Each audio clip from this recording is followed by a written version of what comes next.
Welcome to the Muckster Show. The Muckster Show is brought to you by Kill and Time Productions. Music and graphics provided by If You Know, You Know. And now here's the man himself, Muckster.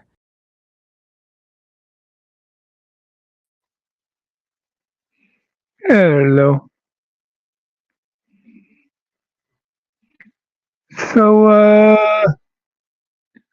earlier tonight, I did a video that was a follow-up to a video that Finkel did. And then later on, I was watching, of all places, Killa. And I saw something on his channel that made me think I should do a correction on the video that I did.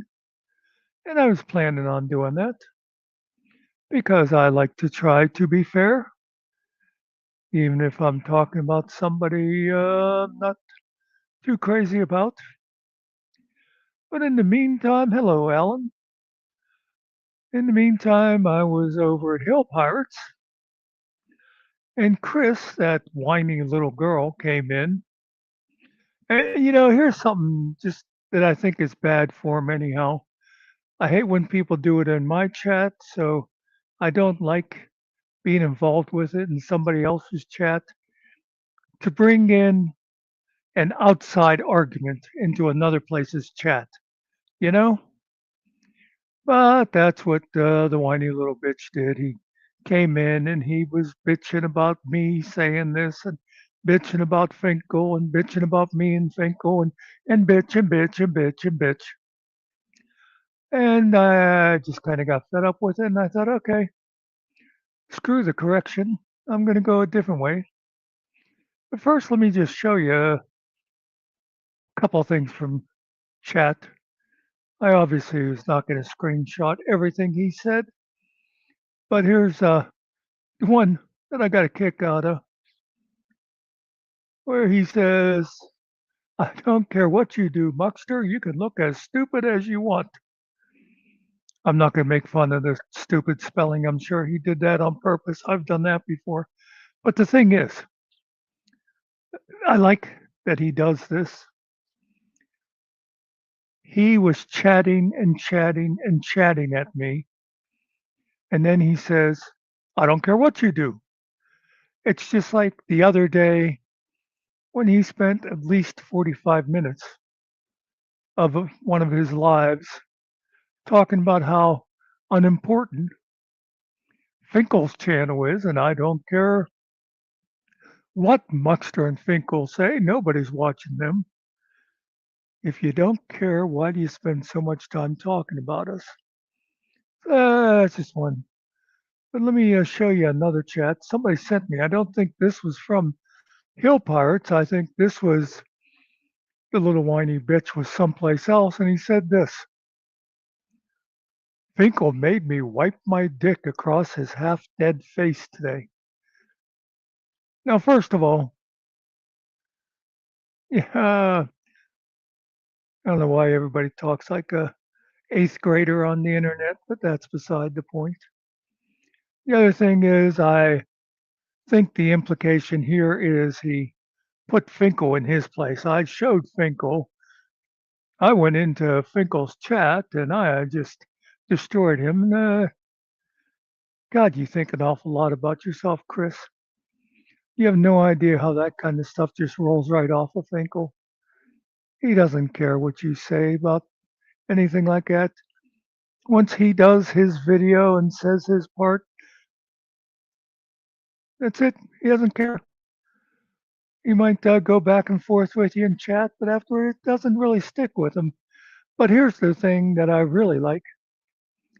Wipe my dick across his half-dead face today. I've said it before, and I'm going to say it again. I can't believe how much you do not realize you are like Todd, who you hate. To use somebody's physical ailment against them. Hello, MBK. I mean, that's obvious obviously a swipe at Finkel with the Bell's palsy, which actually isn't that noticeable anymore. But you'd use that against somebody. It's just such a low, crude thing to do. And you wonder why you just aren't as popular as you used to be now that people are seeing through your bullshit. His half dead face. And that's, you got into that thing with Finkel about, I think this must have been on when I was reviewing the one stream that I t- I'm going to be showing a part of here in a few minutes. Um, I had the one time I had taken a screenshot of again you talking shit in hello Richard, you talking shit in chat and saying something along the lines of I do not buy Finkel having Bell's palsy. Because of course you are a fucking doctor, right? Besides being an expert lawyer who can't even figure out how to file a fucking form, right? Hello, Emma. Um, you're an expert in everything except feeding your own dog. You got to get people from New Zealand to send you money so you can feed your pets. But again, I digress.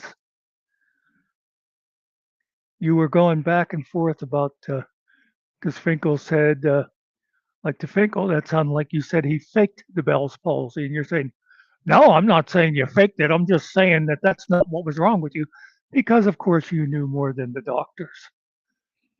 You decided Finkel had a stroke or something because Finkel's neurologist missed that. But anyway, again, you know everything. Hello, Boot. Um, but so the whole point of this little exercise is I'm going to go back to something else that you were sure of that everybody else was talking about and got it wrong because you knew what the fuck you said. Just like today with that other video, you kept saying, no, I said this, this, this. And when I went back and looked, that wasn't what you said, which is why I missed the other part that I didn't then later saw on Killings. But anyway, you're always so sure and you call everybody stupid. Nobody else understands. And just another little side note, I always liked, I don't know how many times I've seen you on a panel with somebody. Let's say you're there over at Boots, and somebody will say something about like, well, I didn't know that you were arrested for wearing women's clothes or whatever. And you go, well, or they'll ask you a question about, well, you should watch my videos. Like people, everybody's supposed to care so much about you that they're obsessed and watch every one of your videos. Hello, Teresa. How you doing? Um, because you, in your mind, you're so fucking important that you think the rest of us spend all our time thinking about you. But let's get to the little clip that I'm going to bring up. This is actually from what, a week or so ago. And the only reason I found it today when I was looking for something else and I came across it and I said, oh, that's the way that went. It's about you and the famous 2x4 that you put on your door, which is perfectly reasonable. You worry about security, so you got a 2x4. I mean, I'm I'm a fucking moron. I'll admit it. If I was like worried about security, which by the way, my door hasn't been locked in 30 years, but that's beside the point. If I was worried about security and I didn't think my door was good enough, I'd call, somebody to install a deadbolt or something. I should just figure, no, you put a 2x4 across it. But anyway, when we had this whole 2x4 discussion that one day, and in fact, I remember you were doing one of your famous car seat lives, and you were saying all kind of bullshit. You said, "Oh, Finkel said that I locked Tiffany in the bedroom, and luckily Tiffany was there." And she said, "Hey, Donna." Tiffany said, "No, that's not what he said." And you'd go, "Yeah, I know, but there's like 3, 4 times that you'd say something that this is what happened." And Tiffany'd go, "No, that's not what they said." And you'd go, "Yeah, I know. But we're supposed to trust you." If Tiffany hadn't been sitting there that day, all the crazy bullshit you said would have just been all that was said. Anyway, and I'm sorry, folks, I can't see chat clear enough to comment on anything you're saying, but I appreciate you being here. Um, Sometimes my eyes kind of go in and out. Sometimes it's nice and clear, sometimes not, but that's beside the point. Anyway, yeah. So you were talking about the infamous 2x4. And I remember, yeah, that was the day me and Finkel were both in your chat. That was the day that you said you weren't going to read any of Finkel's chats unless he gave you $100. Because, of course, you don't give a shit about Finkel's money. You weren't mad that he gave money to Todd. You weren't mad that you thought the money should go to you.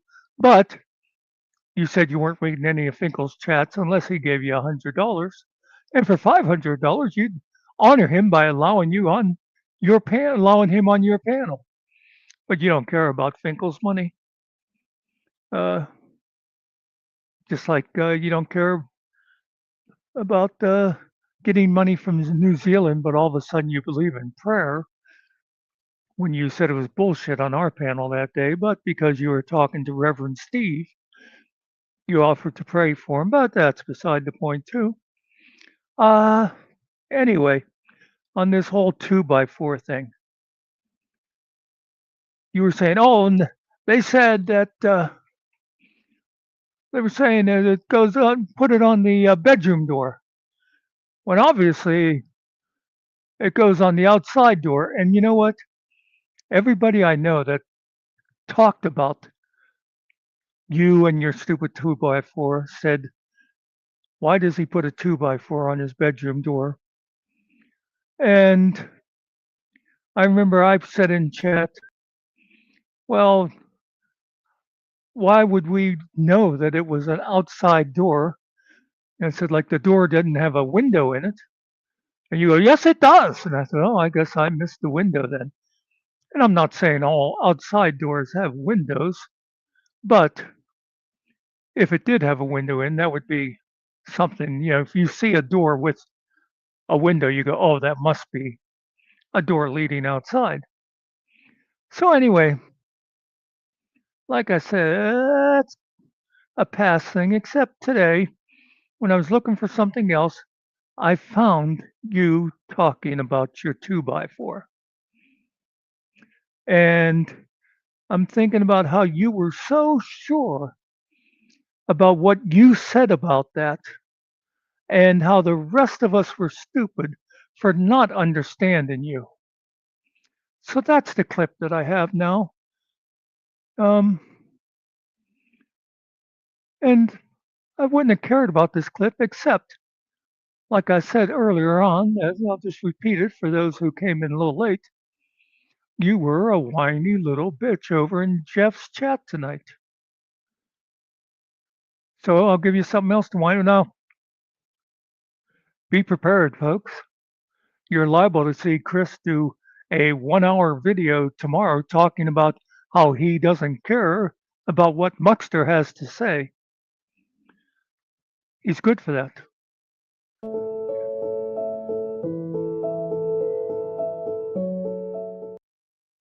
I actually didn't review this. I knew I'd copied it. The reason I have that intro on is because I thought, oh, I'm going to put this up, and then I decided against it. So Now I decided to show it again. I forgot that I thought I just clipped it. But anyway, I just wanted to see if you would put out information about what goes on inside of my household to the people who have been stalking and harassing and scaring the fuck. Look, let me show you something. You see this? You know where it goes? What? It's about this Watch. big. What? See if you want to live like this. Watch. You see that? I can't see it. No. All right.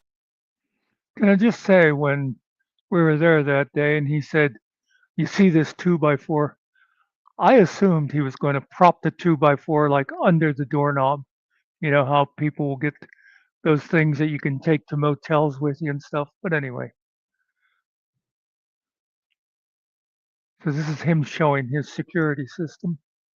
About You this will. big. I'm on You a phone will. here about this big. This. I can't. This is how we sleep. You see the board across our door? I see a board. Okay. You live like that. You live like that after 100 phone calls and 2,000 text messages that I'm filing right now that are saying they're coming in your door to kill people, to maim people, to rape people.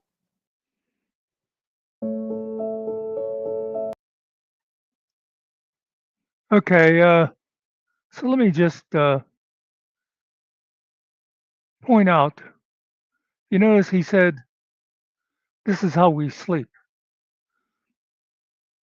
So why wouldn't you think that was a bedroom door?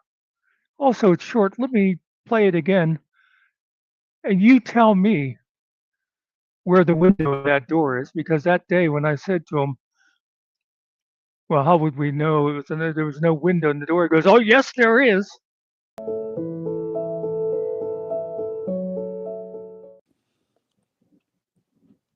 I just wanted to see if you would put out information about what goes on inside of my household to the people who have been stalking and harassing and scaring the fuck.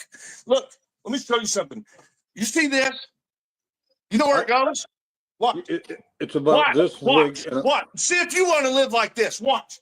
You see that? I can't see it. No. You're All right, about you this will. big. I'm on a You phone will. here about this big. This. I can't. This is how we sleep. You see the board across our door? I see a board. Okay. You live like that. You live like that after 100 phone calls and 2,000 text messages that I'm filing right now that are saying they're coming in your door to kill people. Anyway, you heard him say, "This is how we sleep."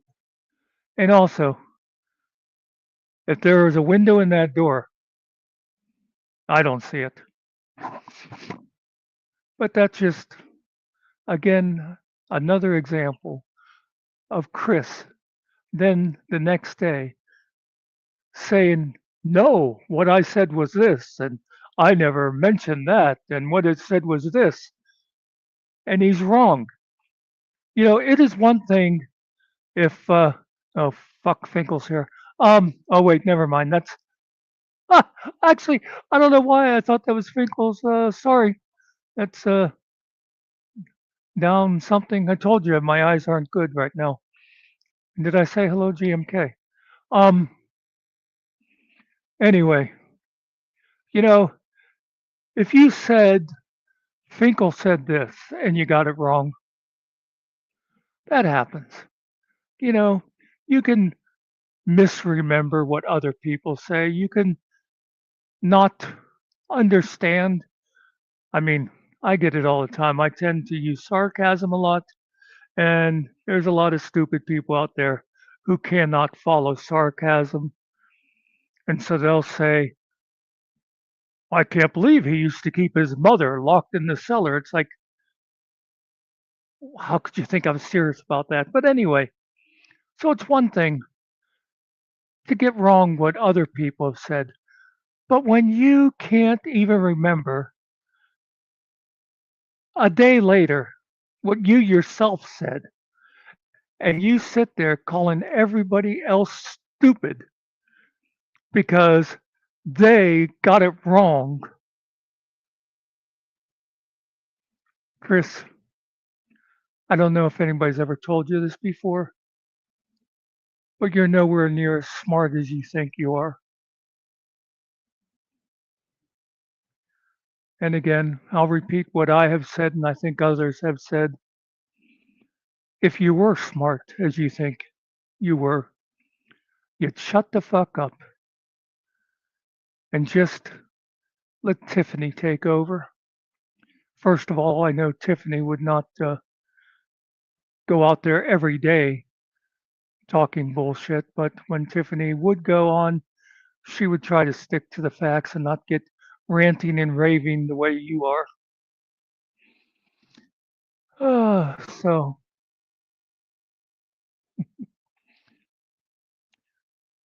that's, I guess, all I wanted to talk about. I just, again, let me, in case you missed, somebody sent me this chat.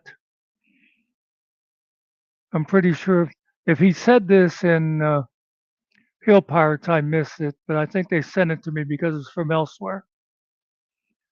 First of all, he's delusional to think that he got over on Finkel, but when he says, wipe my dick across his half dead face, how classy is that? You know, that's right up there with making fun of somebody's intellectually disabled kids or some of the other stupid crap I've seen on the internet. You're supposed to be a fucking adult. You know, I mean, I insult people all the time, but I just feel like there's lines you should not cross. And making fun of somebody's physical ailment, that's one of them. And this is why I have joined the ranks of people, Chris, that think you're a piece of shit.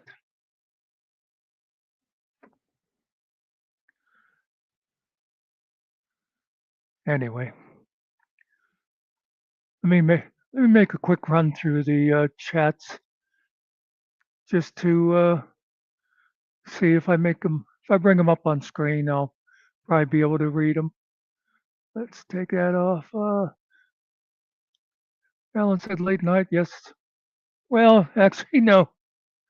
1 o'clock. This is usually me just thinking about whether I should go to bed early or not.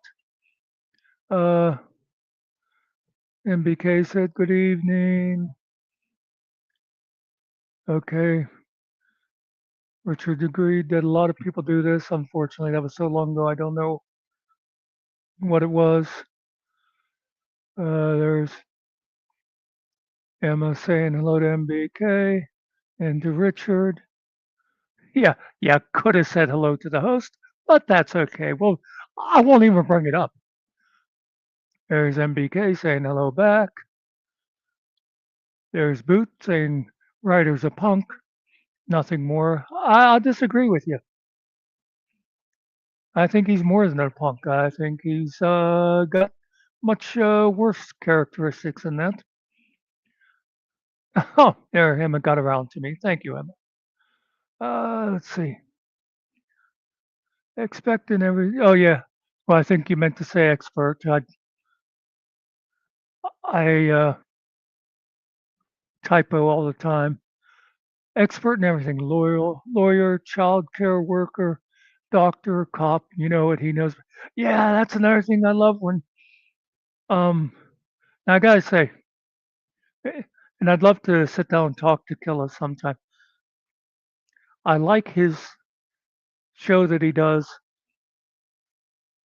but I'm not a total fan of all the ways that he presents it. But from watching all those Chris clips over there at Killa's, I love how he is constantly telling cops how to do their job. You know, it's like you're supposed to do this.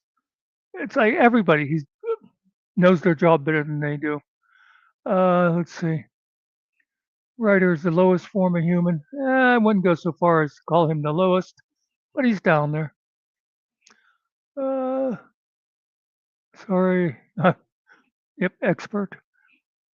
Muckster, you really watch this guy that much? Seems unproductive. Actually, no, I don't watch him that much, but I've been seeing a lot of him because I find Killamilla entertaining, and he's been concentrating on Chris. Although there's a lot of nights I don't watch the full Killa because I can't take that much Chris at a time. It's kind of like the same thing with Todd. I don't watch Todd, but I see a lot of Todd because I like Hill Pirates. And of course, Chris has been on our panel, so I have that. As you saw, that clip I just showed was from Chris visiting here, and I'm pretty sure that was Chris visiting here after he was here the other time and said he would never be back. In fact, I remember his exact words on that one was, "Finkel, I love you, but I'll never talk to you again." I mean, that's a little strange. He has said that I was upset because they took my uncle away when he assumed I had been sexually abused as a child. Okay. I had to remember what the YouTube ism was. Yeah, I saw Yins over in chat. I wasn't following exactly. I saw Yins going back and forth. Something about you said my father, and you said my aunt, whatever it was. So that's yeah. See, he's another one of those guys that thinks he knows what's in other people's minds. Oh, actually, yeah, I did one. I did one earlier, Donna. It's out there. I didn't get to it till around I think it was around 6 o'clock today. So yeah, if you check, it'll be under lives. Uh, since he rents seems like a repair, they should cover if broke, like he claims. Yeah, and it's funny that I heard people talking about him being a renter. I thought he was supposed to have a lot of money, but I'll tell you one of the times that I started. I mean, somebody had texted me a little bit ago. Um,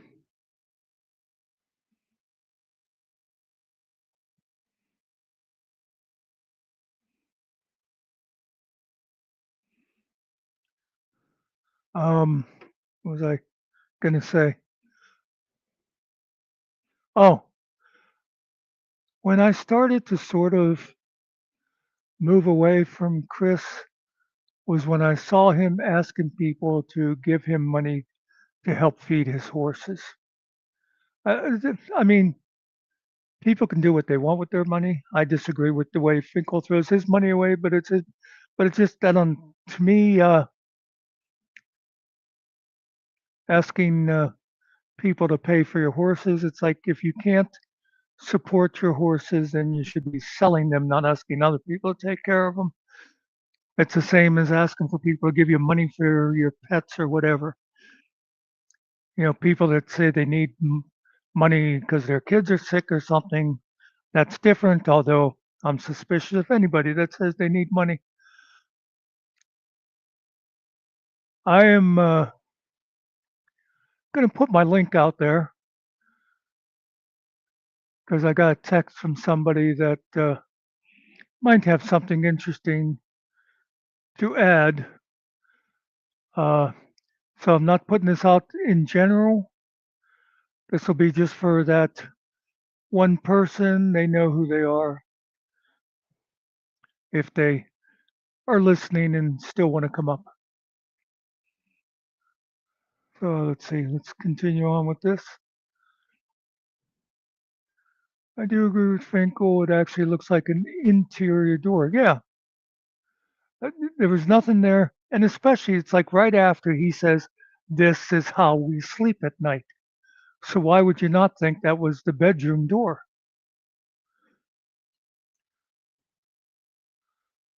Uh, then during Finkel's premiere, he said, "My dad." Then HPS, he made the comment, "You wanted me to say uncle." Um, I will support Chris and Tiffany till the day I die. Okay. I'll tell you, I like Tiffany, and I hope good things happen for Tiffany. But I'm just tired of Chris. Um, yeah, I didn't see no window. He claimed when I said about that, he goes, "There, yes, there's a window." And that video didn't show a window. Tiffany isn't much of a mother. I'm not weighing in on that because I have no idea. I don't have the details of what has happened with all that stuff. With the all, all I hear about it is from people from GS's crowd, and that's not a very good source. So I don't know if she really is back on child support. I don't know if her kids were taken away. All I know for sure is her one son apparently is living with them now. Let's see. He has a 2x4 on his side, but it looks like the door. Yeah.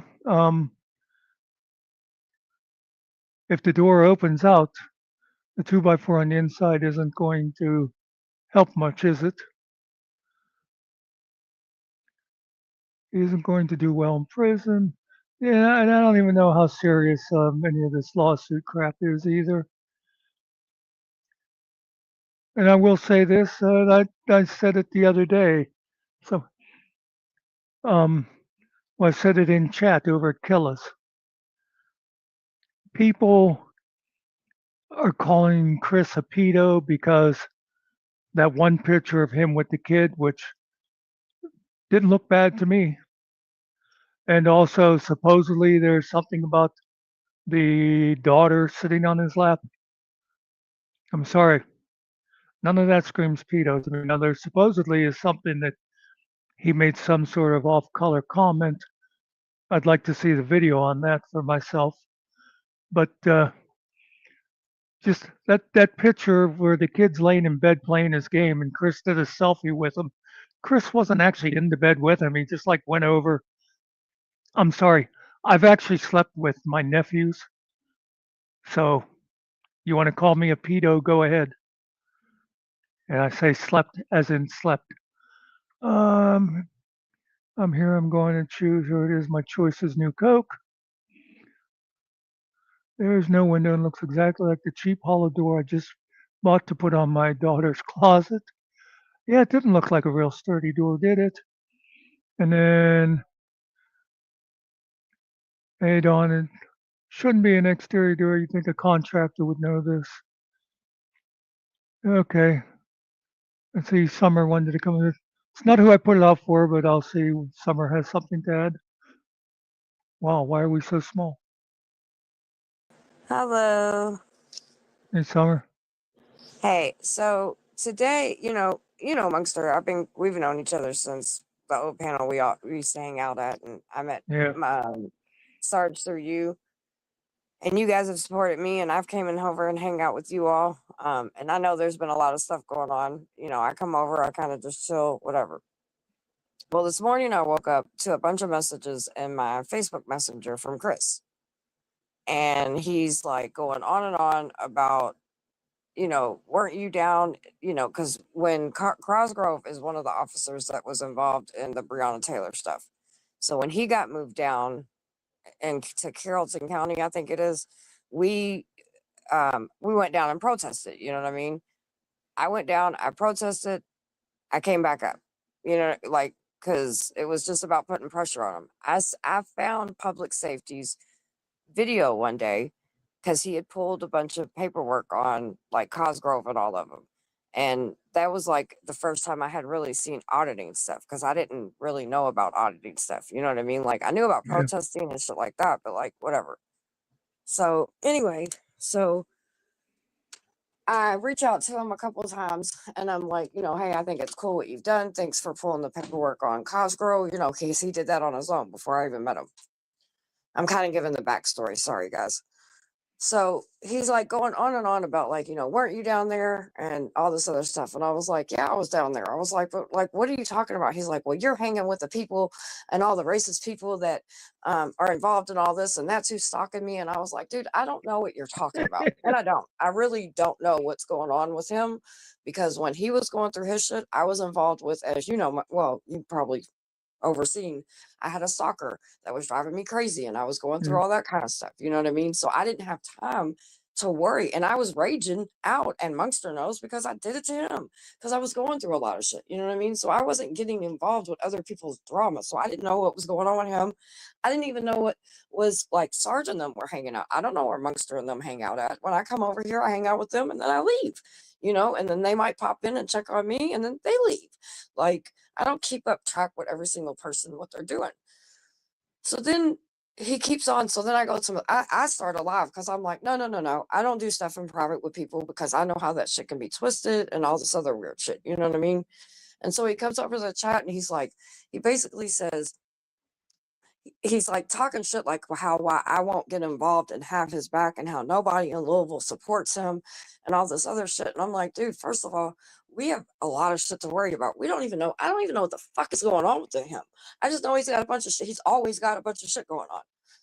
So then in the process of it, he brings up the stalker dude that like I have a case with. He's like, yeah, so I heard you had something new with Kendrick being arrested.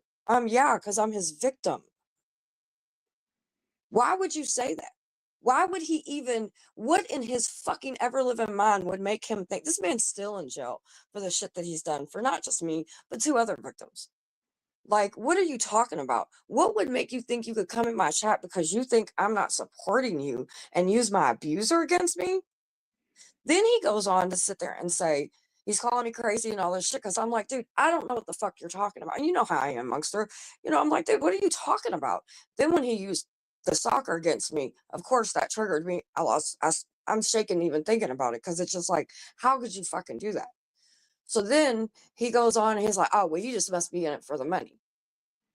Okay, so he's seen Sarge donate to me. Guess what? I hate to break it to you guys, but Ariel, Munster, and Sarge have supported me since I've met them. Even through all of my growth spurts and downfalls and everything, they support the work that I do because they know it's genuine. They know it's whatever. I don't do shit for the fucking money. I don't hang out with them because they donate to me. Me and Munster have gotten into it, and we're probably always going to get into it and come back together. Like, I don't kiss their ass. They don't kiss my ass. That's not the relationship we got. They believe that people should be helped, and they see that I'm helping people. And you're a lowlife, Chris. You're a fucking lowlife to sit here and use a woman's, I'm a trafficking survivor. You say that this stuff went on with Kendrick because I was posting stuff on my Facebook. Then he's still in jail. How dare you? Because you have shit going on and you can't handle your shit, to sit here and try to drag me into some shit, dude. And then, like I said, to sit there and try to use my abuser, like, dude, that's not cool.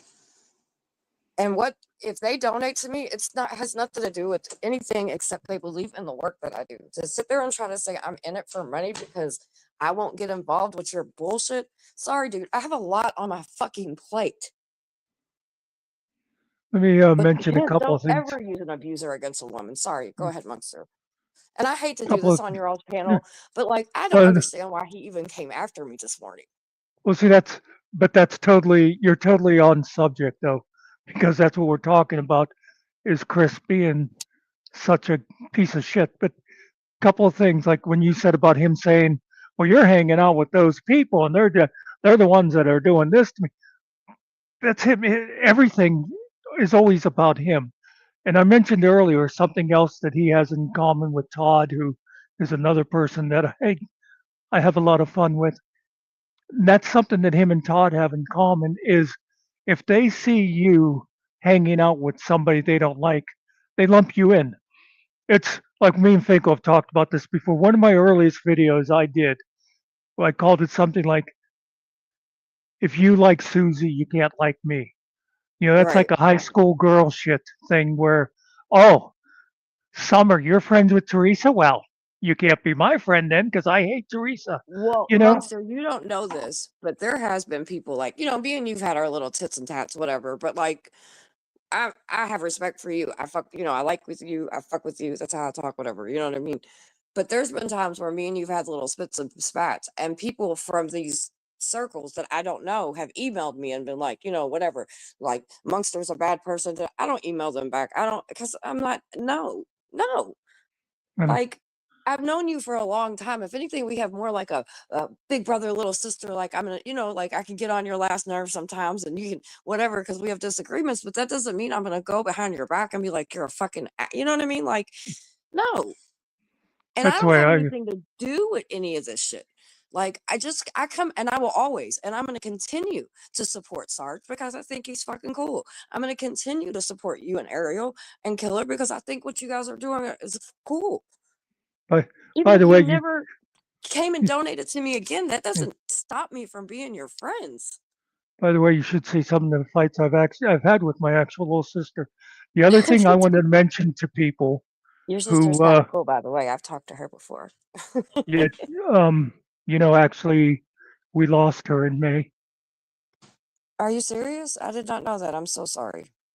I lost my older brother and my baby sister within a month of each other. But anyway, I'm sorry.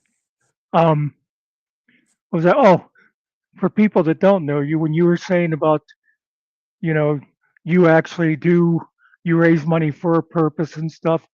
Let me just say, first of all, the big donation Sarge made that one time was to the Amazon, what do you call it? Like, The Amazon wish wish list. list. He ordered items, and the Yeah. items were delivered to me. So it was actual items. So it wasn't like saying, here's Summer, here's a bunch of cash. It was actual items that were needed for these homeless people. And the other thing I'll say is, yes, Summer, she does what she can to get donations and that, and have people donate on her channel. But I know it goes to the actual charity, unlike some other charities I'm not too sure of, because she works to raise more money to spend on these Yeah, because people. I don't have to work. I could stay at home and take care of my Yeah. household, but I work to help people. And the other thing I always remember, because I used to go on the ride-alongs, we call it, where when Summer would go out on Wednesdays and she'd film. And well, I'll just mention this one thing I noticed right away with them is she doesn't actually show the people she's helping. She doesn't use the people, but you'll hear her like talking to them. But one of the things I saw in one of the first videos was somebody said to her, "Do you have any jackets?" And she said, "Oh no, we're all out." And you know how people say about they'll give you the shirt off their back? She took off the fucking sweatshirt she was wearing and gave it to that person. So yes, Summer has a real charity. She really is out for helping people. That's all I wanted to say. Well, thank you for that. I mean, yeah, and that's what people miss. Like, yes, there was I got a big donation, but it was items. And then you guys see me if you join on Wednesday nights on Hot Mess Summer. Same shameless plug. On Wednesday nights at 5 o'clock, you could literally see me give this stuff out too. You know what I mean? So it's just, but regardless of all of that, like why Chris decided out of all this time to sit here and hit me up like I was gonna come and get into some charade with him when I've made it very clear that I'm not getting involved with this. This stuff is not my fight. I have I have enough fights of my own in real life and in, online. And the person that he liked to throw in my face this morning, I guess that he thought that was cute or something. Like, who does that? Who sits there and knows enough to know that I put somebody in fucking jail? So they probably are not a good person, and they're still there, by the way. So they're probably not a good person. What would make you think to throw that in somebody's face? The Well, fuck that's out of here. He never did anything for me directly. When he pulled that paperwork for Cosgrove, that had nothing to do with me or Brianna's family. oh We yeah, knew that was nothing his for about his that. own We thing. didn't know him then. So he's acting like he owes me a fucking favor. You don't owe me shit. It was my fucking neighborhood they came in and shot up. You don't owe me a goddamn thing. Well, Brianna's death gave you a fucking click and view. You don't owe me shit. Or I don't owe you exactly. a goddamn thing. The trauma those police did to me and Brianna's family and the rest of the fucking neighbors, are you fucking kidding me? Check your goddamn self. You did stories on our shit, on our fucking trauma. And you're going to think you have the audacity to tell me I owe you something? Get the fuck out of here, dude. And to use my abuser, the same person that also tortured fucking Brianna's family? Yeah, you better check yourself, dude, because you don't want that fight with me. Well, that's like The he last motherfucker made. that picked a fight, he's still sitting in jail. Don't play with me. It's like he made. Someone sent me Sorry. that comment he made about Sarge's half-dead face. Like you're going to use somebody's physical ailment about him, and now you say about him using your stalker. That's just. Well, It's dude, so and then fucking low. when he was texting me this, inboxing me this morning, he's like, nobody in Louisville supporting me. Nobody in Louisville knows who the fuck you are. Why we are dealing with real shit. Why do we don't know who you are? You interviewed D, which you should probably have done your research on before, whatever. But he acts like people in Louisville owe him something. The fuck do we owe him? He always thinks He needs everybody monetized, right? knows He all made about money him. off our Yeah. stories. Yep. I don't owe you a goddamn thing, homie. The fuck?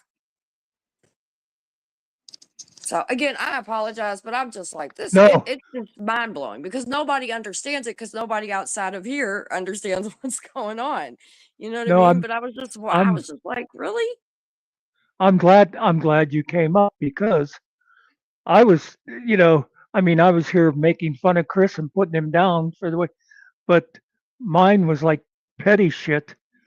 I mean, you're showing real shit about. I mean, that's I Yeah, that can't happened this believe. morning. I blocked him on Facebook and I blocked him on my YouTube. And then and Tiffany comes to chat. She's like, I don't know what's going on. You don't know what's going on, but you're in the same house with him. Get the fuck out of here, dude. No, I'm sorry. My husband, which is in the next room, is not doing anything, especially especially in the height of, because I think about, okay, well, they're going through some pretty serious shit, whatever. I don't know what's going on with them because I haven't looked into it because guess what? I'm trying to survive my own crazy person. And we put a cop away. So you think Cosgrow's the least of our worries. He's the one out of all of them. He's the least of our fucking worries. The fuck out of here, dude. I'm not arguing on the fucking internet with people. They came in our neighborhood. Like I said, you're monetized, dude. Because I know you're fucking listening. You're monetized. You got paid off of the trauma that happened to my neighborhood. So if any motherfucking thing, yeah, you might want to pipe the fuck down. Let me just say to anybody out there right now, like Killa's here, and Killa is not a fan of Chris whatsoever. Feel free to clip, share anything you want from this tonight. Spread this around. Let people know what this guy is really like. When he wrote, I heard you put Kendrick in jail, I almost shit myself. Because it was like, really? You think you can a man that tortured me and tortured Breonna Taylor's family as well. That's and other victims. He hit a girl online. And that's the name you want to drop in my chat. Oh, you little tink tink. Keep playing with me. Like for real. He really set some triggers off today. Like that's just wild. I can't believe he did that shit. And he may not think it's nothing, and other people might think it's nothing. But for me, it's a very big deal. Oh, I mean, I've never gone through anything like that, and I think it's a big deal. Yeah, it's just, God, that is just so fucking low. But you see, he's just a huge narcissist. Everything is about him. Everything has to relate to him. Like that saying, "Oh, people in Louisville don't support me." Why the fuck would they know who he was? Well, that was the thing when he wrote, "I'm not getting support from Louisville." I'm like, dude, who not, outside of D. Garrett and two other chicks, which don't even live in Louisville. I mean, don't get me wrong, they're definitely plugged in, but like, I don't mean, who? Why would they know you? And like I said, when God, I found his YouTube channel, and I was like, oh, okay, this dude, this is cool what he did with the paperwork, auditing or whatever the hell he did, pulling paperwork on Cosgrove. I was like, that's dope. I reached out to him a couple different times. I didn't get shit back. I look up and he's, you know what I'm saying, interviewing D. Garrett, which, like I said, he probably should do his homework because he's an abuser as well. So nobody fucks with him. Just saying. It's funny how narcissistic weirdos just tend to support each other when they say they don't know about it, but it's funny how the universe works. yeah. I just really was dumbfounded when he did that shit this morning. I was just like, you've got to be fucking kidding me right now, dude. Like, this is what that's what I woke up to this morning. I get up, I check my messages, and that's in there. And I'm just like, the audacity, like the privilege you have. Imagine somebody you did a story, a situation, an incident that happened with a woman being killed by police. And you have the audacity to think that even a neighbor owes you anything. Oh, okay. Got it. And you think Louisville protesters that deal with police brutality every day and were fucked up all 2020 owe you something? Oh, okay. You're a fucking idiot, dude. Seriously. He bumped his head today. Anywho, holler. These people are crazy, man. So how's everything else going? Yeah. My life just rolls along. I know, right?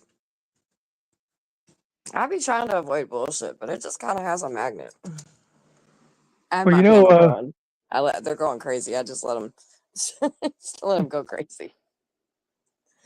you know what my thing is anymore with, and I don't care about a lot of the YouTube drama, but there's certain sections I sort of have a minor connection with and stuff.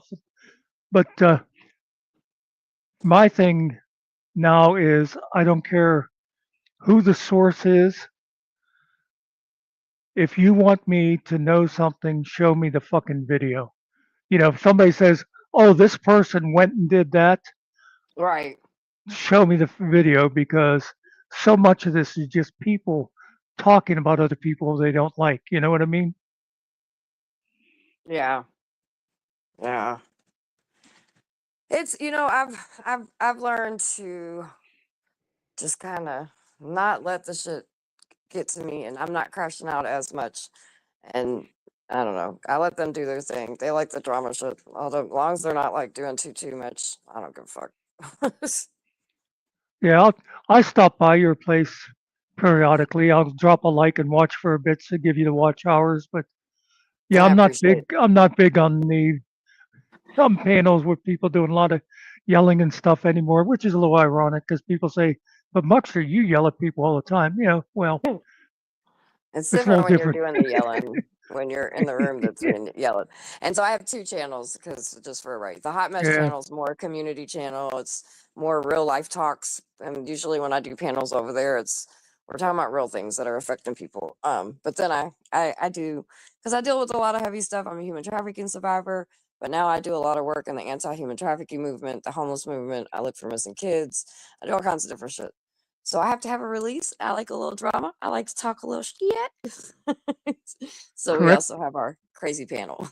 And I try to keep the Cor- two separated.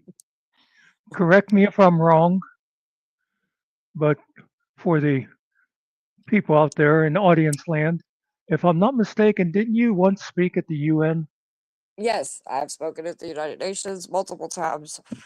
I was at the FC trial. We did a lot of, we organized a lot of survivors came in all over nationally. We did a big rally while the court case was going on. I've done a lot of pretty cool stuff. I used to run a shelter, but I'm more needed on the streets right now. So that's kind of where my office is these days, being boots on the ground, helping missing kids and homeless people.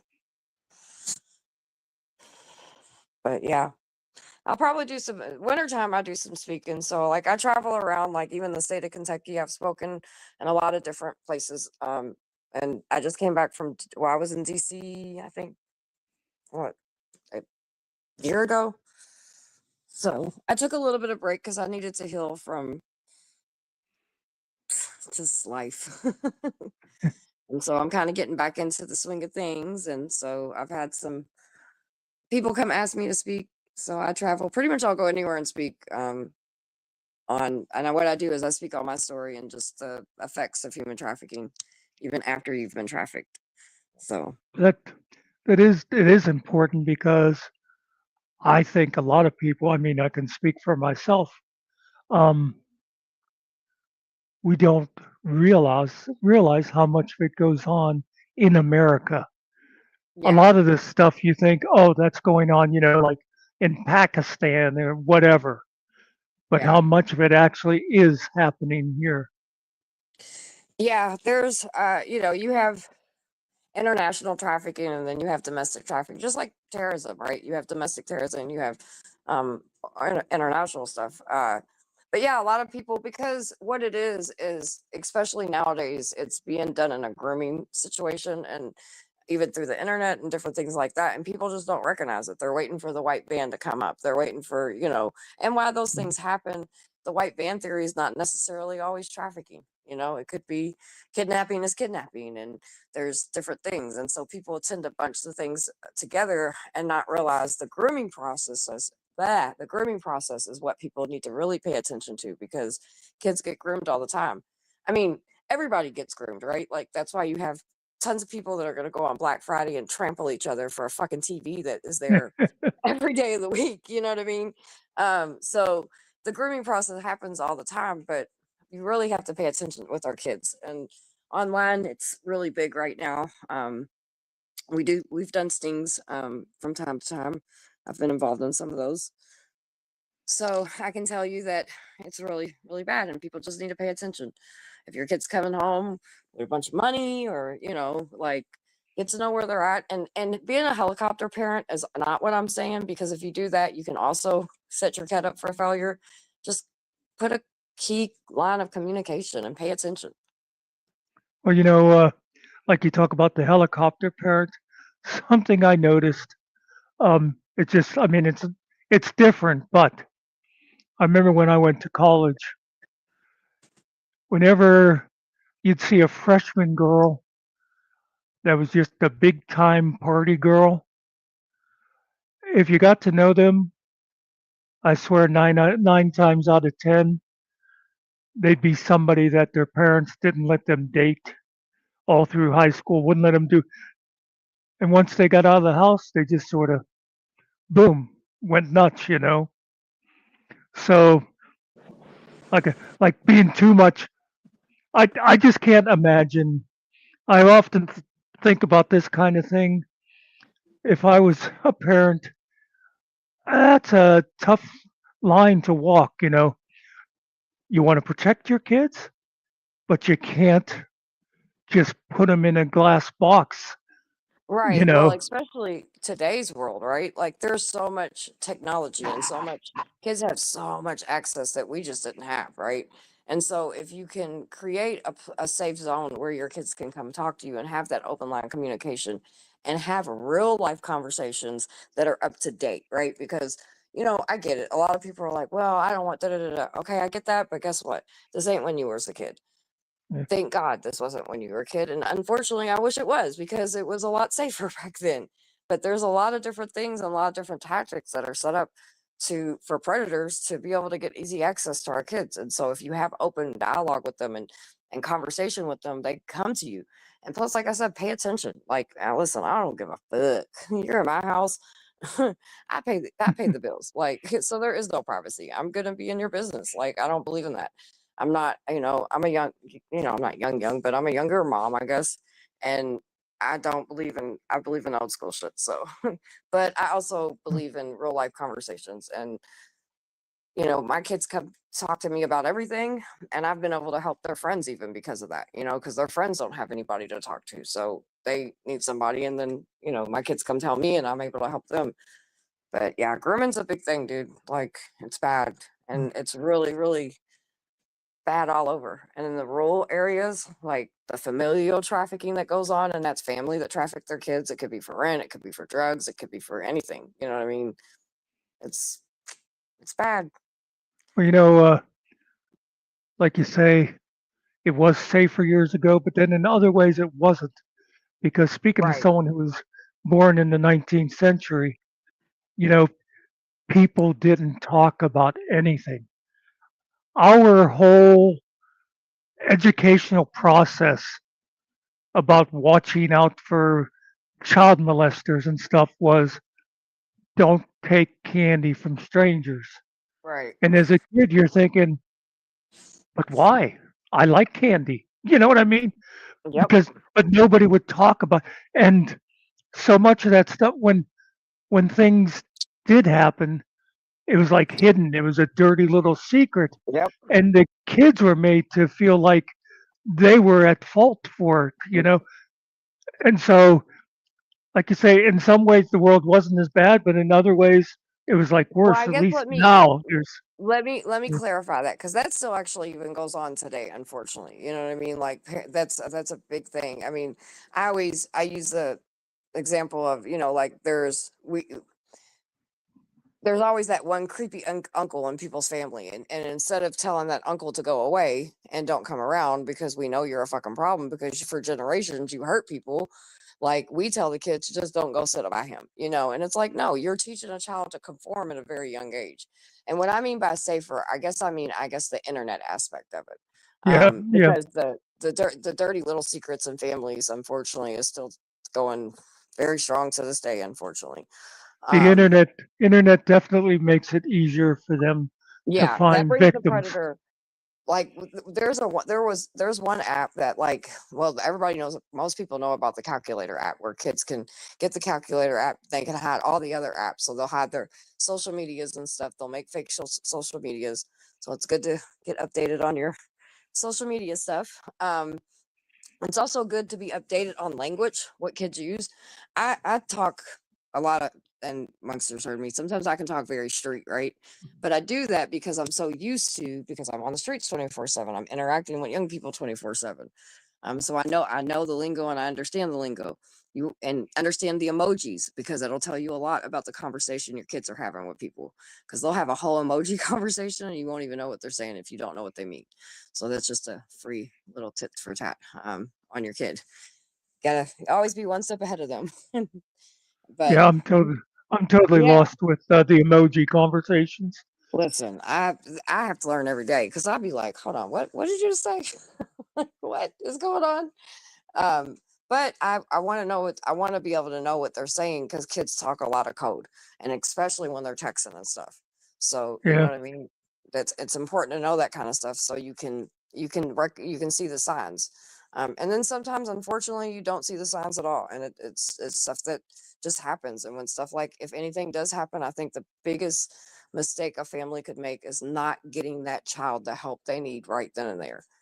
I'm a huge advocate for that, because I didn't get that. I was always like, just get over it, you'll be fine, this, that, and my abuse started at 5. That should have never, you know what I mean?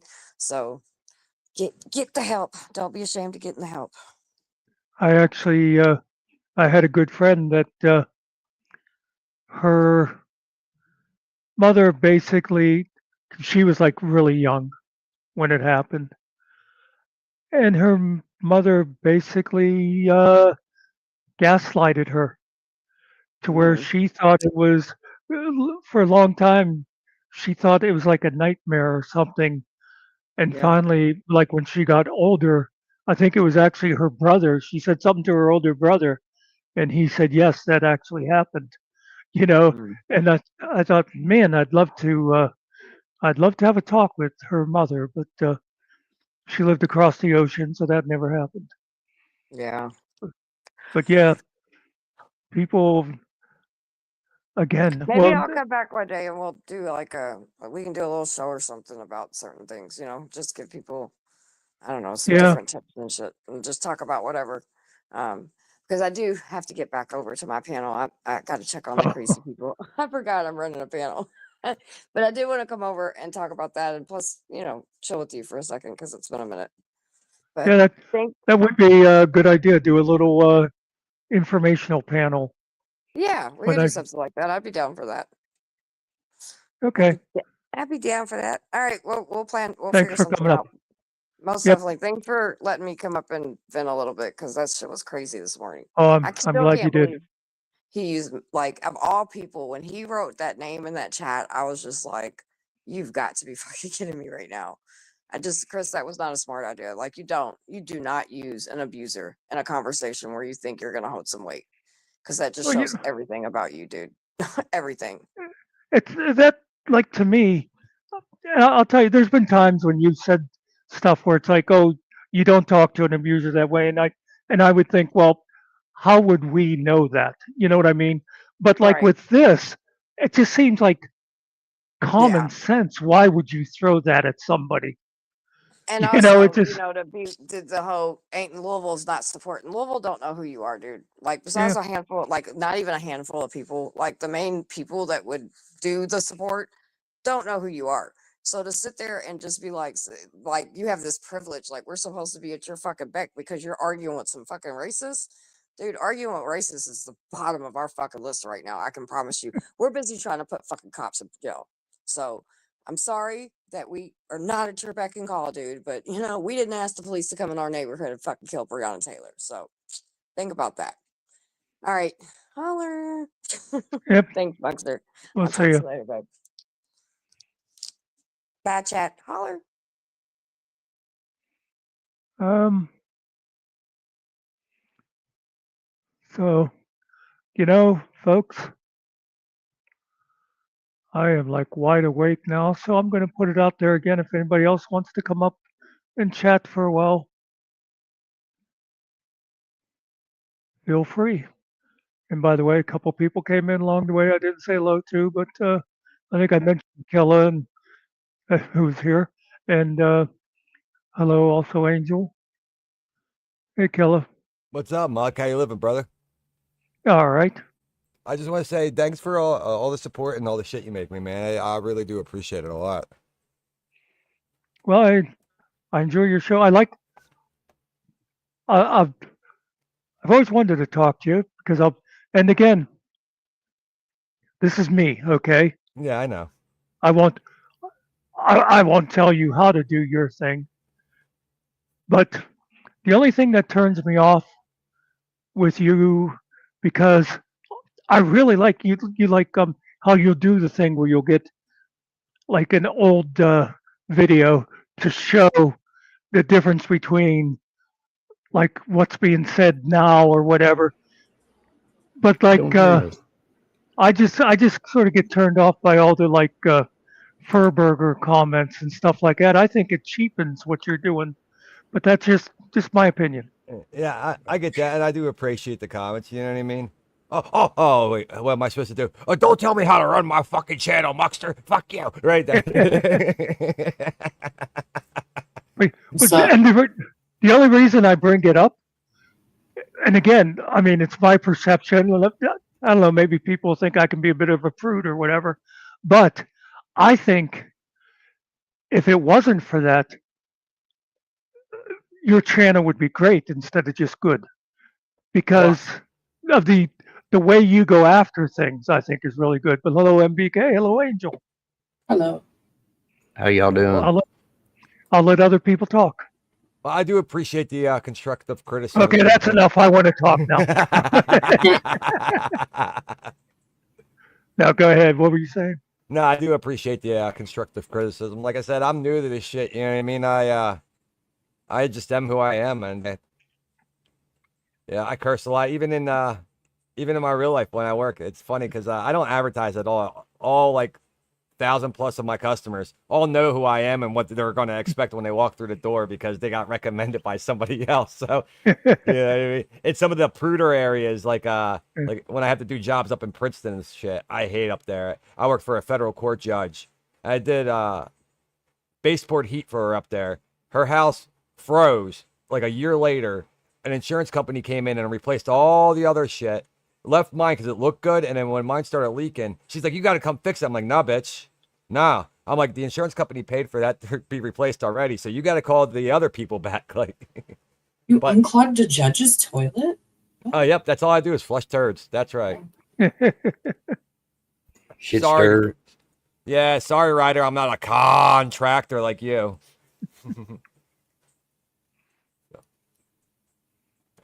But like I told you, like when we were texting emails and whatnot, it's I think too many people in America just see shit on their side and aren't willing to listen because they have so much hate for whether it's fucking Trump or whatever dickhead politicians out there. Like They're all dickheads. but even the shit with like GS or Ryder, like the people Yeah. that like Ryder, it's because they're like, well, I don't like GS and Ryder's going after GS, so I'll ride with Ryder, even though like he's obscene too. It's like Yeah. we're all Well, shitbags in our own way. Let me say this for the edification of other people. First of all, I'd love for me and you to co-host a panel on this sometime. But what happened was in Killen's thing the other day when what he was talking about with Ryder, I made the comment in chat, you know, if you would replace Chris with GS, you people would see things totally differently. And of course, a bunch of people jumped on me because 80% of Killa's audience are people that came from GS. But Killa said, no, I see what you're saying, you know, and that it is something that's very prevalent in society now. Like you said, people who support Trump, they just can't see any other thing. And people who hate Trump cannot possibly see anything good in him. Exactly. And like GS and Chris is sort of a little microcosm of the same thing. You hate GS, so anything Chris does is bad, you know, and vice versa. But anyway, go ahead. I think Angel, you wanted to say something? Well, they can both be dickheads, right? Like Yeah. everybody can be a dickhead. Well, I personally, I think GS and Chris have an awful lot in common, and neither one of them recognizes it. Like I always say, I'm my own special breed of asshole. You know? But I also hate that a lot of these people try throwing you in another camp, like because like I hang out with GS, so if GS says something that I don't agree with, just because I don't go, oh no, I don't call him out on it, then everybody's, you co-signed for that. Yeah. No, that's what he said. If I didn't say anything about it or respond back in a positive way, that means you don't know my views on it. I just kept my fucking mouth shut. Like, Well, you know, that's something that was one of the first things I noticed about you before you started doing your own thing. I'd see you sometimes on GS's panel, and he would say something, and you'd go, "No, actually, I don't think that's what they meant." Yeah. And I thought, "Oh my God, somebody's actually willing to, you know, say no. I think you're wrong on something," you know. And I admired that about you to do that, you know. but Hey, even, Muckster, could I ask you to do me a favor one day? Probably not. I don't know you that well, but give it a try. Well, you had Summer up here. I was trying to get up here when Summer was up here, and I wanted to talk to her about a few things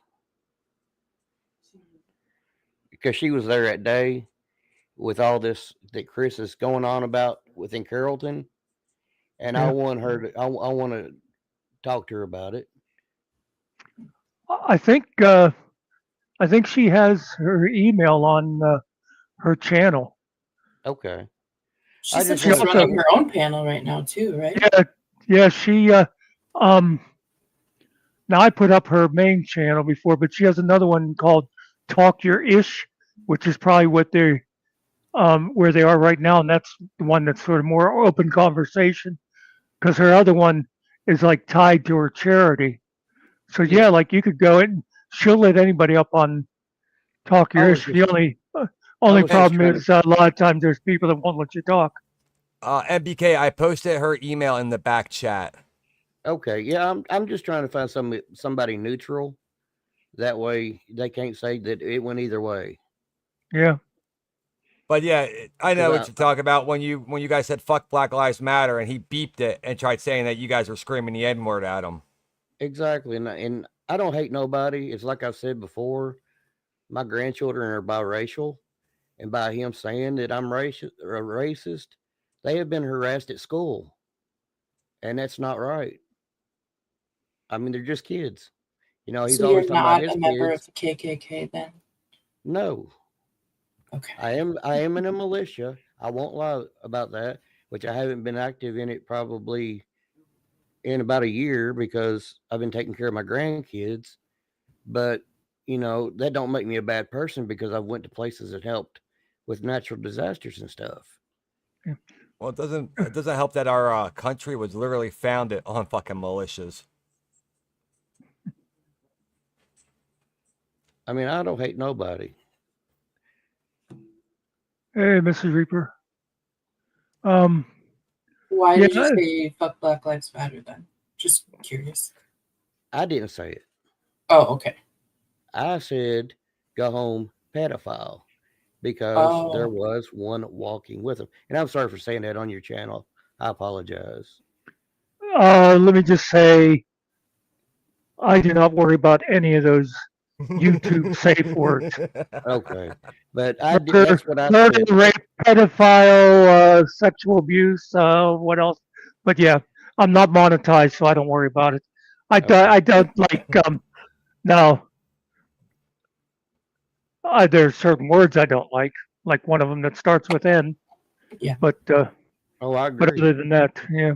Um, well, let me say this about and I mean, I get bothered if someone yells fuck Black Lives Matter and that, but I will say you can hate the organization without being a racist. You know what I mean? Yeah, exactly. It's not. I mean, okay. I just going by what somebody had but just I've said. never said the word he said. The word he said on this channel, I have never said to anyone. And that's what kills me is he actually said it, but he's acting like he's still a little good schoolgirl. Yeah. Oh, you know what? Yeah, I hated Black Lives Matter from the beginning of the organization. I seen where it was going. All them race baiting, Whitey's keeping us down. It just causes more hate and division within the country. Just like fucking this whole beef between the Democrats and Republicans. All it does is like sanction us into smaller and smaller and smaller and smaller groups. Now, all these little groups are hating each other for no reason. Why our government's just dancing around us in circles, fucking taking all of our money. Even now. Fucking what? The government shut down, but they're still getting fucking paid. You know what I mean? Their family's still eating, but all the poor people kick No rocks. Snap November. Yeah. You I'll know, tell you what, if we ever all stood up together, united, I don't care what color you are, we all stood up united, ain't nobody gonna take us over. The government ain't gonna have a chance. besides the fact that Congress is still getting paid, did you know that they get a $79 a day uh, food allowance Yeah, whenever they're in session? the Wow. stipend, yeah. Yeah, Stipend. Yeah. but God forbid some single mother or two gets her food stamps this month because that'll ruin the country. Yeah. And our war machine's still up and running. Yeah. Yeah, it's all fucking backwards. Like I said, that's why when I was talking to you in the email, people just gotta wake the fuck up, right? Like we're being played by so much. And I'm a firm believer that whether Trump was in the office or not, the outcome would have been the same. They already had a plan. It's just how they got us to the end goal within that 4 years is different because of Trump. If it was Well, I can't even remember that bitch's name. It's fucking, I'm tired. Kamala. Yeah, if it was Kamala, it would have been a little bit more smoother. It would have been a little bit more nicer, but it would have ended up in the same bullshit we are now. Our government already has their whole plans laid out before anybody gets into that bullshit CEO office. Right? It's just the way they get us to the end point is just a different tactic. You know, I was going to say when you were talking about like Black Lives Matter and organizations doing race baiting and stuff, the thing is, though, it's like a catch-22. It's like you speak out and now you're causing problems, you know, and there's always going to be people that are radical, you know, the window breakers or whatever. But then if you don't speak out, how do you address the problem? You know what I mean? It's like it's a hard, I don't know. Yeah, I know what you mean. Because as soon as you speak out against anything, then you because you're white, you automatically get called a racist. You know, I get it. Just like I never liked Al Sharpton or Jesse Jackson. Same reason. You know, they're not out there helping the people. They're part of the fucking government movement. They're getting paid all this big fucking money, and they don't do dick back for the quote unquote community they're fighting for. But you best believe if a cop does something bad to somebody in the black community, they're the first ones there acting like they give a fuck. And that's always been my issue. Yeah. I live in Minneapolis, so we went through a lot of that with protests. Is Jesse still alive? Jesse Jackson? Yeah. I don't think so. Never hear much of him anymore. I remember his son being involved in stuff. Yeah, he is still alive. He's 84. Okay. You know how it is. Shitbags never die. Yeah. The shittier you are, the longer you live. A few years ago, a friend of mine was in the library, and a car pulled up out front, and getting out was my old junior high principal, who was like, 130 years old whenever I had him in school. And my friend said, "Is he still alive?" And I said, "Yeah, some people just don't have the decency to die." Ain't that the truth? Yeah. But I am glad that people are starting to open their eyes up with Ryder between the Finkel situation and all this dumb shit he's been doing lately, and the way, like you said, that's why I've been trying. Like, I talk my shit about Ryder, but I always play exactly what he did or how he did it. So he can't go, oh, he's a liar. He's this. You notice when he's talking shit about everybody else, he does not want to mention my fucking name at all. Yeah. I think I'm on their shit list now too, because I was talking back a little bit in the chat earlier. I'll tell you, y'all just starting out. Wait till he gets a little bit heavier on you. But that's what I like about what you do, Killa, is you don't sit there and just bitch about him. You show him the words coming out of his own mouth, Yeah. Well, look how much even his court date the other day, look how much he lied about what happened in his Zoom court hearing. Oh, I was in that Zoom hearing. And everything he spun was like he wasn't allowed to pay it because they're trying to lock him up. Not that he had all this time and he never did pay it, and then he got money back, and then this, that, the other. All he Not that he'd been trespassed from the courthouse, I guess, or the clerk's office. But really, you need 2 years to pay $75 fucking dollars? Oh, well, we already paid that. They took it out of our money they returned to us. Blah, blah, blah. Sorry, I'm really fucking high right now. It's all good. But over the years of watching Ryder, I have not once seen him post actually real receipts from like when he was talking about Ruff, right? Love Ruff or hate Ruff. Ruff told his whole story, all of his fucking shenanigans and whatnot.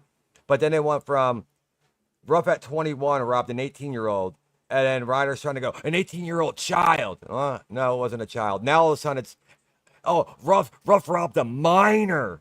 Really, bro? Like, how? Was he going to be 13 next, Ryder? We all know how much you love that fucking number.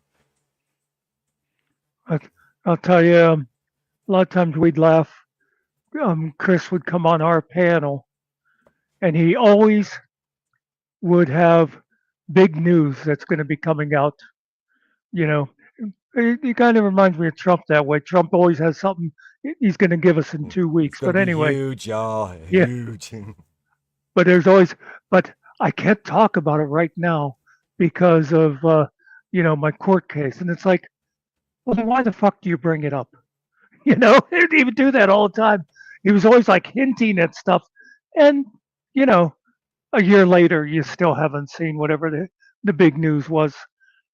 And again, you've shown that so often. Yeah.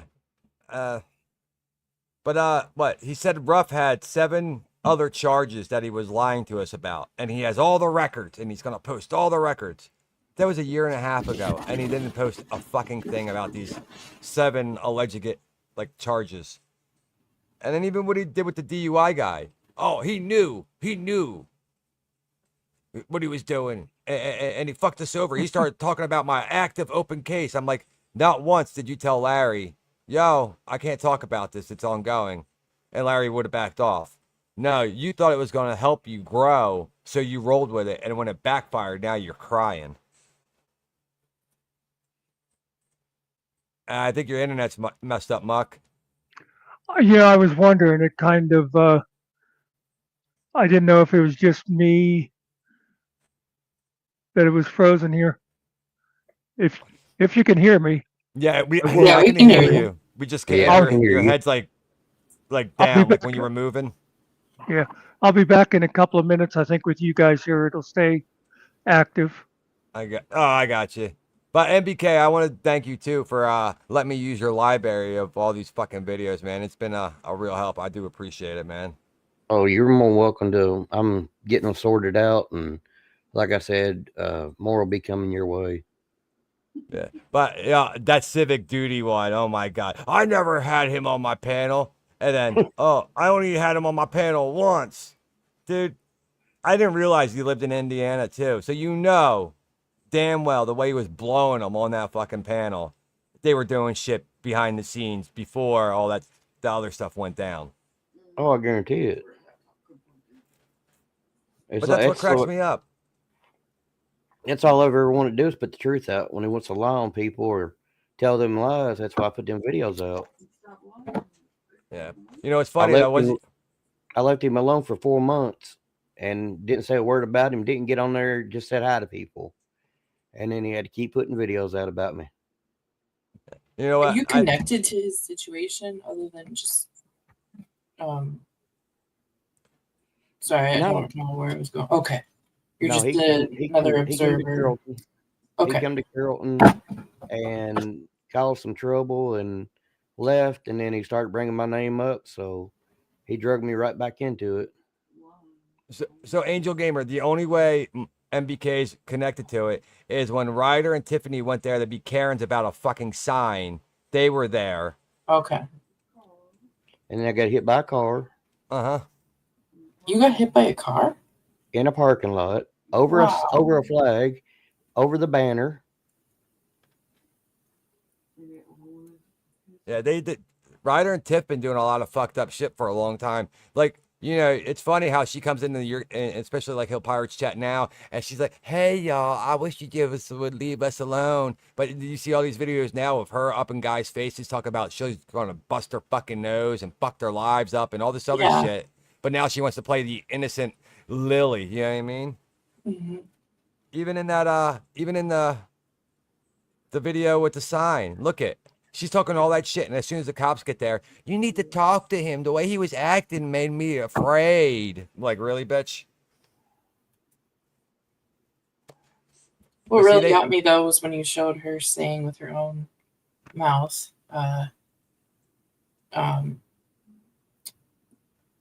that she could have gotten her kids back if she had dropped Chris.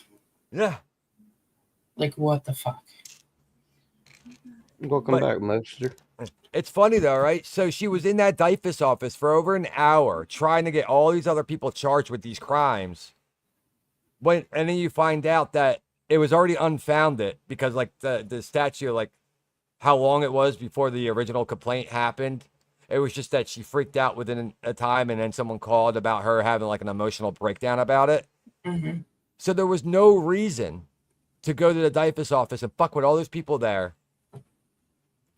Besides just making a video about it, to act like CPS is actively fighting against her. That's it. And again, they think just because like they did whatever they had to do for CPS to go, okay, you can have your kids back.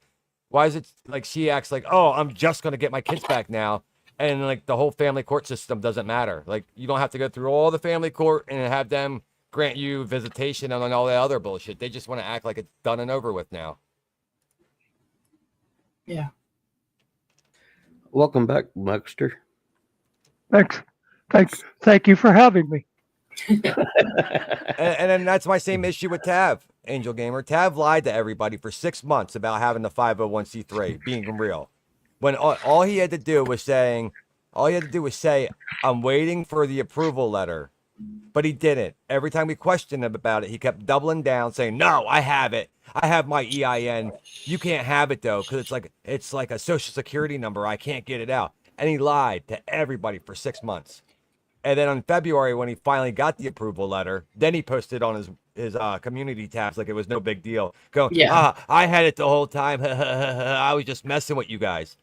So you want to be a legit 501c3, and you either lied to us, or now you're saying you were playing games, like, and you're telling me it's not a scam. Like, get the fuck out of here, dude.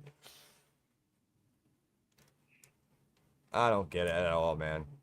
And then even like, look at Mr. Carey, right?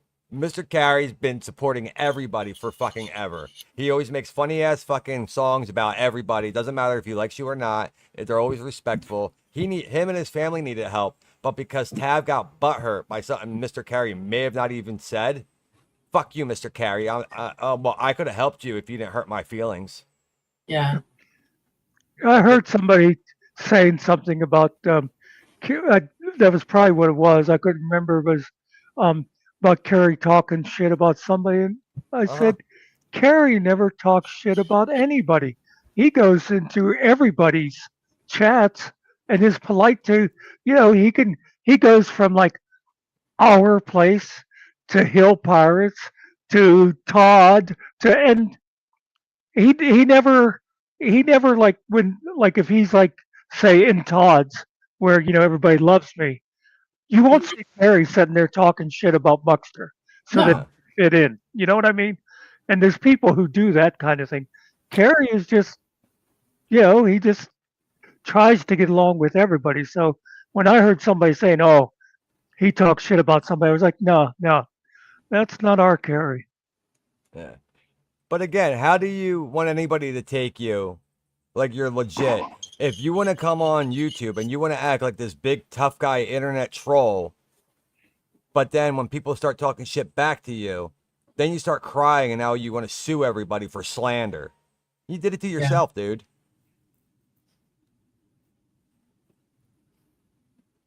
And he got so mad at me for sending that screenshot. Yeah, he did, didn't he? Like, what the fuck, dude? If you didn't want it shown, why send it to have Jeff show it on stream? Like, what? Yeah. He gets so mad at me because every time he says TikTok, I just laugh at him. He thinks I give a fuck about him because I know his game too. When he says TikTok, all I can think of is Kesha in my head. TikTok on the clock in the back.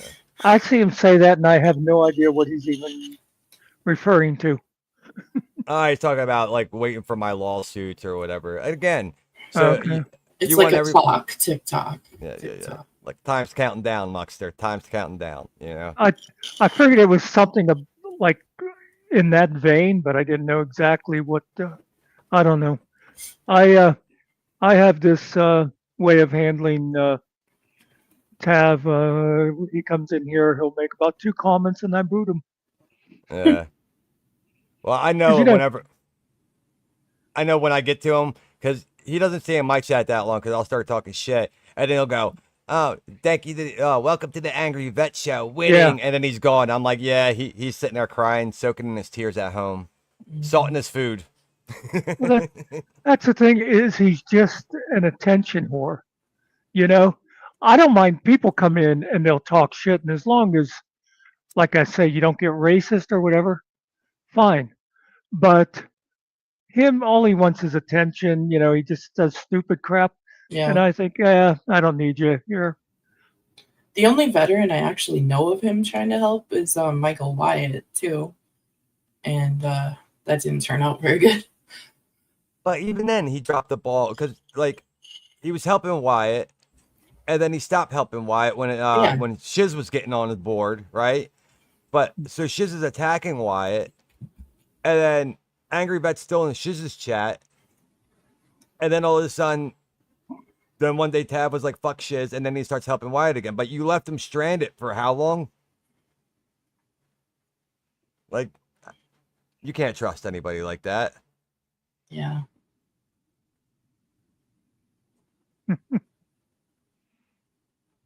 Mr. actually, Carey, I think you're hilarious. you know, I mean, I don't know if I said this publicly, Carrie, but I know I mentioned it to Ariel and Killing Time. I thought you looked cute in there, bro. Titties are titties. Oh, man. Any titty in a storm.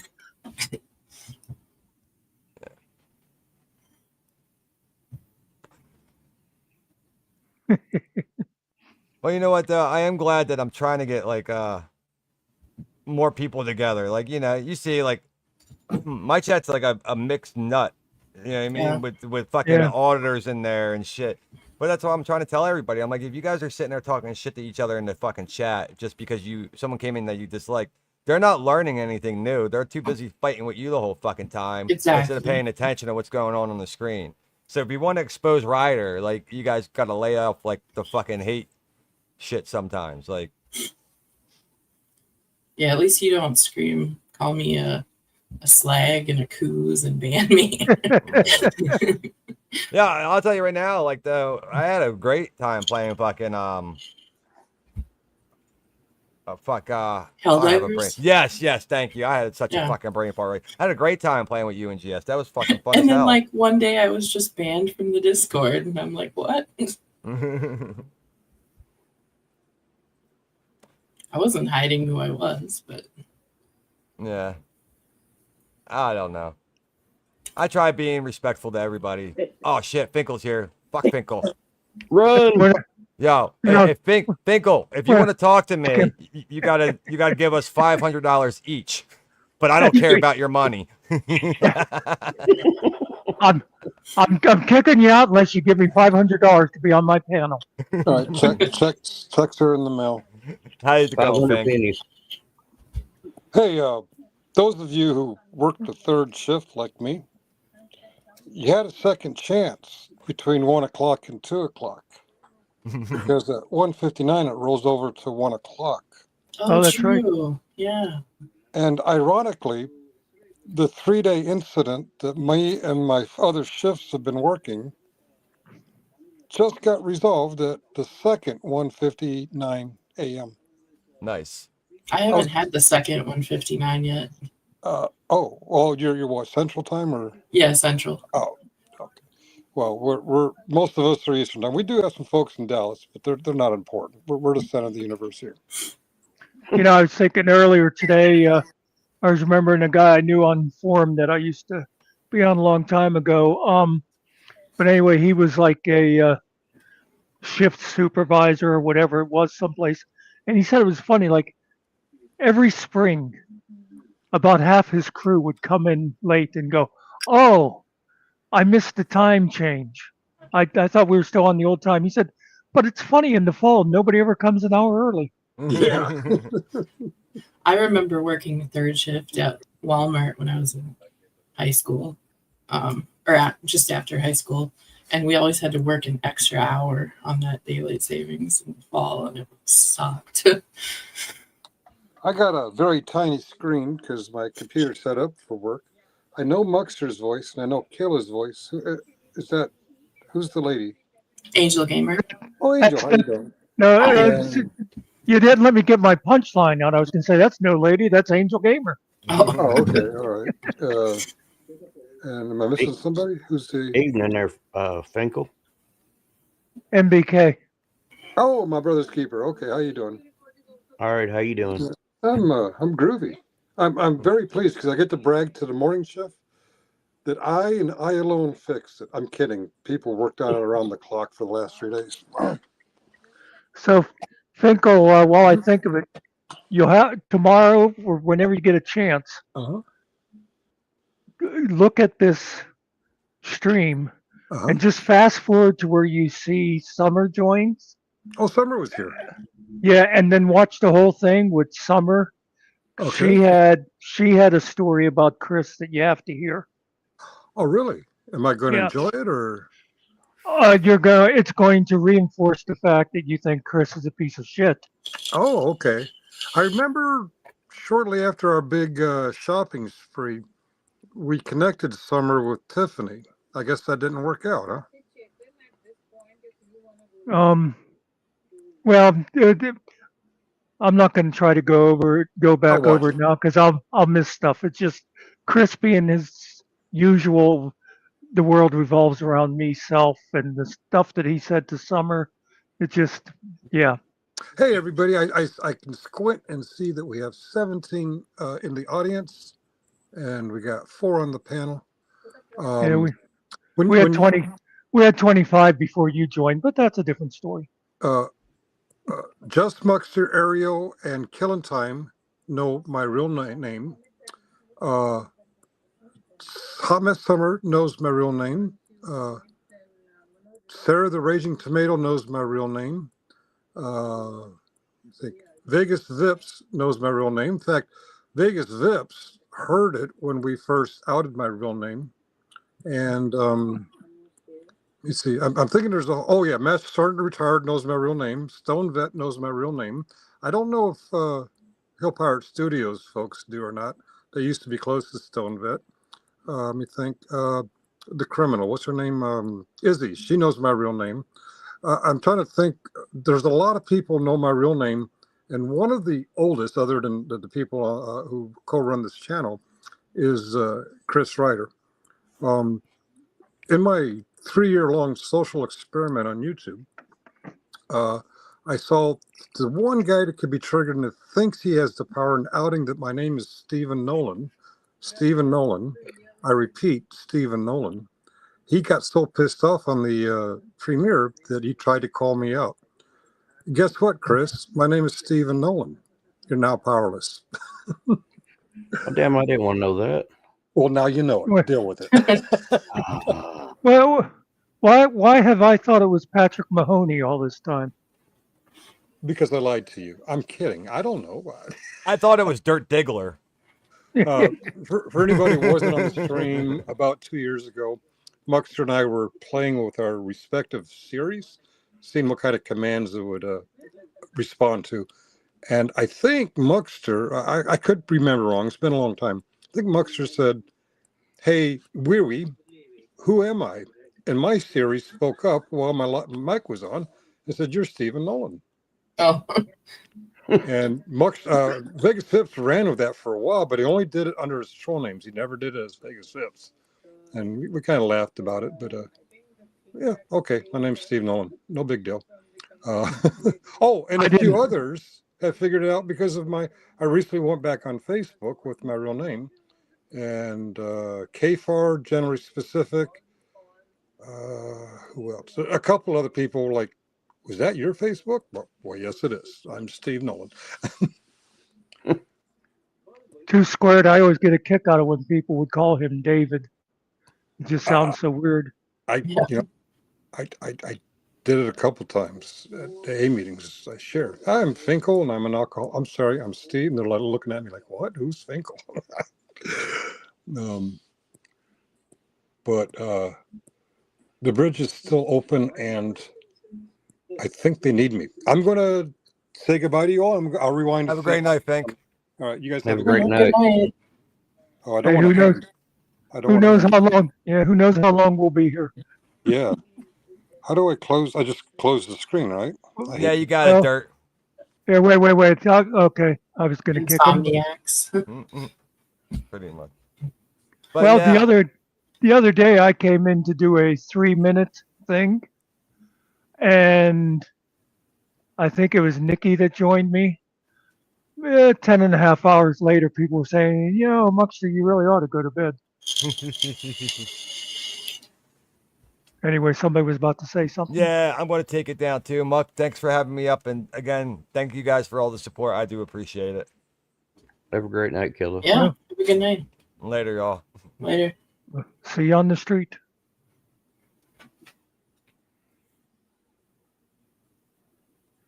Emma, that's because I'm going to 2 different channels. So that's why I've been highlighting stuff, because most people are probably in shadow, but if anybody's on my channel, then you're not seeing what they say. Anyway. Hey, Muxter, I never thanked y'all, but I do appreciate y'all letting me up at one time to talk to y'all and everything. I mean, I know we was all in different headspaces, but y'all was decent, and I do appreciate that. I was trying to remember if that was you that time. I think it was like me and Killen that were here, Yep. and you showed the one video, and we were like saying, well, we don't see a gun, Yeah, we try to. I try to go on actual evidence, instead of like what we were talking about earlier with me and Killen were saying about people with their tribal camps and stuff. Even, I mean, there's no secret that I cannot stand Todd, but there's still, if somebody would say something about him that just seems way off, I will check into it for myself instead of just going along with it. Like I said, show me the video if you want me to believe some of this stuff. Yeah. So yeah, like that day, yeah, we tried to treat you fair. And y'all was decent. I appreciate it. I've always appreciated it. I remember that. I know Finkel at the time, he was, siding with Chris. And till I'm pretty sure it's me and Killen, we were going, well, no, wait a minute. That's not what we just heard there. That's not what we saw. And like Killen, Finkel came around too and said, yeah, this isn't what Chris described. Yeah, y'all was really decent. I actually ran across that video in my archive and watched it the other day, and I was sitting there laughing because that was some funny times back then.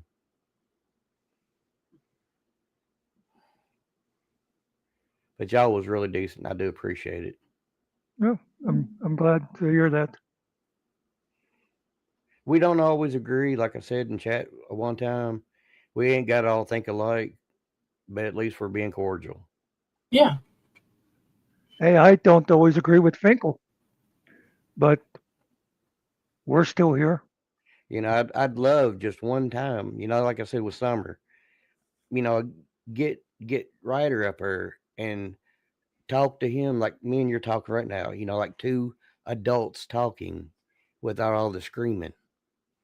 Yeah, I don't think he can be an adult. You know what I told Finkel the other day, offline? I said, you know what? As far as I'm concerned right now, I don't ever want Ryder up on panel again. And I said, now as far as like if him or the other 2 guys were doing something, they let him up, that's up to them. But if I'm running things, which, I usually am, Chris, I said, I will let Todd up because Todd generally, unless he's got like Chris here to fight with, he'll behave himself when he's on our panel, when he's a guest. But anyway, what do you mean you don't always agree with me, Cart? Banner, Carrie. Yeah, I mean, I'm sorry. She Go guess ahead. has been decent to me lately too. So, like, I don't really have an issue. Some people have an issue with me being up on his panels and stuff. When I saw you going in there, I thought I could already see people are going to start calling her a traitor. Yeah. They asked if I'm trolling him, and no, I'm not trolling. I just, he asked me to come up that time, and I did. So.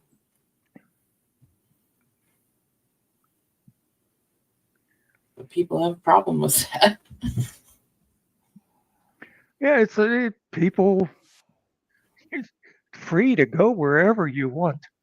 I'll tell you, the only thing that's ever bothered me with people is, well, most going back to our Izzy days, which if people don't know what I'm talking about, I'm not going to bother going into it. But if it caused a lot of friction with other places, and well, we were like going head to head with. I think they were what 3PS at the time.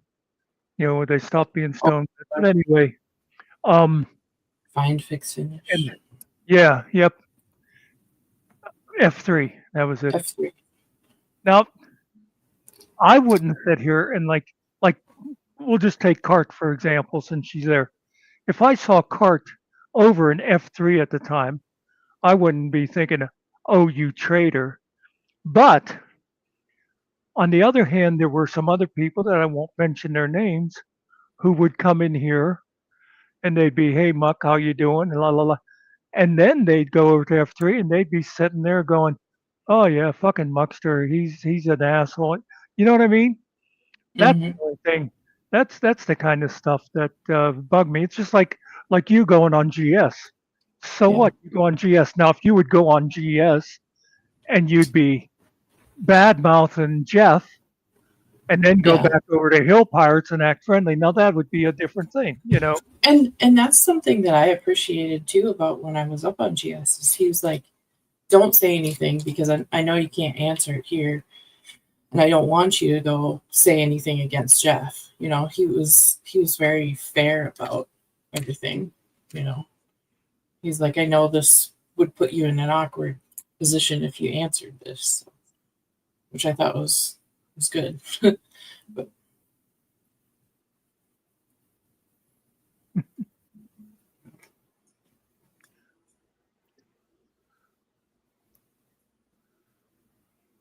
Yeah, that's something, Candace, that I think Chris is learning is the internet is forever. People have all that stuff that he's done before, and he can't just bullshit about it. Yeah, just because the channel's gone don't mean the videos are. See, here's like Cart said about this, like with her friends. They have different. I've said about this before. The way I grew up, back in 1924, my parents and their group of friends got together every Saturday.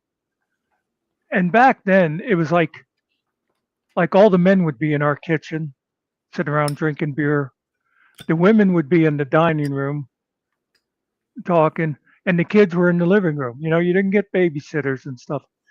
But I can remember the guys would be out there in the kitchen, and they'd be arguing all kind of politics and stuff. I mean, it'd be like heated arguments. And at the end of the night, it was like, okay, are we coming back here next week, or are we going to Fred's house? It was like people didn't become enemies just because they disagreed on stuff.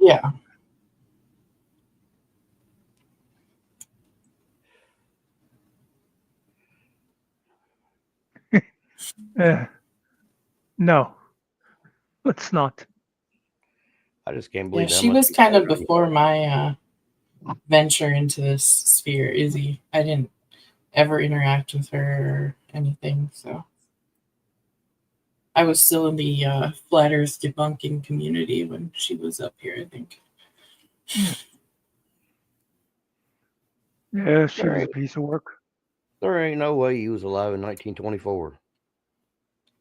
I'm gonna say you look good for 101. Well, I try to keep in shape.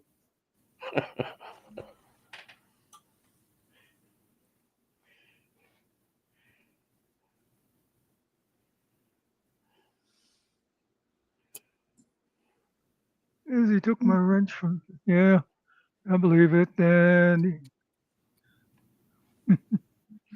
I'll tell you. Okay, so I'll say something about her. Um, like you say, Carrie, she took your wrench. Here's a funny thing, and you remember Steve. You still see him around. I saw it. He hangs out at Chris's, Steve Cousins. He was a regular here, and he had a wrench in Finkel's. And Izzy convinced Finkel to take away Steve's wrench. Okay. But the thing is, and Steve was an Izzy lover. Okay. Oh. And she did this like backstage. She convinced Finkel, he, Steve shouldn't have a wrench because he is over at Vips and that. And usually Finkel wouldn't care about stuff like that. But anyhow, so Finkel took his wrench away, and I felt bad about it. At the time, I didn't feel like an equal partner, like I do now. But anyway, a while later, Steve used to always, every time he'd come in, he'd goes, "Where's Izzy? Where's Izzy?" It was like his thing. So after the Thanksgiving Day massacre and things happened, Steve came in one day and he said, "Where's Izzy?" And I said, "You know what, Steve? Let me tell you something. You, this Izzy that you love so much, she's the one that had your wrench taken away and wanted you kicked out of here." I said, "I was the one who stuck up for you."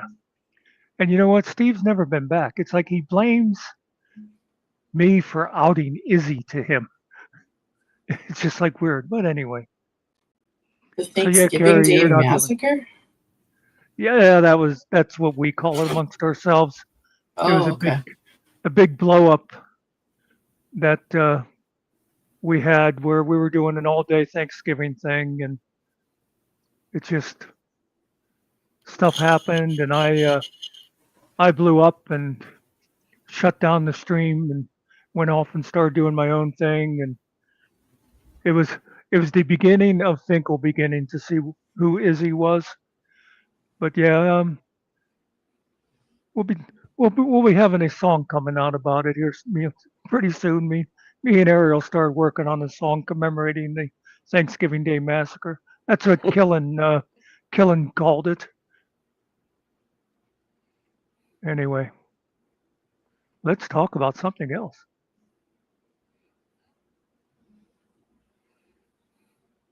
Well, that is why, though, we were having so much trouble with Jeff for a while there. Is it was all because of shit Izzy was saying behind the scenes, and Oh, we stupidly believed her. yeah. I've always been disappointed in myself because I'm usually really good at spotting people, and she totally got past me. But that's what when Todd came in to chat the other day, and he has said this to me before, thinking that he had a good weapon to use against me, but it was always while I was in chat. And then, it's hard to explain anything complicated from chat. But he'd throw this at me. He says, "Hey, Muxter, you used to call Jeff a piece of shit who shouldn't be on the internet, and now you're his buddy." Well, this time I was on panel and I got to say to him, "Well, yes, you can change your mind about people." And I Right? learned this about Jeff, and I learned that, and Todd went away. But I think he thought he was having like a mic drop moment, and it was like, and I know you guys, you're Todd supporters and that to one degree or another, but one of the things for me with Todd is he does not understand friendship. And all you got to do is be following his channel for a while, and you see how people go in and out. Anyway, Yeah. this is supposed to be tear down Chris night, not.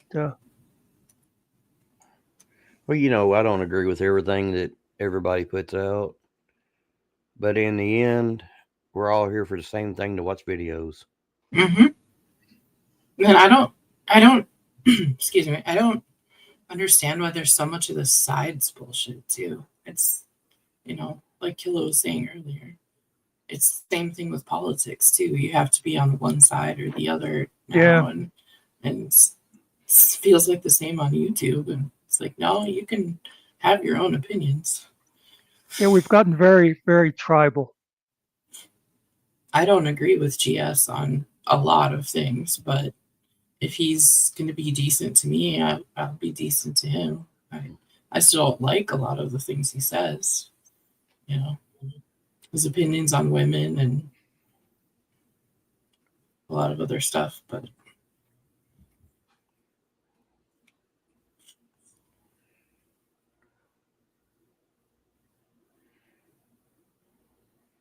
My main thing, I can deal with a lot of disagreeing with something, but people can deny it and stuff. But Todd's a racist, and that's one of those lines I cannot go across. yeah.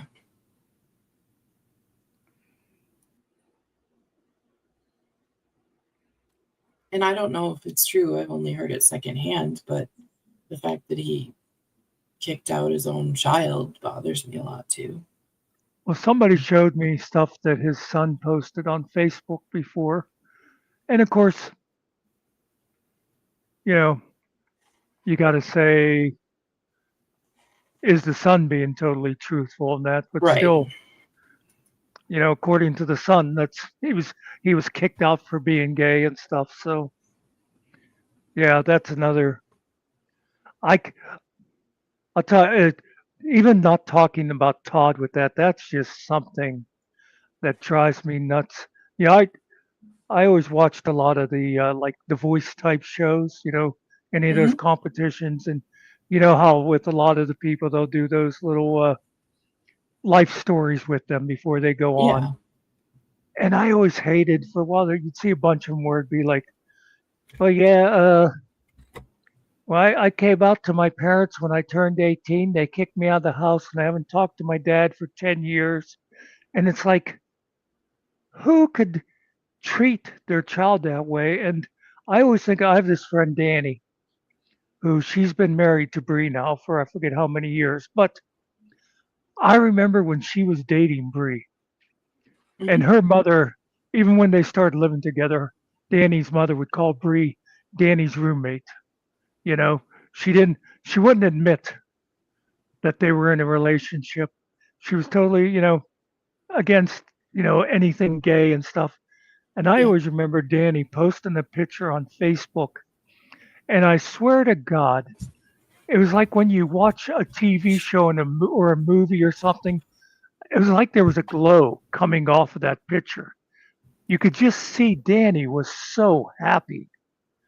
And I thought, how could any mother see their daughter look like that and not be grateful for whatever would put that look on her daughter's face? Yeah. So yeah, so that just any of that kind of stuff like that drives me nuts. Me I too. know I'm dominating, but let me tell you the quick story about my mother. Okay. Now I said about being alive in 1924. My mother was actually born in 1923. I got to give a little bit of the background just so you can appreciate it. I didn't know you were a Dom, Muxter. She was born in 1923 in a conservative Catholic immigrant family, uneducated coal miner for a dad, grew up in where the area where I'm at now that's very white. So not a real sophisticated upbringing, right? And you figure even just the time as far as accepting things like homosexuality.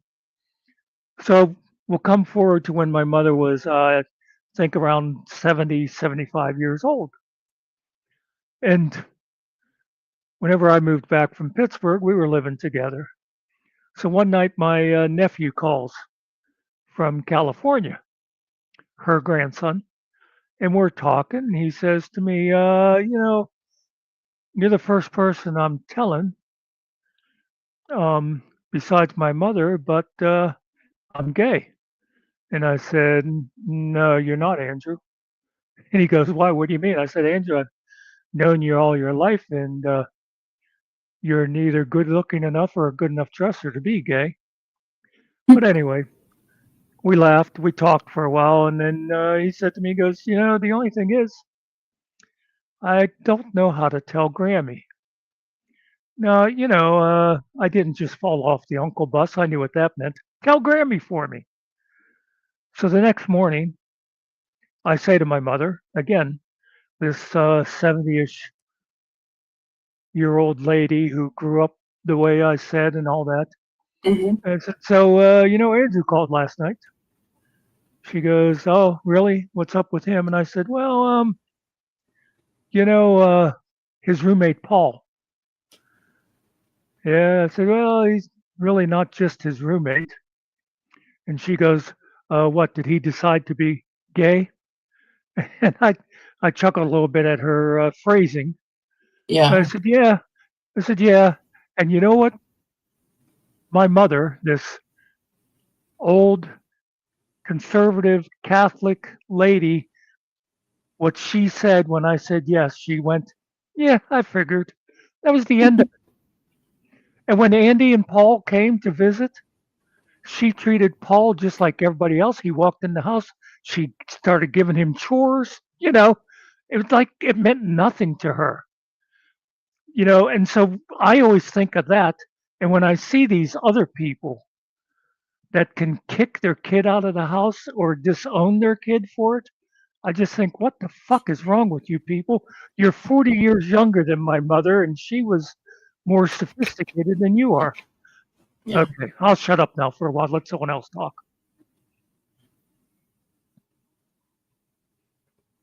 I was never brave enough to tell my dad. And now I kind of regret it. I'm still not brave enough to tell my mom. Mhm. But I did get brave enough to tell my brother. And he was very supportive. Candace, actually, it was, I don't know exactly when, but for, a number of years, they could arrest people for being gay. That's what what's it called? The Stone something riots in New York, Stonewall. wasn't it? Yeah, that was kind of a turning point when they kind of started, we're here, we're queer, get used to it. Yeah. And, yeah, but what's funny, again, being 130 years old, I've often thought about, like, when I was in high school, if somebody had said someday it'll be legal for gay people to get married, you'd be like, yeah, you're crazy. I read a lot of science fiction. It doesn't even happen there. Yeah. The other thing was when I was still in school whenever abortion became legal, kind of thought like abortion and civil rights was kind of a settled thing. And now here we are, 170 years later, we're still fighting about abortion. We're still fighting about civil rights, but gay marriage is legal. I mean, and marijuana, that's another one. You never would have thought. It's just like the world is very strange. We're still letting women die over healthcare. And,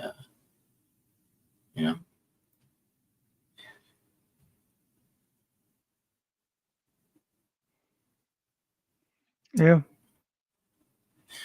not only would they arrest you in England for being gay, they would also chemically castrate you.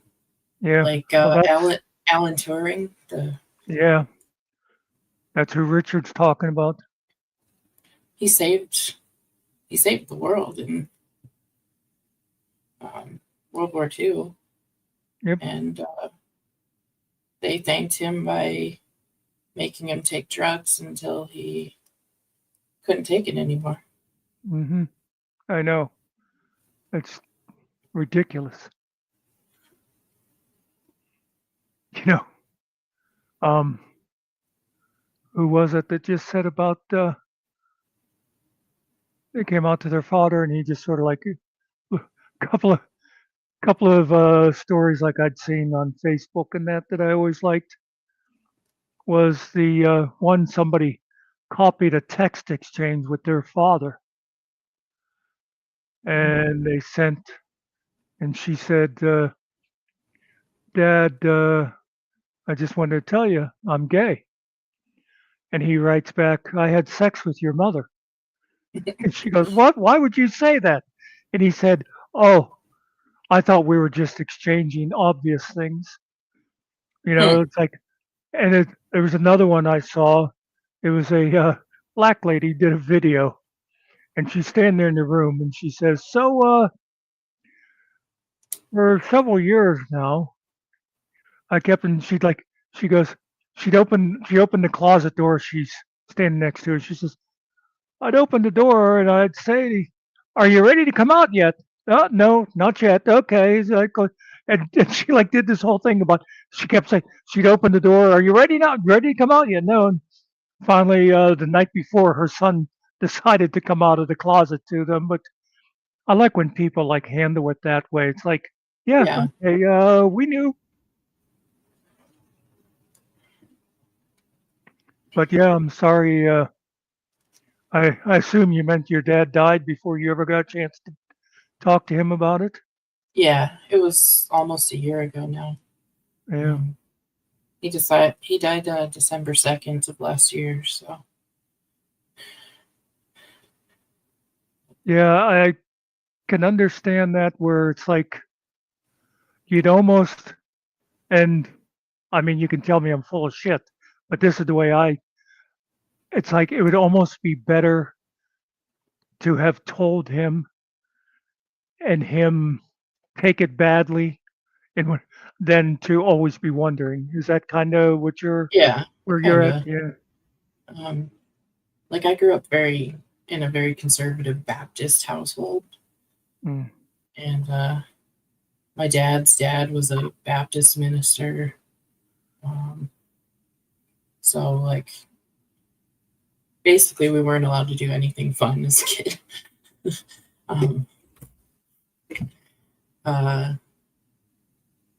So yeah, I don't know. My grandpa kicked out my uncle for being gay, and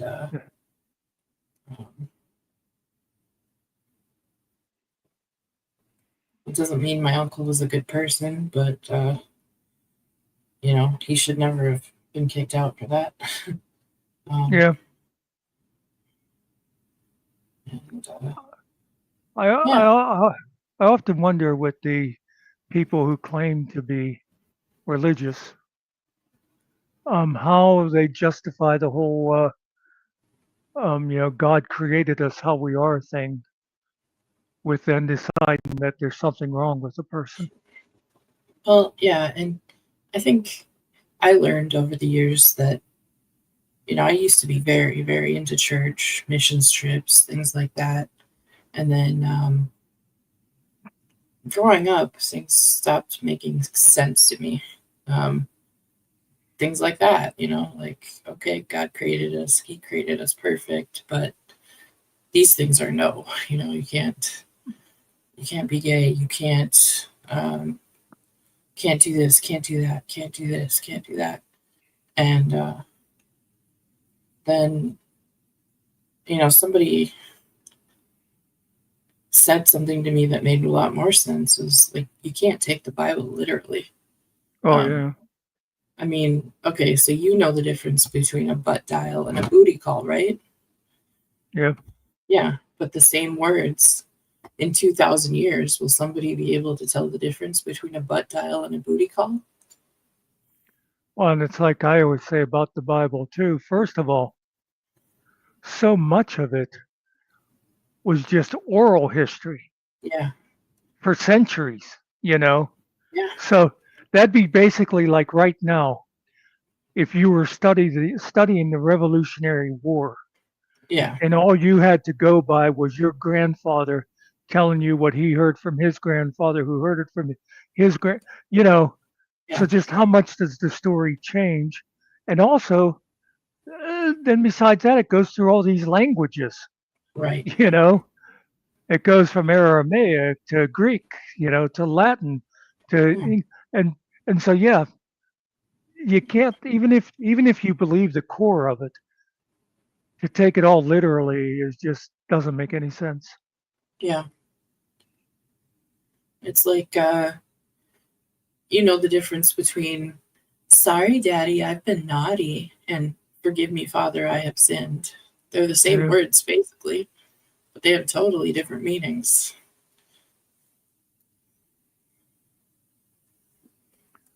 yeah, but I'm kind of like you. I'm a recovering Catholic. Mm. I grew up with 12 years of catechism, and I believed all that stuff for a long time. But then after a while, I just started thinking about different inconsistencies and stuff, and Hmm. over time, it's just like, yeah, I don't really buy any of it anymore. And now I kind of wonder if it's more like that, like how they portray God on that show Supernatural, where he's basically like the director of a sitcom, and Yeah. we're here for his own entertainment, things like that. You know. Well, one of the things that, sort of one of the earlier things that I thought of was they always said, well, first of all, he's this all powerful being that creates a universe on a whim just for us. Hmm. Um, but um, he's all powerful, all knowing, All and loving. and he created us in his image. And I think, wow, how egotistical is that? It's like, And he's all powerful, but he won't stop babies from having cancer. He's all yes, powerful, but you know, there's so many things. that's what somebody said to me one time about, you know, what if you're wrong and when you get up there and you have to answer to him? And I said, well, if it happens and I get up there, He's gonna have to answer. I'm going to have a lot of questions for him. Yes, yeah. Yeah. Explain childhood leukemia to me, there, big guy. Yeah.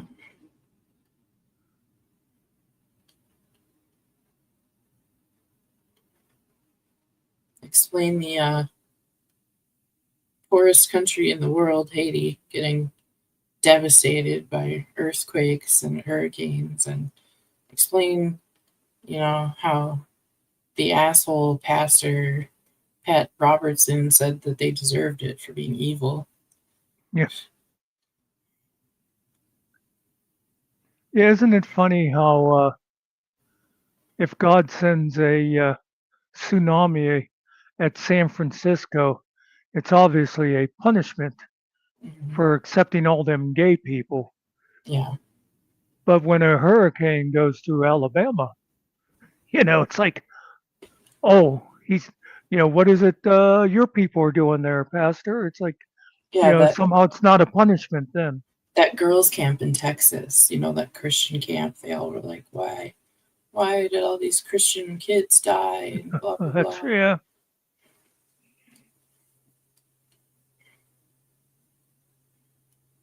I always, that's like I always get a kick out of if somebody,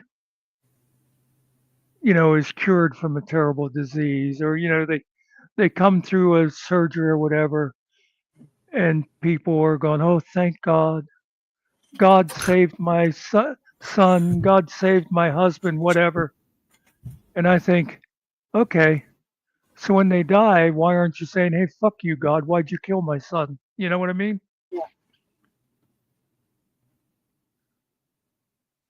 I'm still here. I'm just listening. My dad was one of the kindest, most selfless people I've ever known. I didn't agree with him on everything in his, religious and political beliefs. But for him to die at age 62 of cancer, painfully, suffering, I had to watch him go through that. Yeah. I can't see an all-loving, all-caring, all-powerful God in that. I just can't.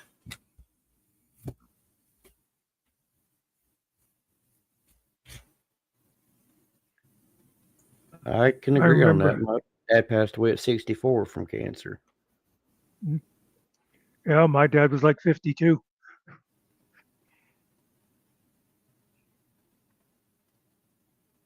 Same thing. I remember having a conversation with a guy that I graduated with who became a preacher. And I always like these kind of people. I tried to have a serious conversation with him, and whenever I'd ask him any kind of question like that, why would God allow this or why this, his response was always, "Oh, that's the great mystery," you know. And for me, it's like, okay, we aren't meant to understand.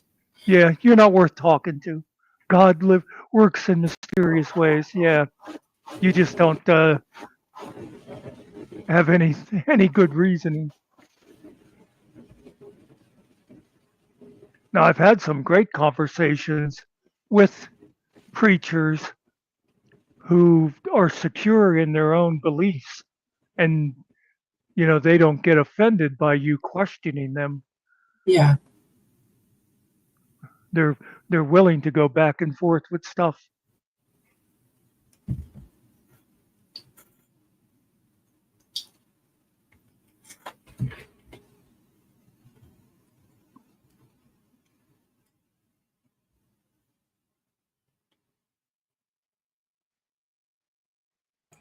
I don't get into the whole religion thing or the politics thing, so that's why I'm just sitting here listening. I grew up Pentecostal, and then I got baptized Baptist, and after seeing how the world is, it's hard to believe anything. Yeah. Yeah, well, that's like part of my thing is if there is some sort of huge being out there that actually did create all this, why is he going to give a shit about MBK? You know what I mean? If I decide to drop to my knees tonight and say, "Oh God, please do this for," why would he care? And then tomorrow, whenever I have to call the fire company to get me back up off my knees, he's also going to not going to help with that. But that's another story. But it's like, why would that being care about? I mean, he's not even going to care about God bless America. He's not even going to care about a country of people. Why would he care about an individual? I picture if there is like a being like that out there,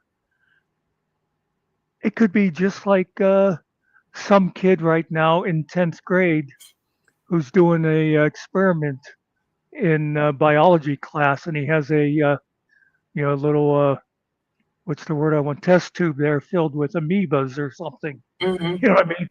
That's what we could very well be, some kid's science experiment. Yeah. Oh well. I saw something somewhere the other day where somebody's like, what if we are the aliens that were inside the asteroid that killed the dinosaurs? Yeah. That'd be wild. Yeah. I remember on YouTube there used to be and it's crazy, but they had them simulation videos that were all simulation, and I'm like, people are freaking crazy. Yeah. There's just too much to think about.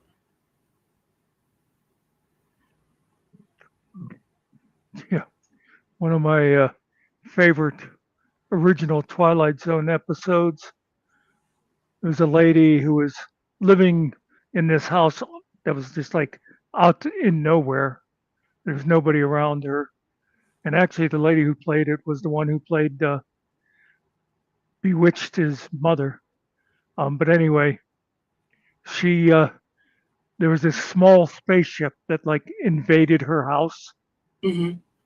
and the whole time the lady didn't talk. She was just like she would like screech and stuff, and she was like running from the spaceship, and finally she got like a broom and she knocked down this spaceship, and that's when the camera goes in on this little spaceship, and on the side of it you see it says like U.S. Nautilus or something, and you can hear the little guy on the radio and they're talking in English, calling back to headquarters. You know, there's just it was like Oh it yeah. was the Earthlings were the actual invaders in it. They don't make nothing like the Twilight Zone no more, though. They had some good stories. Yeah, Oh like yeah, the one where the lady is waking up from surgery and they're talking about how hideous she is, and yes, they take the yes, bandage off of her face and she looks normal and everybody else has pig noses. yes, that was a good one. And of course, my favorite of all time, and a lot of people bring up the same one. And I remember the title of it, Time Enough at Last, was the guy who was always reading, and he was Yep. always getting in trouble for it. He had to hide from his wife. He had to hide from work, and he went into the vault that one day to get away and read. And that's when the nuclear war happens, and he comes out, and everybody else is gone. Oh And yeah. he goes to the library, and there's all these books scattered there, and he's gathering up all these books, and it's like, now nobody can stop me. And his glasses fall off his face and shatter. You know, it's like Oh. as Rod Serling was just like great for that. He'd always put those Mm, little twists in at the end, you know. the Twilight Zone.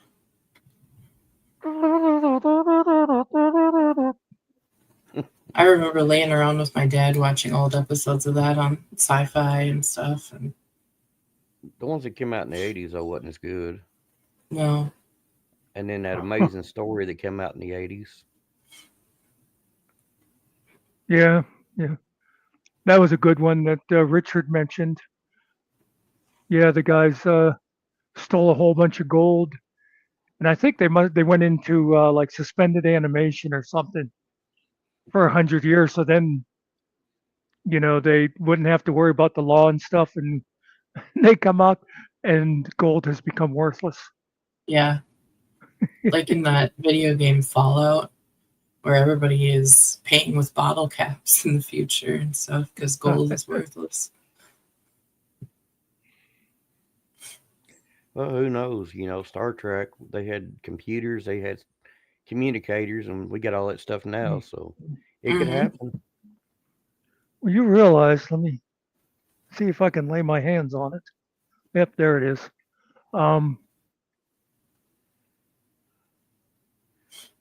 Can you guys see me? Mine is You're just froze showing up. black. You're frozen, but I Oh, can okay. see a picture of you. But yeah, my screen blinked before, and I wondered if it. Anyway, I had like the old flip phones. Mm-hmm. The guy who first designed those, he used the Star Trek communicators as a model. Oh, nice. I met Leonard Nimoy one time, and Oh he yeah. told me I had nice ears.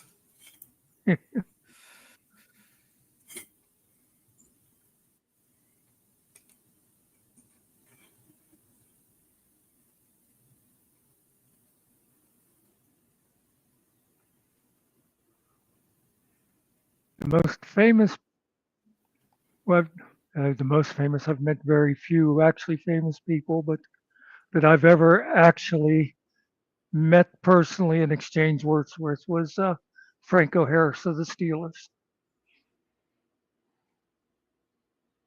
Of the Steelers? Yeah, Oh, okay. never really. Well, I did meet a guy. He was an Indian activist. Talked to him for a bit. He was an actor. He was in Last of the Mohicans, but Hmm. I haven't met too many like real celebrities in my life. My dad fixed Prince's car one time. Oh, really? Because Paley Park was like right around the corner from the dealership he worked at. About the only people I've met that, but of course, a lot of people don't like them. But I met Nick Cash Patel and General Flynn, but that's Yeah. about it. We met them down in Tennessee. My dentist, he pissed me off. He's he's actually the same age as me, though he was a year behind me in school.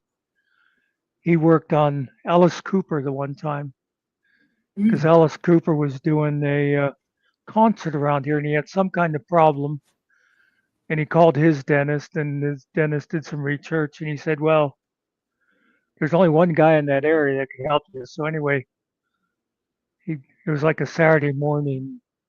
I remember I said to Bill, I said, Alice Cooper was here and you didn't tell me. He's like, well, I couldn't, HIPAA and stuff. I said, you could have just said, hey, I can't tell you why, but just be hanging around outside my place, around 10 o'clock,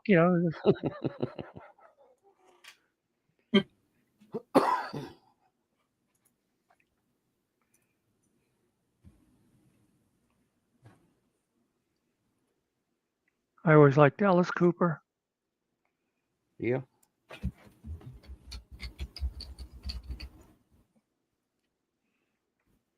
Growing up in the late 70s and 80s, heard a lot of it.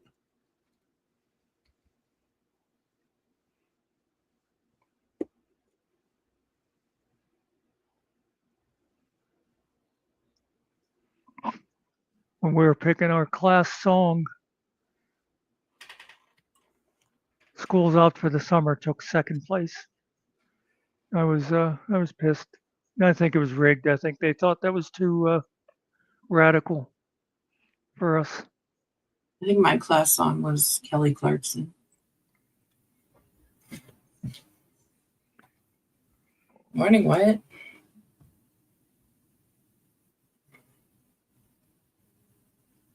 I didn't hear what you said after Kelly Clarkson. Oh, I said morning, Wyatt. He's just joined morning, the chat. Oh, hey, Wyatt. I just got a cool picture from somebody, but I'm not going to say anything about it. Mm-hmm.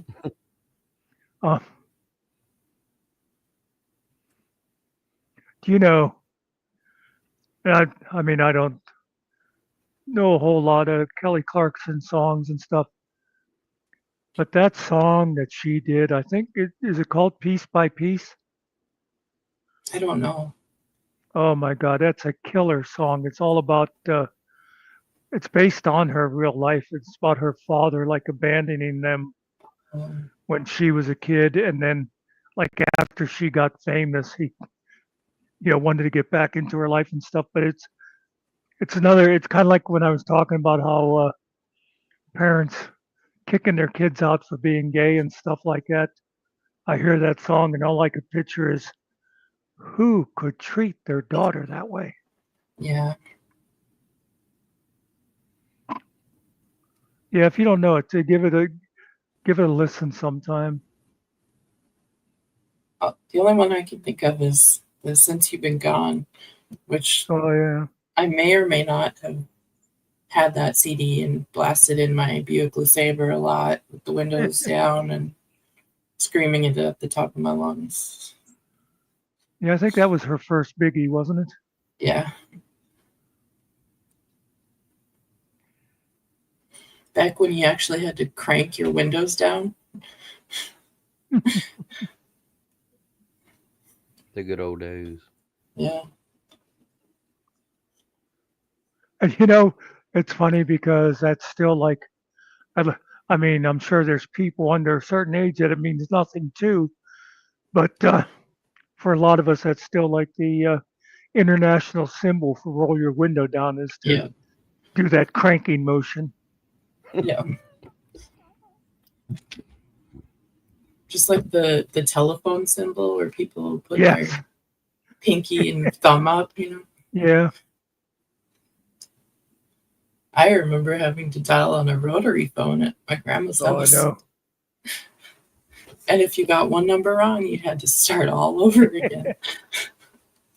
Do you remember if somebody didn't hang their phone up all the Yes. way, it would leave the line open then? Yep. Party And lines. yeah, you couldn't Oh, call. yeah.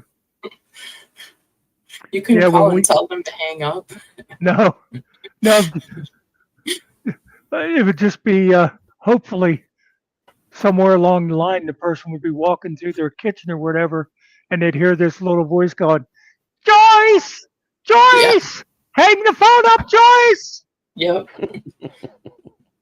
It would tie up both of your lines for the whole time. Yeah. Oh, there was a Doris Day movie about a party line that my grandma and I loved. It was called Pillow Talk, I think. It was I remember. Cary Grant and Doris Day. Yeah, that was definitely the name of a Doris Day movie. Yep.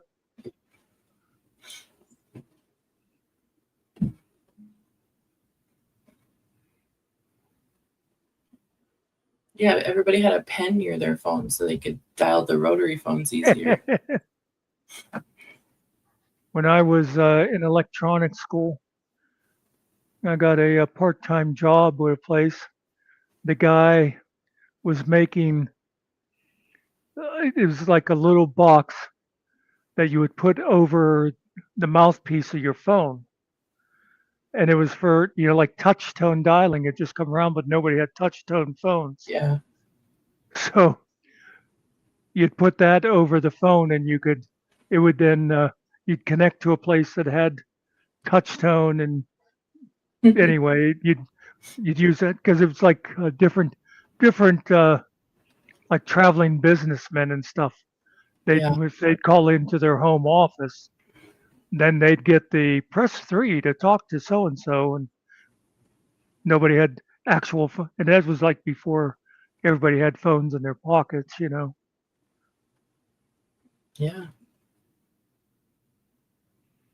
That's one of my things. Is I just love how technology has changed in my lifetime. I was in 9th grade before we got a color TV. Wow. You're old as dirt. Yep. And it's always funny. You think about like old science fiction movies, like was saying before about Star Trek and that, or some old movie where like the TV screen was hanging on a wall. Yeah. It's like, oh, wouldn't that be cool if they could actually do that? Yeah.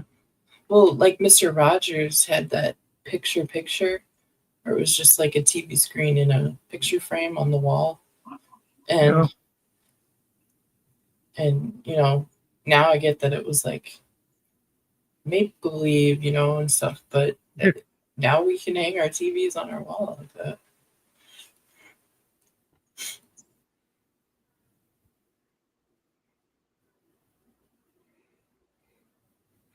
Makes you wonder what they're gonna have in another 10 years.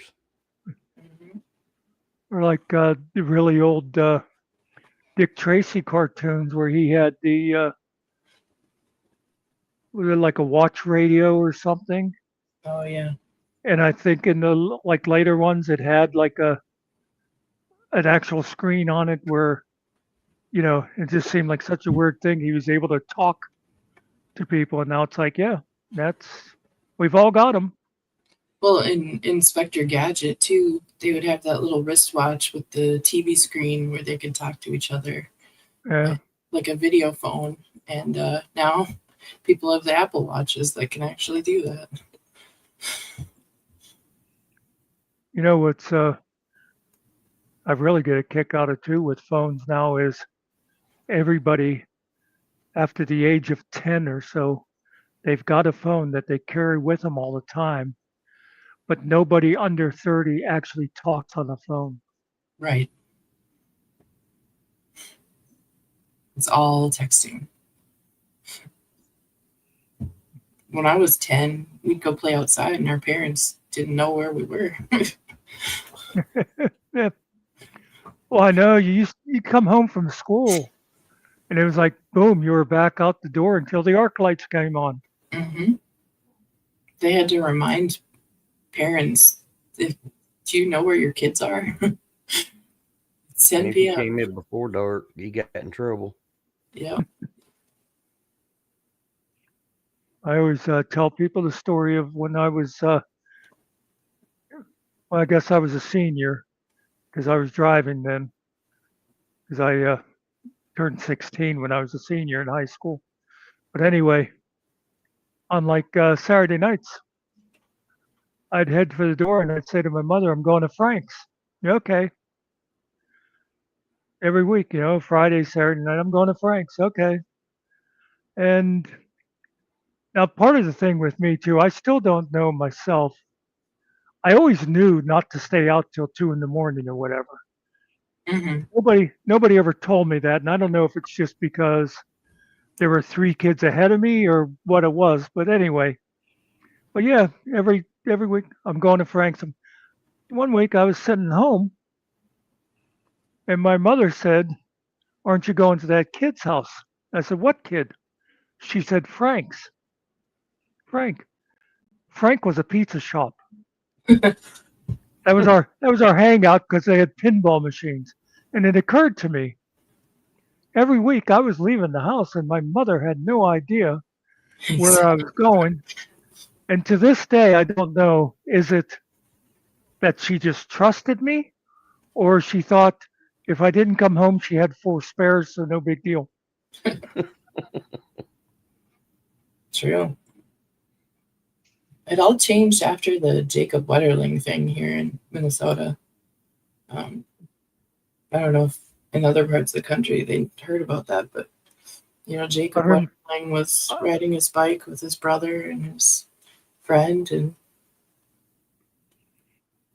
Okay. For years I and remember years, the name. nobody ever knew what happened to Jacob Wetterling, and his parents held out hope for so many years that he was just missing or had been abducted and stuff. And it turns out that this guy sexually assaulted him and killed him in a field and buried him there. Wow. They didn't know until just maybe 5 years ago what had happened to him.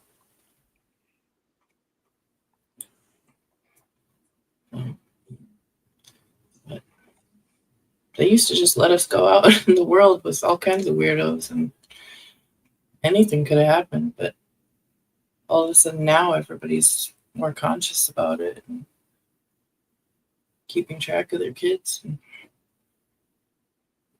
Well, it's still, it's like, or what I was talking to with Summer earlier is, I never had any kids that I know of. You gotta say that to sound cool. Anyway, I've often thought of what a tough line that is to walk of protecting your kids but not smothering them. You know what I mean? Yeah, we used to, like in the summertime, you'd leave the house at like 10 in the morning and we'd be out walking through the woods a couple of miles away, we'd be whatever. And, like I said, didn't have like cell phones for some to contact somebody if something happened. And we're just gone all day. Yeah.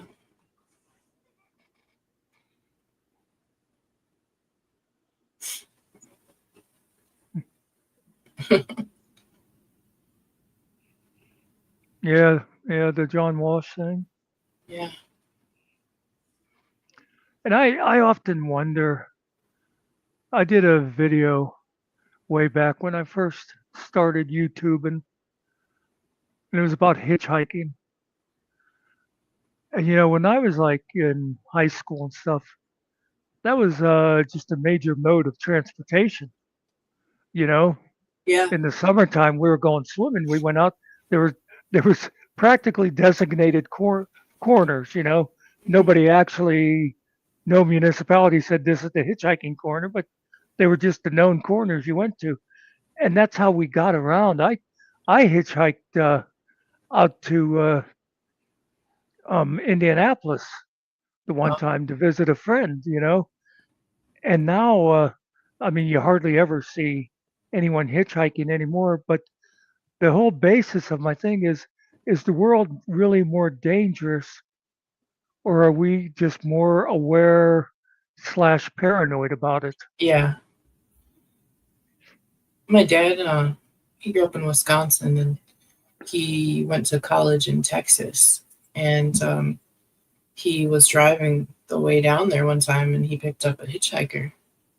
And the hitchhiker offered to drive for a while. And my dad said, "Sure, you can take over for a while." And this is before GPS and all kinds of stuff. And Yeah. my dad ended up falling asleep in the passenger seat. And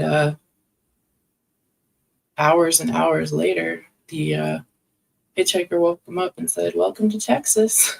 And it's like anything could have happened. Yeah. Whenever I went out to Indianapolis that time, the first ride I got, because my sister-in-law gave me a ride out to Interstate 80, which is only about 15 miles from here. So I got, that little bit of head start. And I get out to 80, and then this van stops. And it was all like younger guys, like my age at the time, like college age guys. Mm-hmm. And I get in, and I'm in the back, and someone said, "Where are you headed?" And I told them where, and like the guy said, "Well, I'll be able to take you like this far, but then I'm heading more north. You're going to want to head south." And so then I'm talking to the guy I'm sitting by, and I said, "Where are you guys going?" And he's like, "Well, I'm headed to St. Louis, and this guy is going to, Houston or here." The only the driver, it was his van. Nobody else was actually with him. He was going cross country, and he was just picking up hitchhikers as he went. Wow.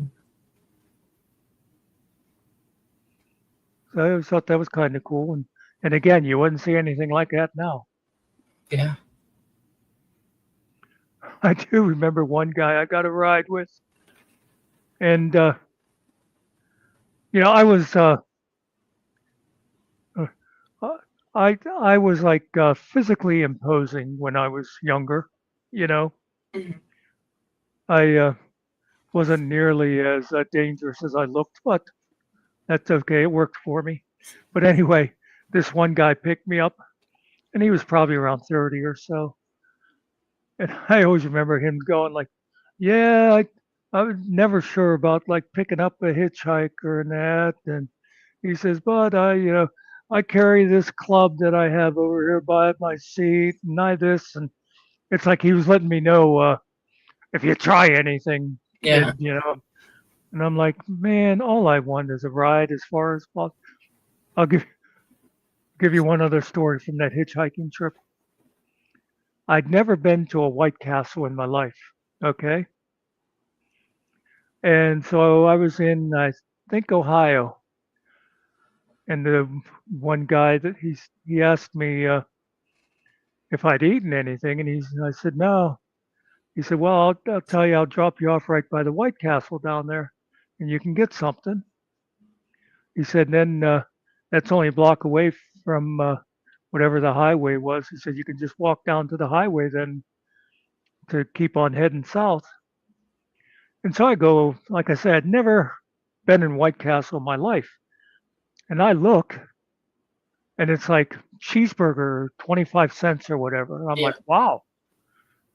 this is, it might have been less. I don't know what, like back then. It might have been, 15 cents or something. I don't know. Hmm. But I thought, holy cow. It's like, and the place was busy. So I knew they couldn't possibly be just selling, salmonella on a bun.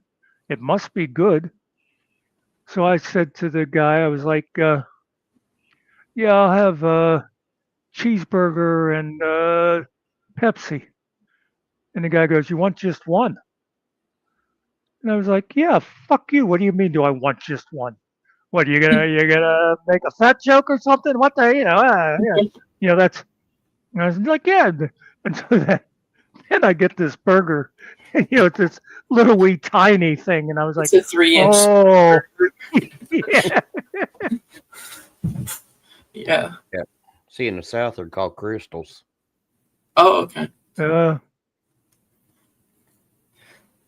My dad grew up on those because he was, the youngest of 5 kids. And when you're a pastor and don't make a lot of money, you feed your kids 10-cent burgers.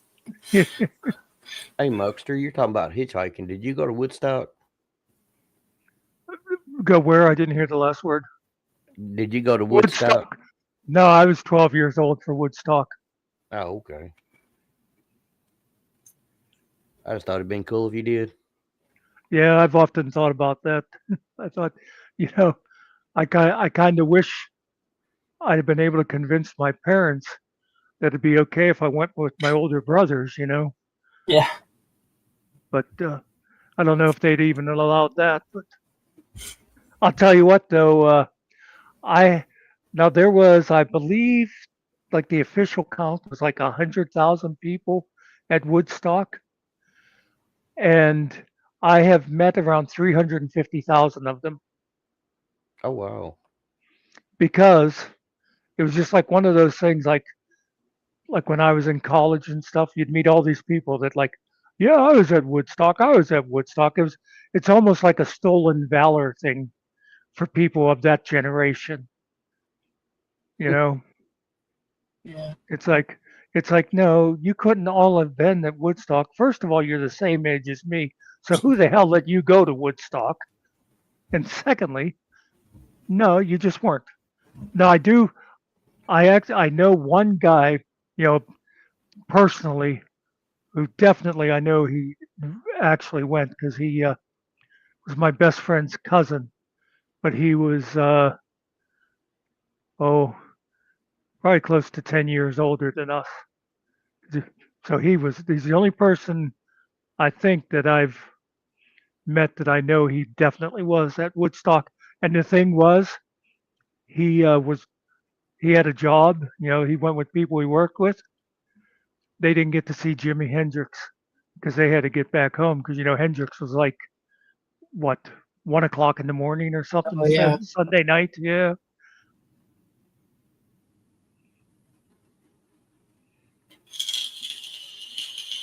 It's sad is a lot of them people that did all that fun stuff, they're all passing away.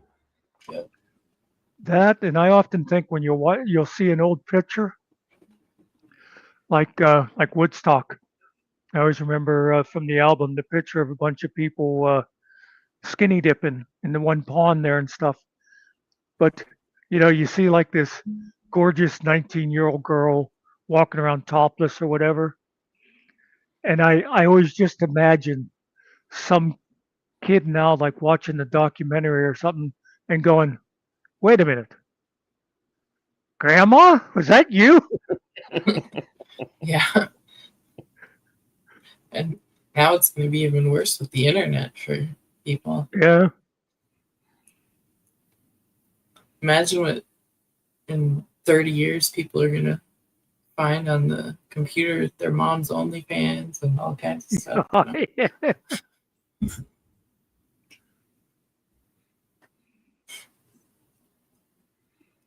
When I was younger, I did security down in Louisville, and they had a memorial. They was doing this thing for the Pearl Harbor survivors, Mhm. and I got to meet a few of the Pearl Harbor survivors, and I thought that was pretty cool. Oh yeah. Oh, Yeah, that would be. I've I got, met I've got patches and everything. I met a Tuskegee Airman. Ooh. Now that is very cool. Oh yeah. He went to church with my grandma, and yeah, he was actually my grandma's Sunday school teacher for a while. I, When I was in high school, I was in history class and stuff, and I was like, I know a Tuskegee Airman, and my teacher was like, "Oh, really? Do you think they would come in and talk?" And I was like, "Yeah." So I definitely got bonus points in history. when I was in high school, history was my favorite subject. Mm-hmm. Like I've said before, it's basically the only textbook I actually opened when I went to school.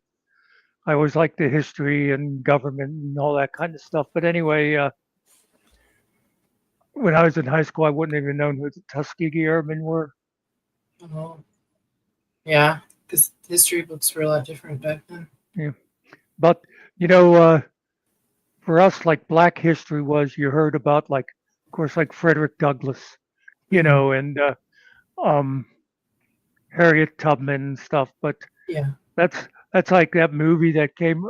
We were like pretty much the NASA or whatever you want to call it generation. I yeah, mean, I was I was like 12 when they landed on the moon, and yes, I do believe they actually landed on the moon. Um, but anyway, so I thought I knew a lot about the space race and stuff. mm-hmm. When that movie Hidden Figures came out, it like blew my mind to find I out that still there haven't was all seen these that. black women. Oh, that's a great movie, yeah. Yeah, But yeah, that's I'm glad they like that, like with the Tuskegee Airmen movie and stuff. I'm glad they've done a lot of those stories now because yeah. a lot of people have no idea. Ruby Bridges, and Yeah, I don't think I ever grew up knowing who Ruby Bridges was. And then, the movie came out a few years ago. And mm,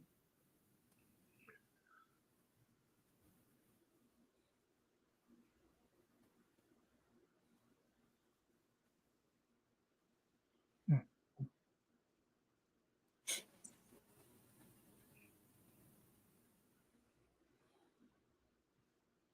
It was another thing. I talked about my mother accepting gays. She also, and again, growing up in very white America, God, she hated racism.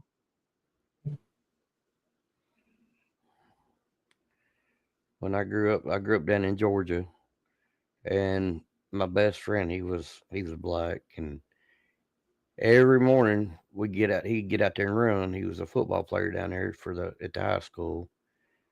So he'd come running down by the house. Well, then we'd get out there and we'd go back to his place. And I always called he lived with his grandma, and I called her Granny Williams, and she made the best biscuit and gravy. Mm. I remember one time there was a little bitty rattlesnake, probably not even 2 or 3 inches long, and she's out there with a 38 shooting that thing, and there's a bunch of holes in the ground. And every time she would shoot, that snake would crawl in that hole.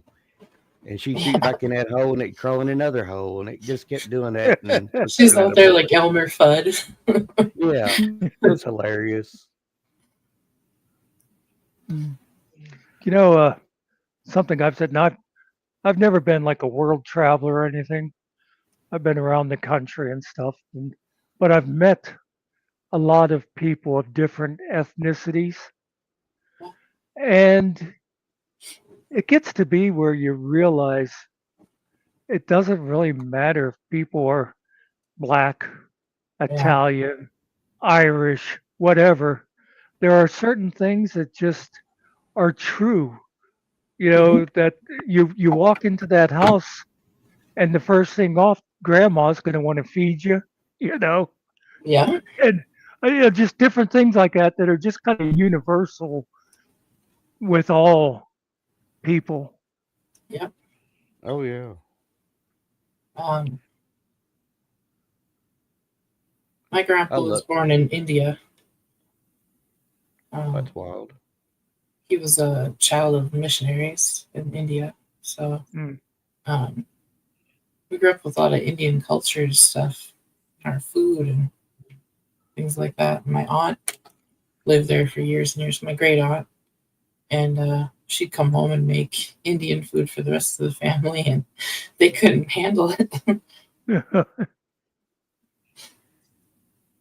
I'll tell you, it's one thing about growing up back in the 80s though, was all your neighbors stuck together and they took care of each other.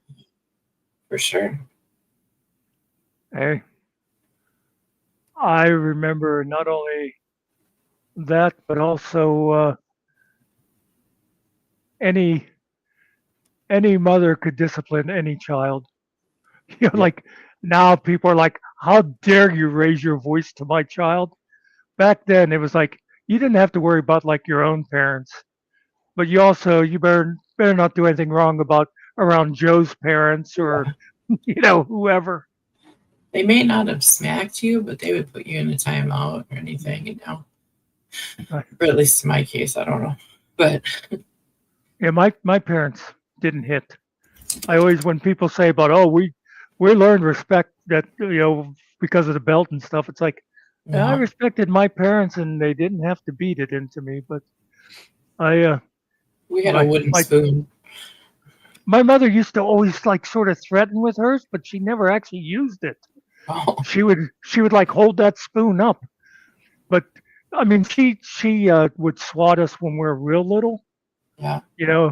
and you thought it was like a terrible beating when you didn't really feel it through your diaper or whatever. But yeah, but I said before about my dentist being the same age as me. He told me the story the one time my mother was walking home, and at the time his family lived just like a block away from us, and he was doing something in his own backyard, and my mother stopped and yelled at him and told him stop doing that Oh, yeah.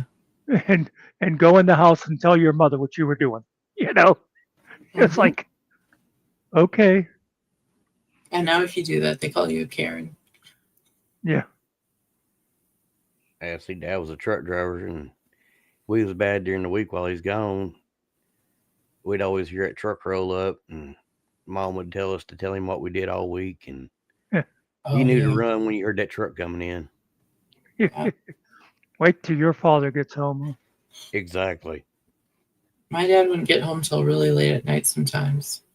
And so we just pray that they'd let you sleep and not punish you in the middle of the night. For quite a few years, my dad was only home on weekends because he worked construction, and the jobs were always too far away for him to be going every day. My dad would just be working like double, triple shifts sometimes, just trying to make enough money for us to live, He was a mechanic back then. I was talking to my sister a couple of years ago about, and we were like saying, like, we grew up, I mean, there was always food on the table. Yeah. We had clothes and all that. We used to have good Christmases. I think back, sometimes I don't know how my parents gave us as good a Christmas as they did. Yeah. But but we didn't think, we certainly knew we weren't rich. We didn't think, that we were leading any kind of a special life or whatever you. But it's like after we got older, it's like we realized, holy shit, we had a good life. When Mm-hmm. you start seeing the way other kids grew up, Yeah. My dad, even he sold some cars. He would fix them up and sell them, and he'd give us. We went to Disney World twice as kids. And it was only because he got lucky and fixed up some nice cars. Otherwise, we wouldn't have been able to go. We were definitely on like the free lunch meal program for periods of time, and we never had any of that. But I do know the taste of government cheese. Yep, That was some good stuff. for sure. But whenever they were giving that out, it was kind of anybody could go and get it when they first started doing it. Yeah. But we were always, I don't think we were very far over the line, but we were never, we were never below the line where we were getting food stamps or free lunches and stuff. But No, we yeah, probably we weren't weren't. very far above it. Yeah.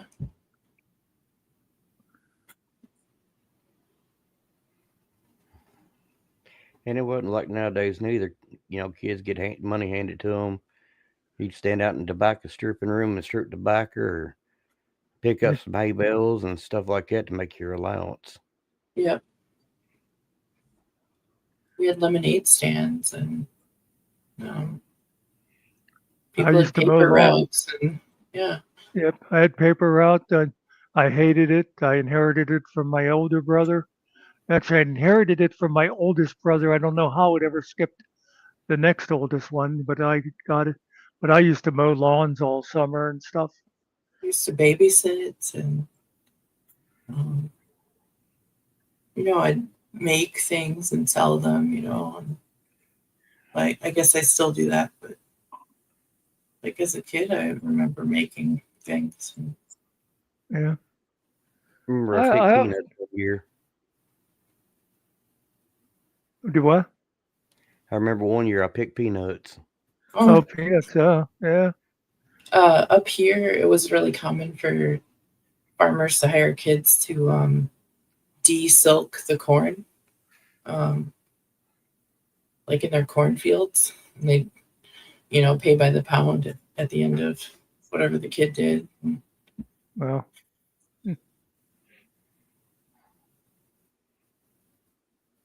I sometimes think now. I think a lot of kids.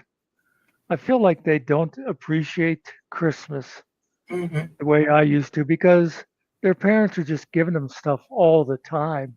Yeah. I mean, even when I was a teenager, we had to wait till Christmas to get a PlayStation or what. We didn't. Yeah. It wasn't like as soon as it came out, you had to have it. It was, okay, this is going to be a major gift that's either going to be birthday or Christmas, We didn't get toys like throughout the rest of the year.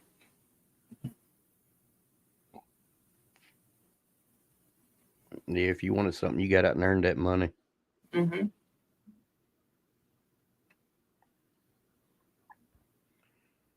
Remember when we bought our first Atari 2600? That was awesome. Yeah. We were always a few consoles behind all the other kids too, because my parents would go to garage sales and get the older consoles when the rich kids were upgrading to the new ones. Yep. So we had an Atari for a while, and we had, a Nintendo and Yeah. the first generations. Oh my God, I was so hooked on Zelda. Oh yeah, Nintendo. Ocarina of my Time. son's favorite. Yeah. Yep, that was the one. Ocarina of Time. That was the Yeah. one that. The N64.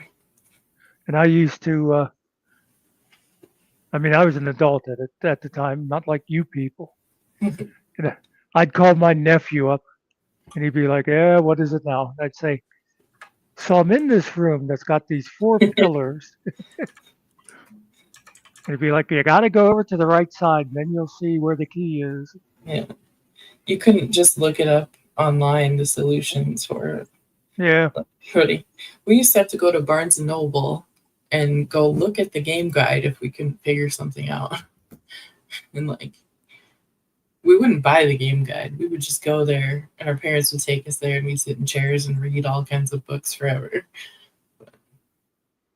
See you, Carrie. Spoiled by Top Chat.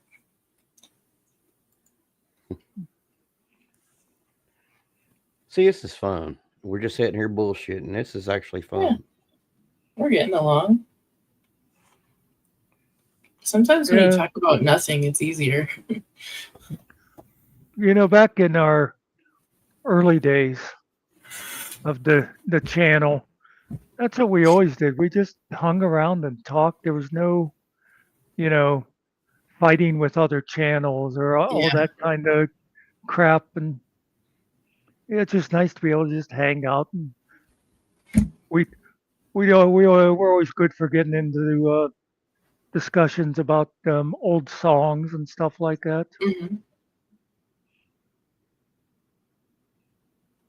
Yeah, maybe I'll start going live and just doing that. Yeah.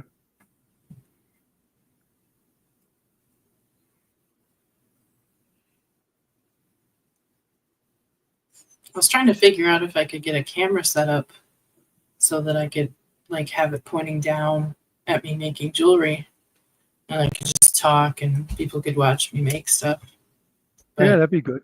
I don't know how I could get a camera set up that would work like that. I'm sure there's something out there.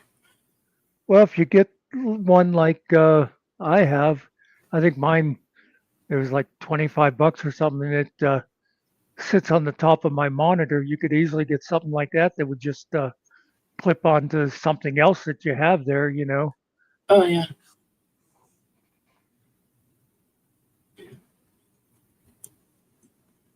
Yeah, that kind of thing. I used to be good friends with this girl that did all kind of art, and I used to love to just like sit there watching her create stuff. Like you say, you sit there talking at the time, and especially if you can interact with chat, I think a lot of people would find that interesting. Yeah.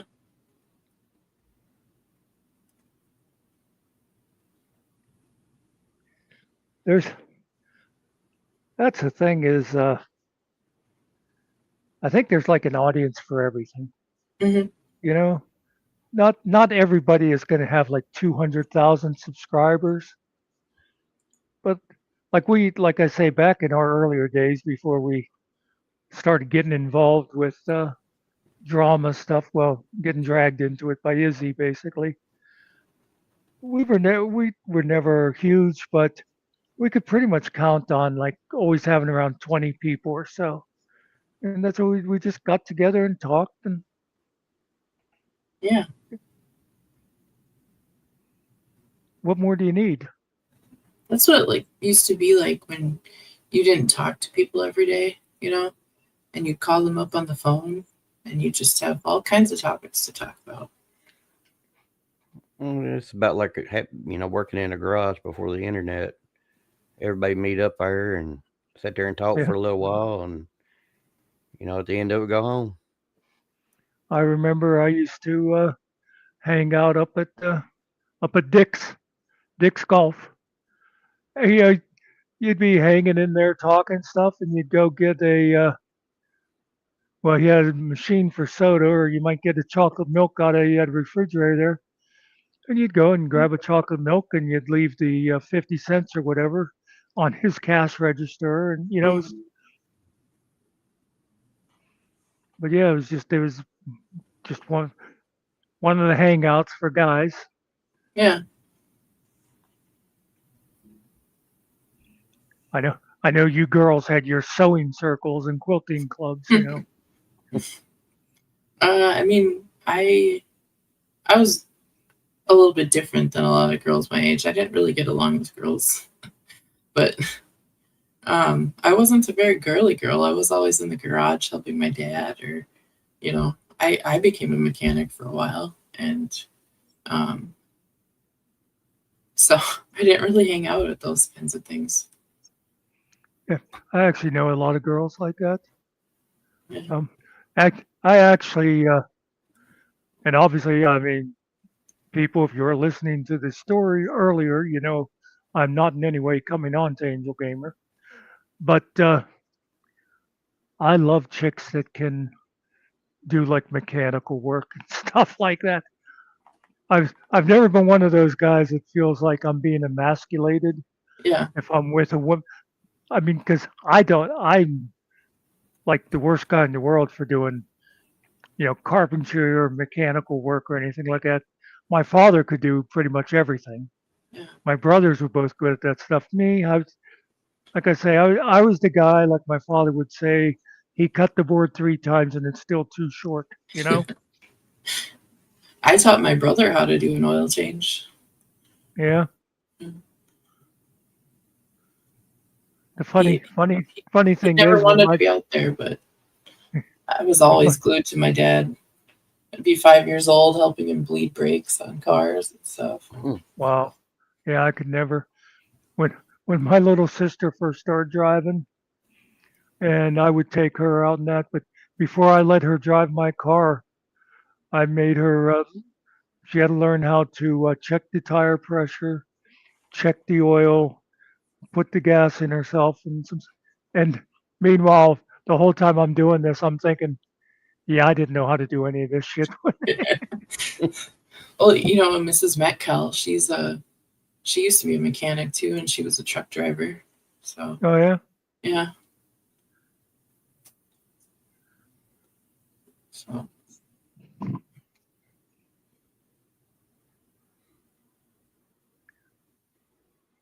I By the way, was. go ahead. I was just responding to Wyatt's comment there. Oh, Definitely was. by the way, I don't very often do the 2-channel thing. Yeah. If I'm like just going live, I usually just go on my own channel. But like with this, since I started off making fun of Chris, I stream it to Shadow also because I know there's a lot of people that would be interested in it that Yeah. know the Shadow channel. I didn't even realize I was subscribed to you. Oh, are you? I didn't even know it. That's wild. I didn't know you were live. I came in like an hour late. Because I was just sitting here doing jewelry and listening to something, and I didn't see it until came back. Well, it's kind of a spur of the moment thing because Yeah. Chris pissed me off over in Heel Pirates chat, so I thought, Oh, you know what? yeah. And speaking, and I'm not going back into the whole Chris thing, but just as a general rule, I think it's bad form to go into someone else's chat and start shit with people that have nothing to do with that channel. Yeah. You know what I mean? It's rude. Yeah. To me, that's the same as like going into somebody's house, and it's like, you know what? I only came in here because I saw MBK coming in and I want to give him a piece of my mind. It's like, yeah, well, go do that on your own time, I didn't even know he was over. I was over on rabbits for a little while, and I was on Killamillas, and then I went to rabbits, and I was scanning to see who was live, and you popped up, so I was like, well, I'll come watch yours. Yeah, I was in Killas and I went over to Hill Pirates. Me too. And again, this was supposed to be like a little 5-minute thing. What, 3 hours later? Yeah, coming up on like 3:20. That's why I say that the other night I did one. I was on my way to bed and I thought, ooh, I'm going to say something. I don't even remember what it was now, but it was like going to be a 3-minute thing. And then I think it was Nikki that joined me. And then we were talking and we were there long enough that Killing Time got up. He gets up. Anyway, long story short, 10.5 hours. Oh, yeah. I think I saw that one. I was like, how has he been live that whole time? And again, it was like, where's what? Go ahead. Where's that Well, I was fella gonna at say- that was up there? The one that had the ship on his picture. Well, that'd be Killing Time. He goes to bed early. Oh, okay. I hadn't seen him on forever. That's why I was wondering. Yeah, for a while he was doing a morning show. Then he got away from it. He started like joining in now on shows again. But he if he comes in and like if he'd have come earlier when it was all about Chris, he's not interested in any of the drama stuff. But Mm. like if he'd come now when we're here just talking, there's a chance he'd come up and join us. I was just curious. I hadn't seen him on forever. I was just, you want to check on people because when you don't see them online, you don't never know what happens. Yeah. One He of the seemed like a good things. guy. Oh, he is. He's a real good guy. It's one of the things that I've hated about the internet is how people can just disappear. And you you get to be, you know, and it's always a little shaky to say, "Oh, I have a friend," but you get to be friends with people, and then sometimes they're gone. You don't know, did they lose their internet? Did they die? What? They're gone. Yeah. Uh, Let me let me tell you a story about Killing Time that I think is like one of those things that tells you all you have to know about the guy. Early on, when we first started talking, and he mentioned about getting a call from this girl. It was, I think, Father's Day. Anyway, there's a girl that dated his son years ago now. It's been several years since she dated his son, and she calls Killen every Father's Day, and I think like for his birthday and stuff. So, I mean, that tells you something about a guy that, Yeah.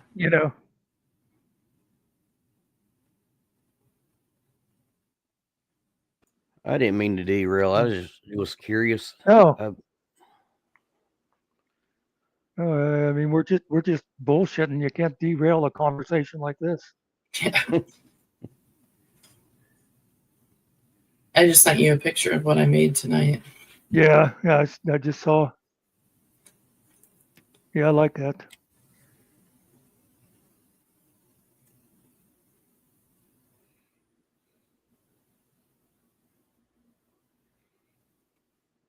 it's like Wyatt there in the chat.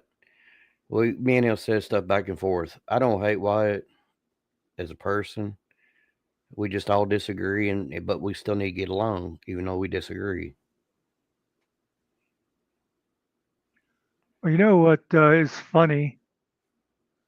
Um,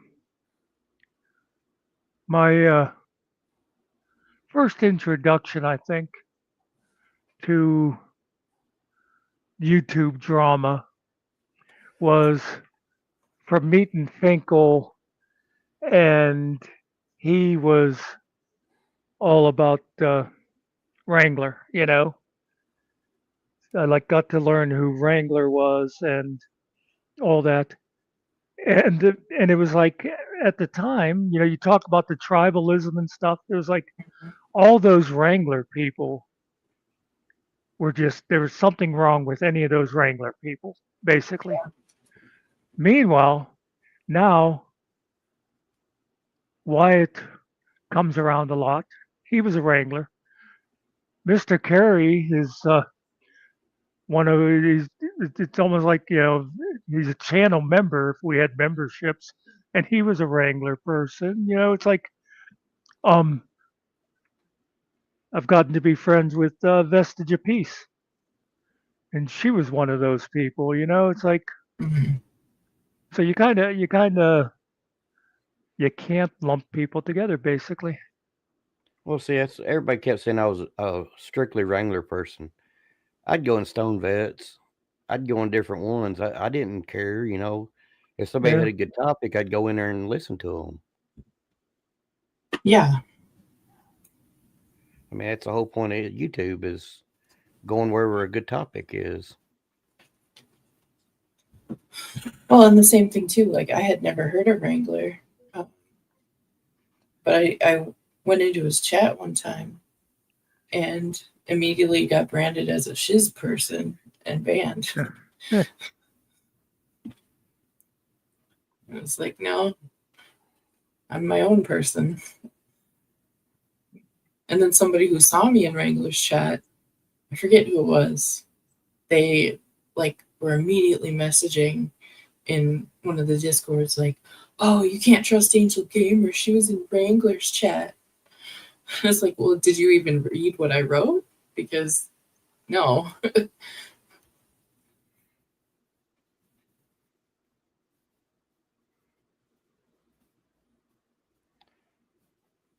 Yeah, well, that's what,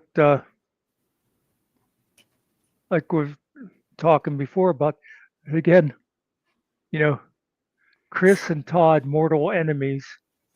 And Yeah. like I said, they don't realize how much they have in common because they are both very much like that.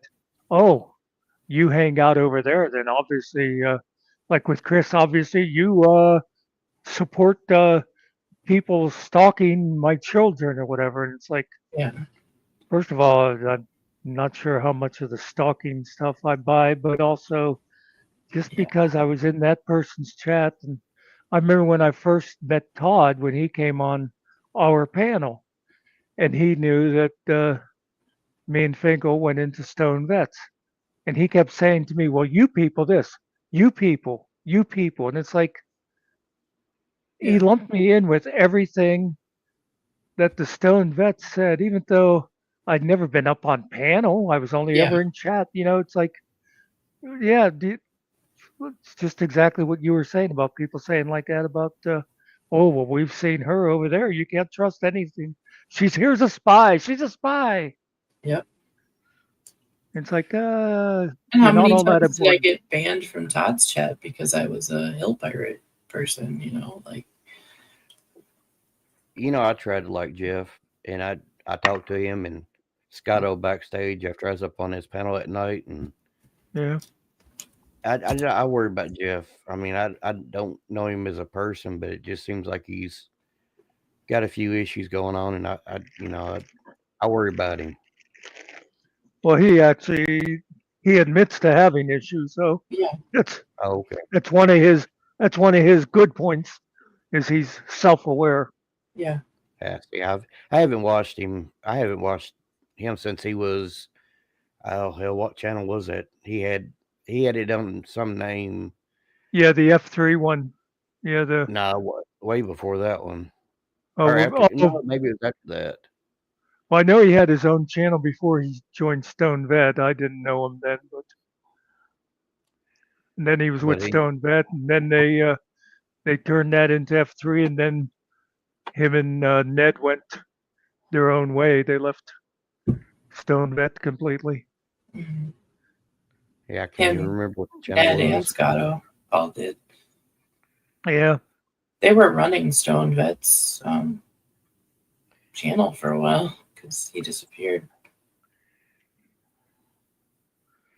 I try yeah. to stay out of everybody's issues, but there's one person keeps dragging me into it, so that's Yeah, about the only person I got an issue with. everything I know of Jeff is that he's a good guy that doesn't like being called a good guy because of all the stuff that he's seen and done. Like I said, I don't hate nobody. I ain't got no issues with nobody. People do their own thing. But that other dumb over there, he just likes to drag me into stuff. Yeah, Well, that's like for Jeff. After like it took me a while. Sometimes I think a lot of times he has a similar problem to me, only it's different. Is people don't recognize when he's trying to be funny. So that's like mhm, one of the things. yeah, And but he screws things up a lot of times. He'll like mishear what people are saying. yeah. But after I kind of got used to it, then I got to like him. He can be entertaining and stuff. And once you know, like, that he was literally blown up, I mean, Yeah, you kind of understand a lot. Yeah, see, I've got a buddy he was a medic and he got blowed up, and he acts kind of like Jeff, and ironically, his name is Jeff. yeah. I think Jeff he said it was 3 suicide bombers and an IED. Hmm. He's never went into his story. He's got the scars all over him, and he's our medic, and so he don't really talk about it. Mhm. Well, I've known a lot of vets, and I know very few that talk about. Yeah. My father was literally World War II generation, Yeah.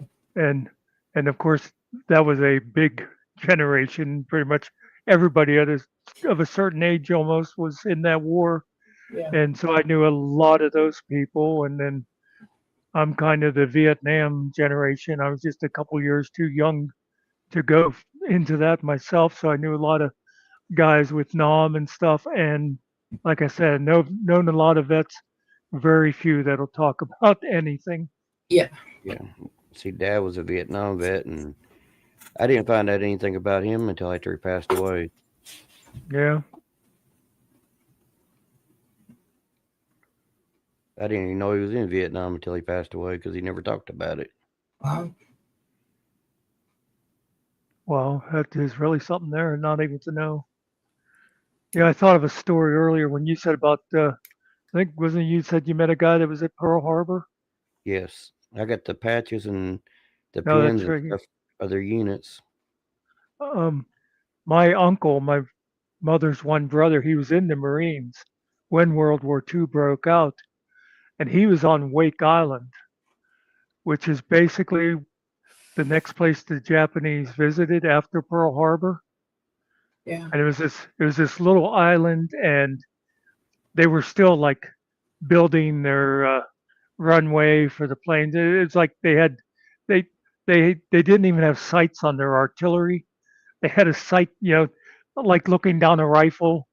Mm. The artillery that they did have, they only had a few planes, and it was like, and in certain circles, they're like really famous because they held out way longer than anybody thought they would. In fact, when the Navy was sending relief to them, they got turned around because, like, the big boys decided they wouldn't get there in time to help, and so they'd probably end up just losing more ships. You know, after Pearl Harbor, it'd be like sending good money after bad. But anyway, but they ended up holding out much longer than they were.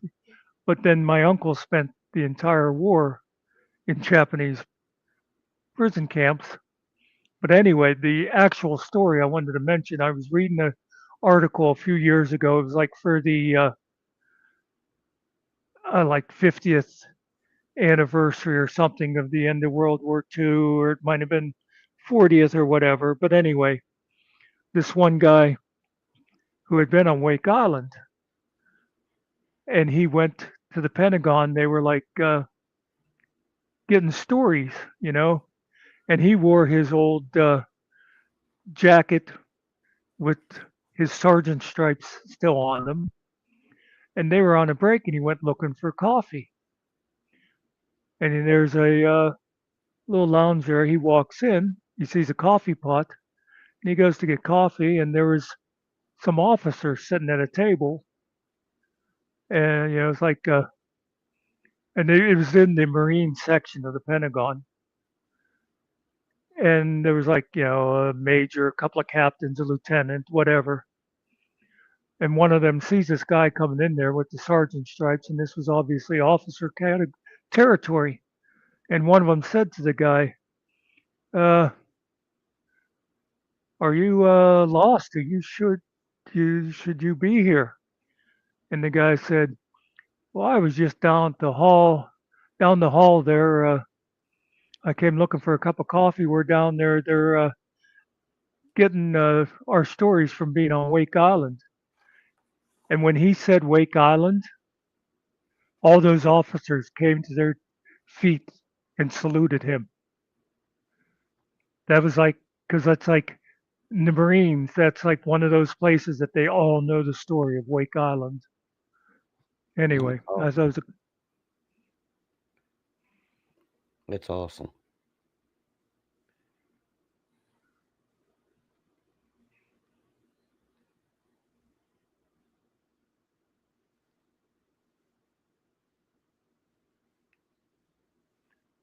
Not keeping up with chat at all. It says there's 15 people in here, but there's only a couple talking. But that's okay. 12 of them are probably asleep.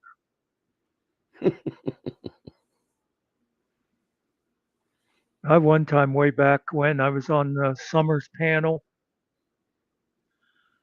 and I dozed off, and I woke up, and there I was sitting there all by myself in that room. And it really confused me because I was like, really, it was when I was real new to YouTube and stuff too. So just the idea of how did I get stranded in this room and how do I get out? There's Alan again.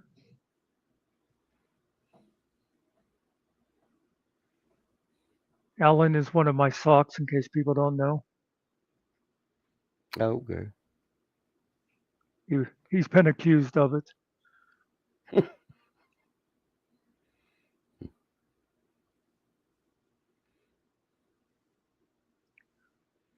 Cart, we know you wish Killing Time was here. He's the one that's got the voice for it. You know what's bad is all that generation's about gone. Oh, yeah. I know. It's like the Vietnam generation's pretty much dying off now. Yep. That's what got Dad was he was over there and they got that Agent Orange and he wound up with lung and bone cancer. Somebody mentioned something about, was somebody old enough for Vietnam or something? I forget what it was. I said, you realize the younger guys from Nam are in their 70s now. That'd be like the guys who went in towards the end of it. Yep.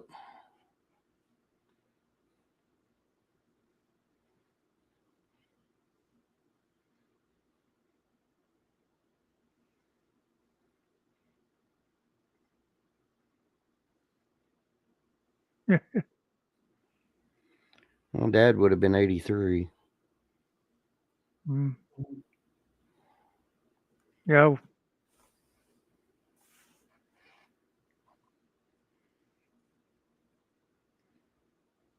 Wonder is there possibly any World War IIs left? That'd be. I think that I seen an article here a while back. Maybe this week. It said one of the last veterans from Pearl Harbor passed away. Yeah. He was 100 and something. Yeah, probably. Yeah, somebody who like went in when they were like 16 or something. It's hard to believe. You know, growing up in school, teachers was Vietnam vets and World War II vets, Korean vets, and Yeah. they're all gone.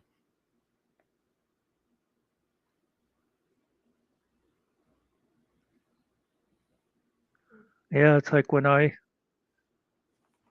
was in school, pretty much figured just about every male teacher was probably a World War II vet.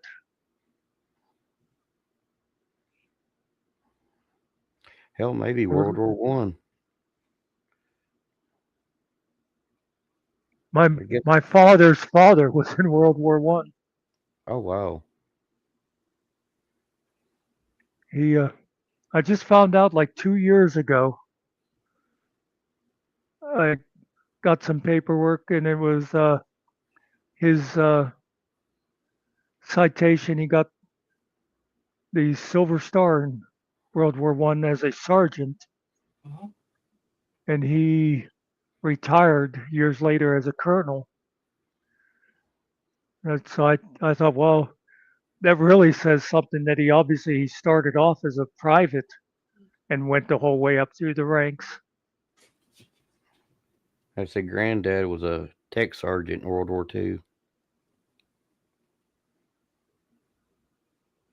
My great uncle was at Iwo Jima. Oh wow.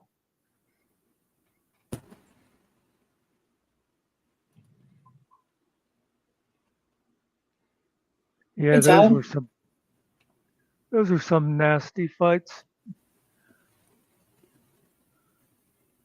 Sure takes me down, woke up to yeah.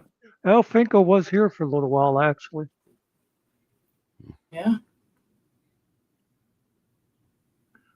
Yeah, like I said, I log into the shadow one whenever I'm going to do a thing about Chris or somebody that I figure the toddler people will be interested in. See, I don't get no notifications on yours, and I get it turned on. YouTube's gone wacky. Yeah. That's I sometimes like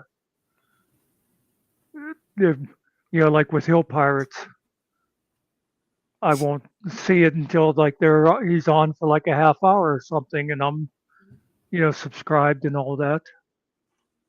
He announces it in Discord, but I don't think you're in Discord. No, I have Discord, but I never use it.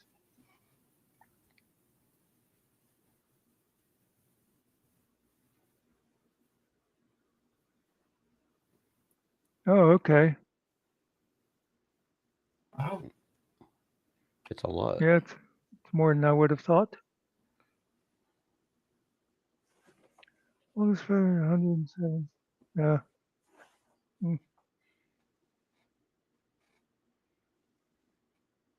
Oh, wait a minute. Okay, I didn't realize this. Two squared. If you're from Australia, you're gonna have to leave because we already have cart here, and we have a quota system.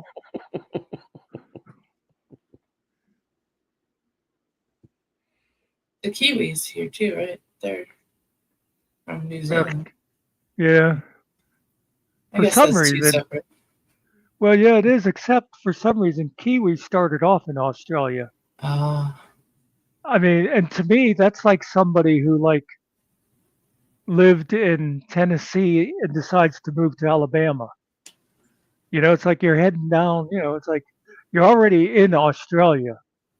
Why would you go to New Zealand?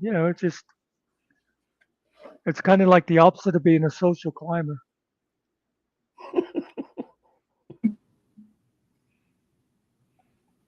Isn't that where the quokkas live?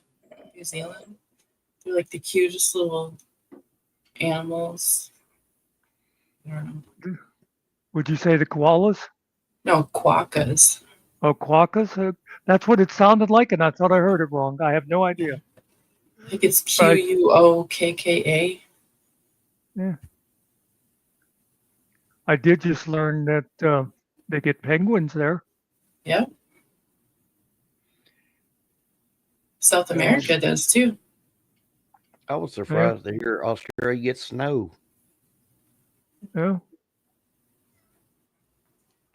I know you just picture it as being a big wasteland, Yeah, I thought it was just a big desert. Okay, quokkas are Western Australia. Okay.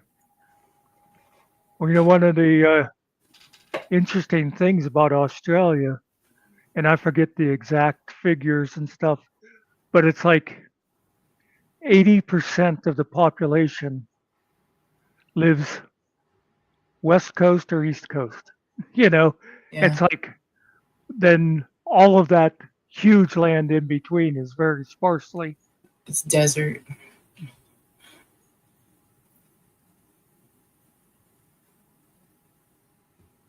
That and everything wants to kill you. Yeah. Except for Steve Irwin. Yeah. I was talking to some friends. They was talking about them huntsman spiders, and I was like, Oh, hell no, y'all can keep them things.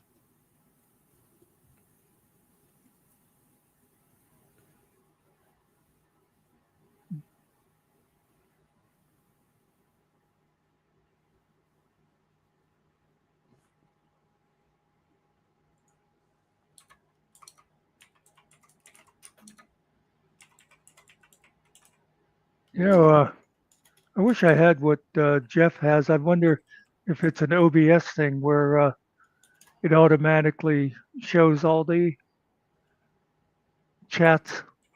Yeah, I believe it is an OBS thing.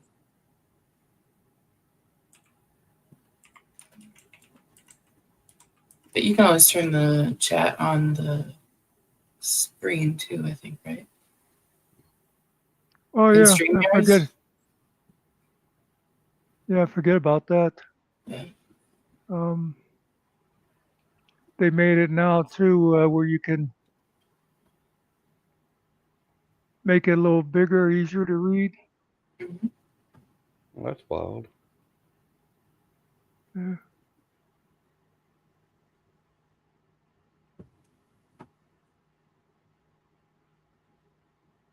Yeah, I should have had that on the whole time, especially when going to two channels like that. That always messes I don't, people up. You'll Yeah. I see don't know why. somebody, don't know why what? I don't know why I did it twice. Oh, it's Uh, because did you type it in StreamYards? Yeah. So it's going to Oh, broadcast it to both channels. yeah. Oh, okay. Yeah. So each channel only saw your message once, but Sorry about that. No, that's all right. I always used to like to do things like this. Let me see. I don't get up here on these things and mess around enough to figure it all out yet. yeah. I'd always do stuff like that with chat. The hell? That's got to be a fake account. It was Muckster. Oh, Because when he types it in StreamYards, it's as Twinkle. I'm like, what the hell? But I could make it so it's like just him instead of both channels. And Yeah.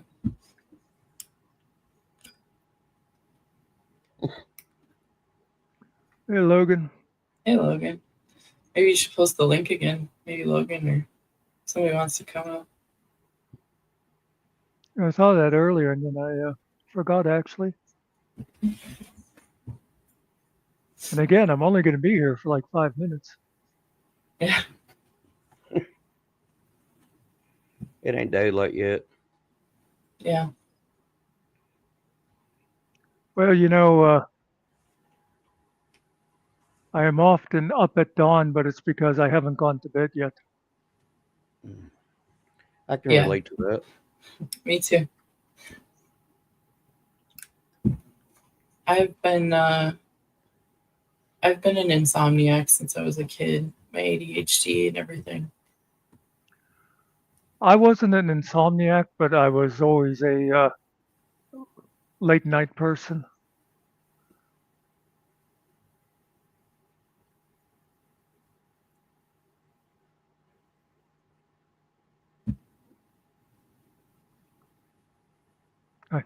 Even when I was just like in junior high or whatever, I'd be the last person awake in my house.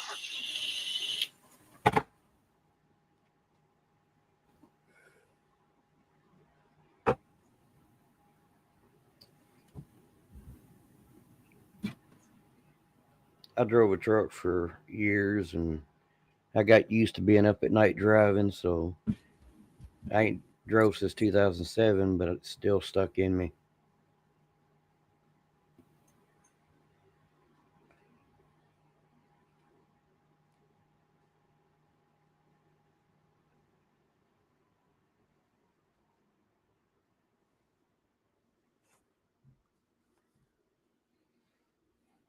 I've never understood those people that like to get up at like 7 in the morning.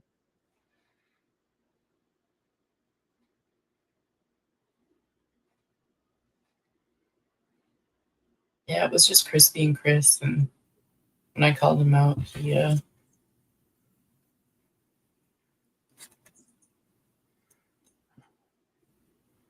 don't know, he probably added me to his I didn't even persona see, non grata list.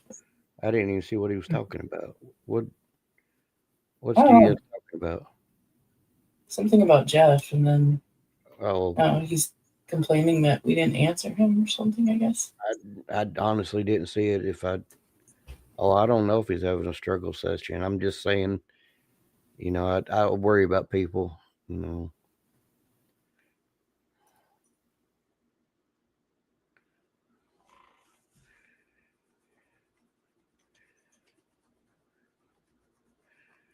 It just seems like he's changed a lot since he had his own channel.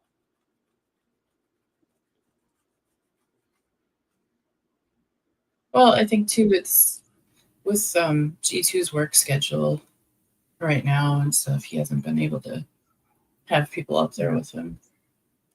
But Yeah, it was nice. Ned stopped in the other night. I think was it Yeah. Friday night? He was there for Yeah. quite a while. Like I said, I try to give everybody a benefit of the doubt, but that's why I don't watch him no more, because what? I just, you know. What? Why is I don't know what Todd's on about. Calling me duplicitous? I've been like flashing the text and not really paying a lot of attention. Have I said Oh. anything duplicitous this whole time? I have no idea what that is about. No. Yeah.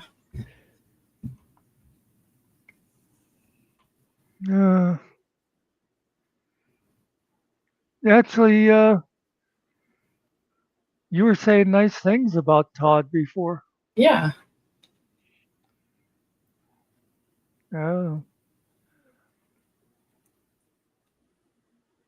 Obviously heard something I didn't hear. Yeah. Maybe he's behind in the stream. I don't know.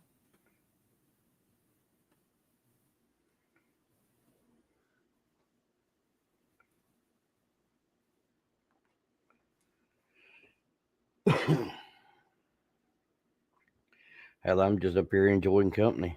Yeah. I thought we were just having a nice talk. Yeah.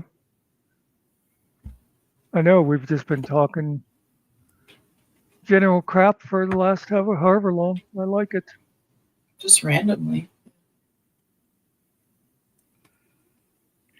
If it doesn't always have to be.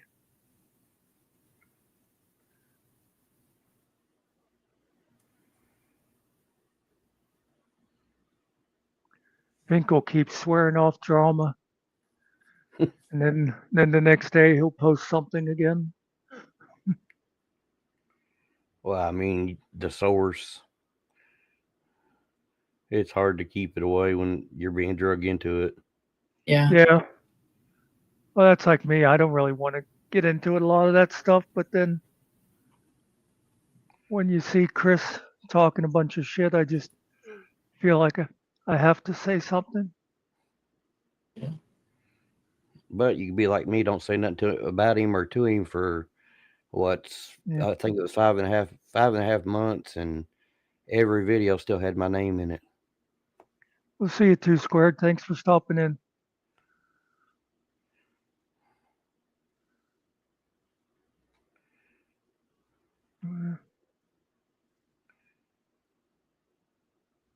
Exactly, Logan. Most of the time I'm high and I'm not really paying attention to chat.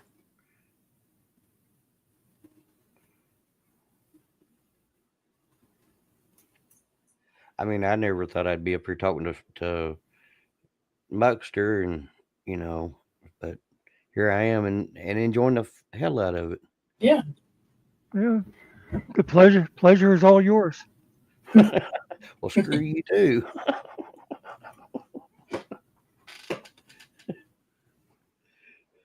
Hey, you ain't told me backstage yet, so I'm good. I must be doing something right. I am really not as mean as my reputation would say, but then I don't mind having the reputation either. My first, the first time I ever heard you was when you were screaming at Coded about what he was saying. Yeah, about Shiz's. Yeah, that is, again, you talk about crossing lines. Oh my God, that was just, and you know what? I mean, I have never been able to stand Shiz, Yeah. So that wasn't like me just like sticking up for Shiz. That was just me finding what he said totally disgusting. Yeah.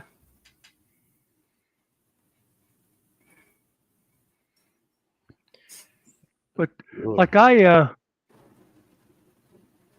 have the reputation and it's deserved for bouncing people out and stuff like that. But I don't do it just because of somebody disagreeing with me. I do it if somebody's being an ass about it. And then, of course, one of my pet peeves is people telling me how to run the channel.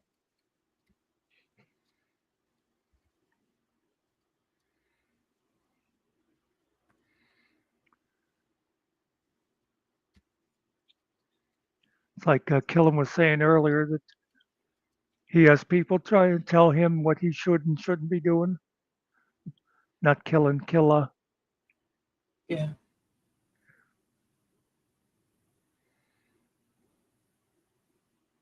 Well, Killa was always nice to me, and so I decided to, when he started streaming, I watched his streams and I learned a lot.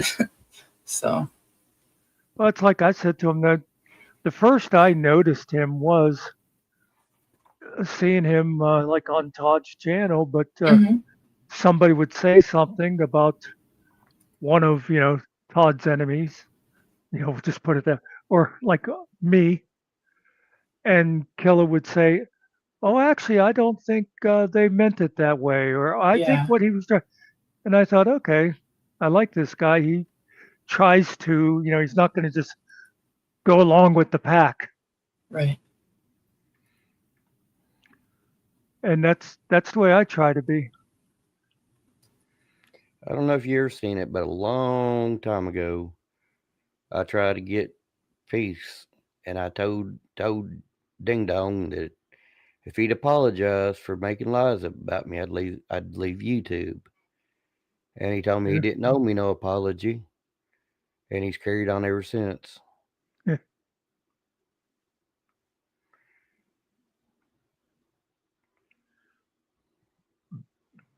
So I just get on here and have fun.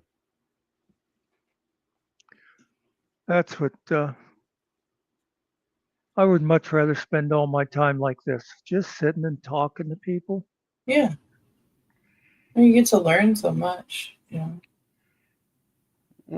Interesting stuff. I mean, we're talking about Yeah, wars and video games of growing up in the 80s and yeah. all that stuff. Stuff you normally don't get to talk about.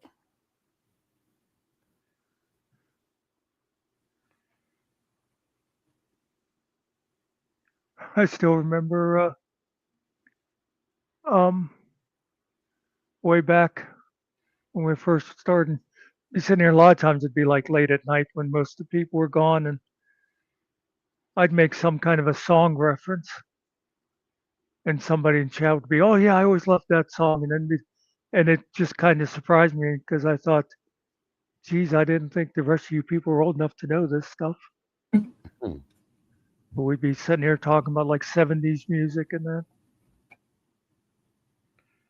I watch Judge Middleton usually every day during the week, and he's a YouTube judge in Michigan, and he started doing this thing where he'll, like in a deadpan voice, he'll say the first line of a song that's special to him, and he calls it a shared moment of humanity.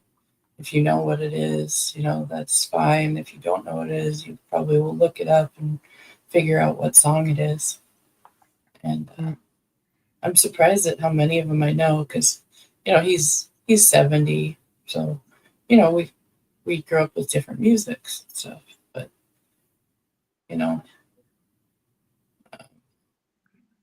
like the Yeah, other one, that was the first line of Kodachrome. Like when I think back of all the crap I learned in high school, yeah. it's like, well, yeah, I mean that's pretty fitting. It's a wonder I can think at all. Yep.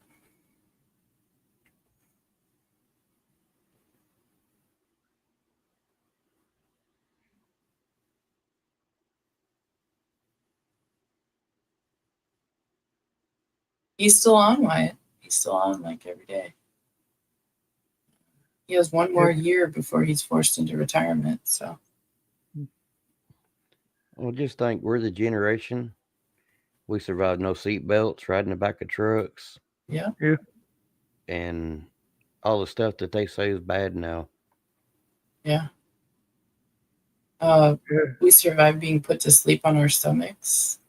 You know, before SIDS became a widespread thing. You know. I remember be going on a road trip. People have a station wagon. The kids would be laying in that open area in the back of the station wagon. No seatbelt or anything.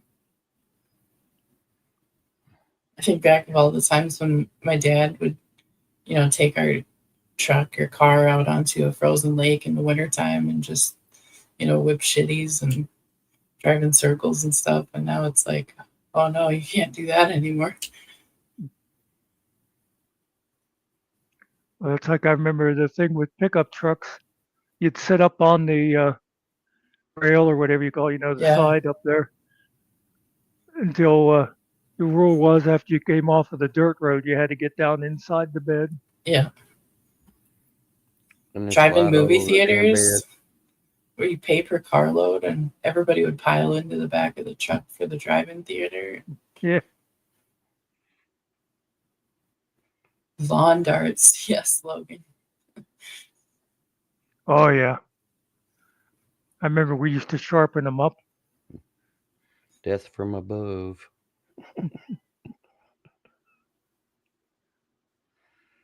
Remember those clackers? Yeah. Those things, the glass ball would fly off of them. Yeah.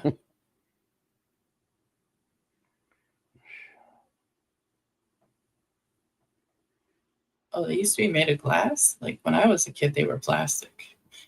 Might have been a hard plastic. I don't know. I think the first ones might have been glass because they used to chip. Okay.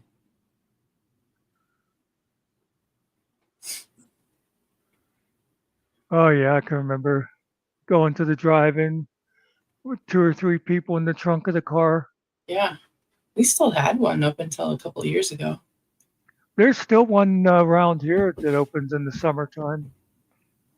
Somebody just like refurbished it a couple years ago. Yeah, it was a great deal too because like for $5 you could see 3 movies. Yeah. We got a great big one they just built down there going toward Louisville. You go in there. The only thing that kills it though is they got it coming through your car radio. Oh, yeah. That made it easier though when you didn't have to line up with that thing that would hang off of your. Ours still has those. I can remember that's where we'd go, like in a pickup truck, and you'd have a boom box. And yeah, you could bring a grill and grill burgers or hot dogs. And... yeah, when I was going to college, was out riding around, and there was a drive-in theaters about 5 miles away from college, coming down this road, and they were showing X-rated movies. And you could see them from the road. Wow. I thought, how are they not having accidents?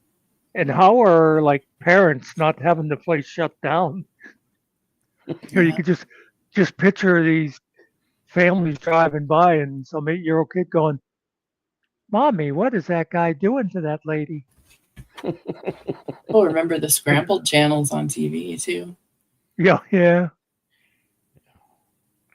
I remember. Go ahead. Them giant dish in the yard. Yeah. Oh yeah. I remember when HBO first started, and you had to get the little box to unscramble it. There was a guy that would come in the library. He was one of these guys who was always writing letters to the editor and stuff. But he said, I turned that HBO on the other day, He said you couldn't really see the screen because it kept like wobbling and stuff. He said, but I listened to it and there was all this filth on there. He said, it just, I listened to it for like an hour and there was all this swearing and all this.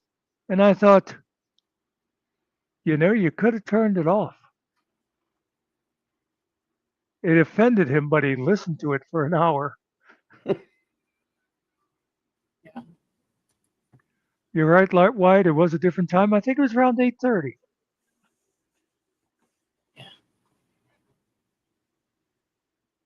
Aroba size. Oh no, I don't remember that. Uh-uh.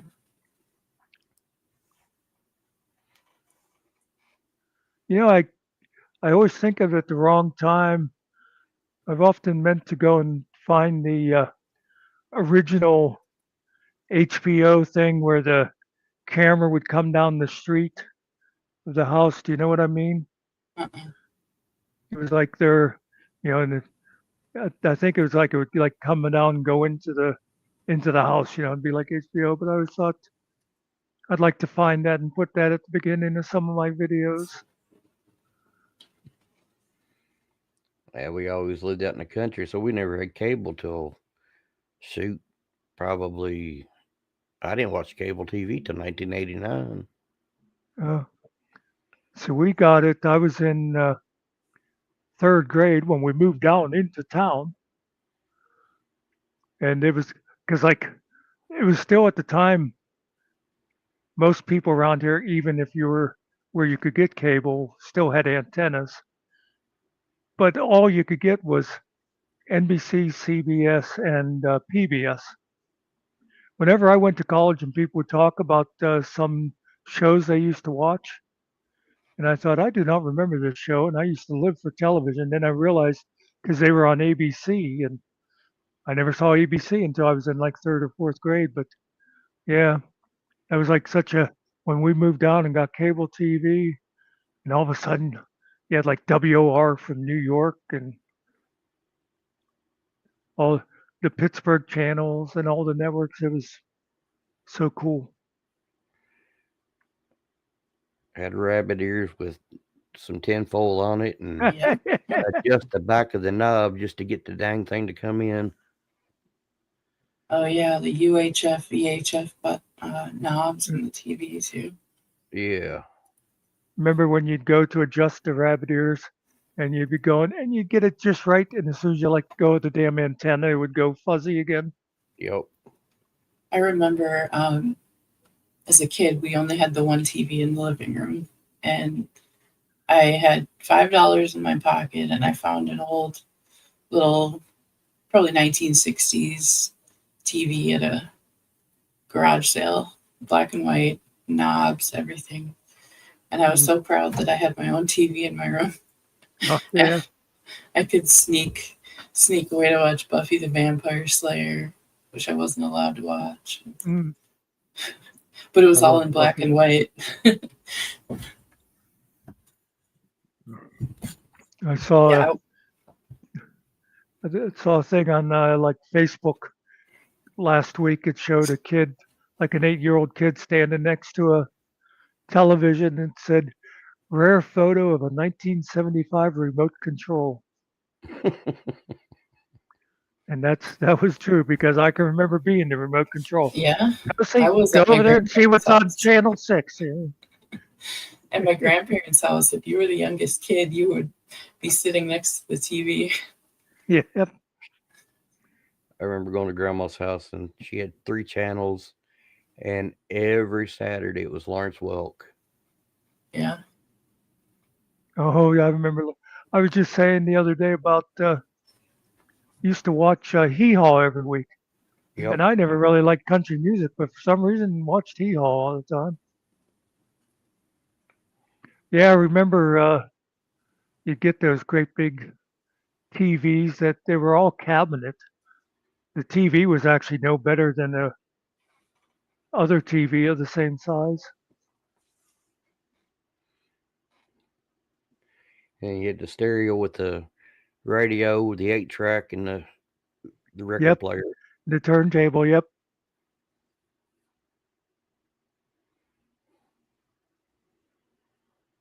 Oh, I remember. Well, again, you guys are a little bit behind me, but that was like the coolest thing in the world. If you had a car with an 8-track player in it. My first car had an 8-track player in it. Mine did too. A 1975 Oldsmobile Omega. Mm. Mine was an 86 Dodge Caravan with wood panels,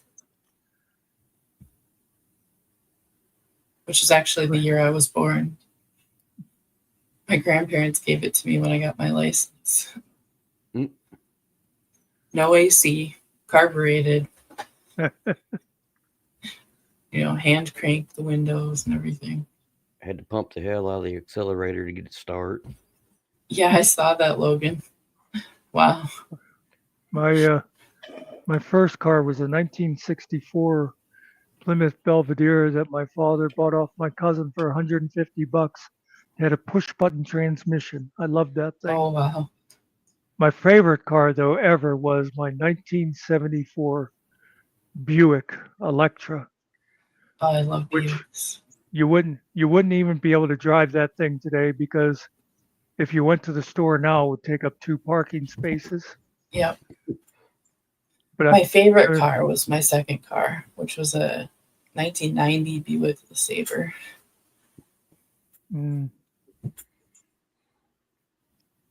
I remember when I got that Buick, it had a 455 4-barrel in it, which at the time didn't really know what that meant, except, Yeah. and it was one of those ones, you know how they'll say, well, it was owned by a little old lady who never went in. This one really was, because I went out to Pittsburgh, and when I drove out, I drove like the secondary roads, and when I came back, I was coming back on the interstate, and I remember I first got up on the interstate, and I tramped down on the gas, and the car like backed off. It was like it eased off, and Mhm. all of a sudden a big black cloud of smoke came out the back of it. Oh, And I thought, shit, I'm 120 miles from home and I just blew up this engine. But then that car, it like went boom, and then it went, oh, it went. What it was is obviously the little old lady never did go anywhere because the 4-barrel was full of carbon, and it oh blew yeah. that carbon out. Man, that car. Then after that, that was a great highway car. Yeah. Mine And was a little old lady's car too. it got about 8 miles to the gallon, but back then, a gallon of gas cost a nickel. Yeah. Yeah, it's like we was talking to somebody tonight. Back in the 80s, you could buy a really nice car for like $200 or $300. Yeah. Yeah. Can't do it now. No. I can remember watching a talk show years ago. I think it was before I think I was even driving, but there was a guy on there. I think he was like from General Motors or something, and he was saying like one of the problems with America is that we insist on variety. And like at the time, he said, if all Americans would be happy with the same car, he said, we could put every American into a Cadillac for, I think he said like $8,000 or something like that. Because then like at the time, Cadillacs were, I don't know, 15,000 bucks or something. Yeah. My dad never liked Cadillacs. He said that the aluminum heads would warp. Mm. That old car had a straight 6 in it. I'll tell you what, that was a good motor.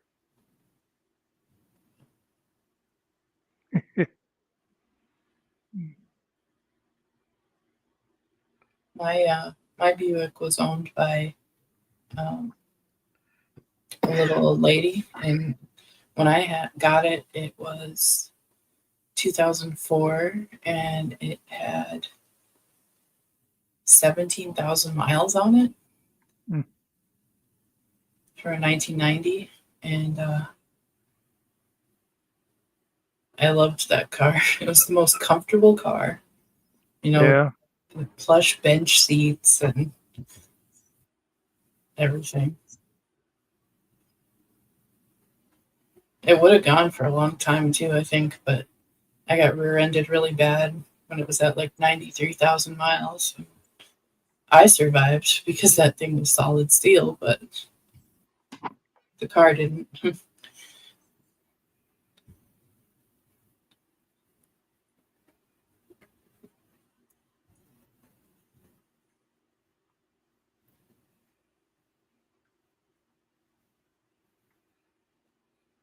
It was kind of nice, those cars when you're surrounded by all that steel.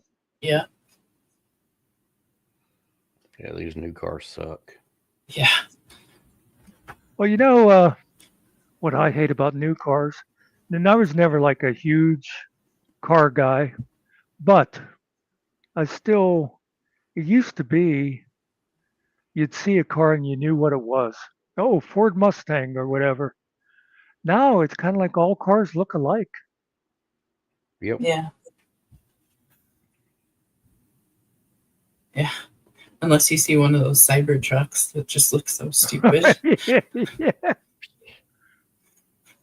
Back in like the 80s and 90s, it was you'd see a DeLorean and you'd be like, "What is that?" Oh, And now yeah. it's the cyber trucks. Seen a Stealth the other day. You don't hardly see them no more either. Mm.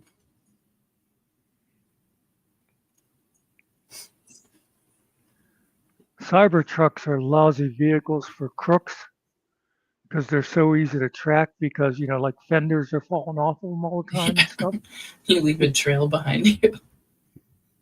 It's like a bad kid's trolling.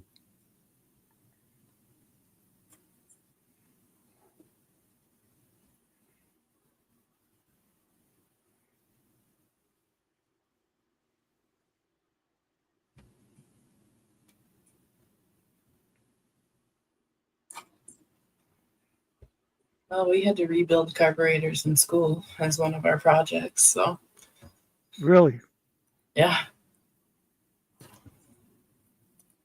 I was in high school. I took 2 years of auto mechanics, and our teacher made us rebuild a carburetor. It's handy stuff to know. Yeah. We did drum brakes and disc brakes, and now everything is disc brakes pretty much.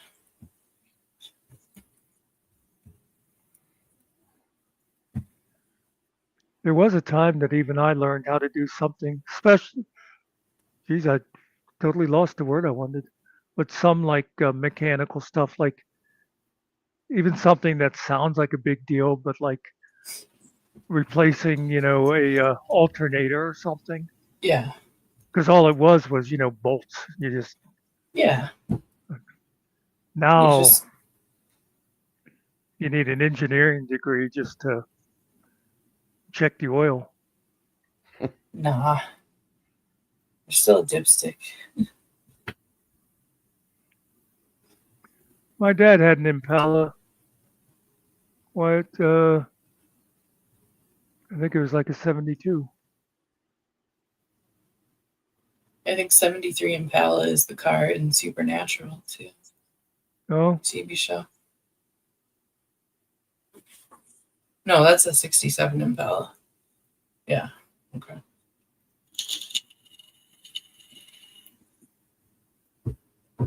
$389. I remember my dad's. No, that was his other Chevy. He had a 350. I'm not sure what the Impala had. We had a Probably Peugeot 27. one time.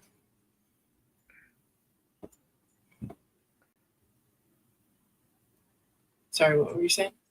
Oh, he said something about the Impala. I said it may have had a 327.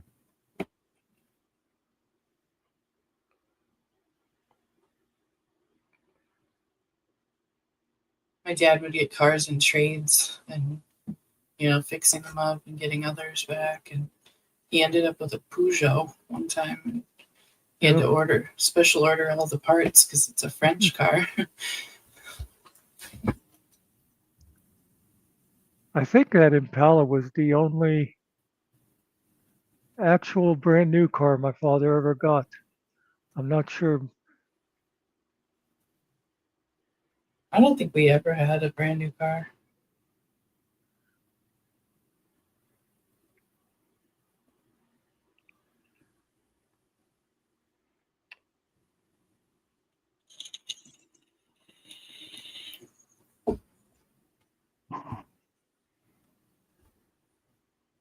It wasn't that old of a Peugeot, though. It was just, probably late 80s. They're just, you don't really see them over here unless somebody imports them. Yeah.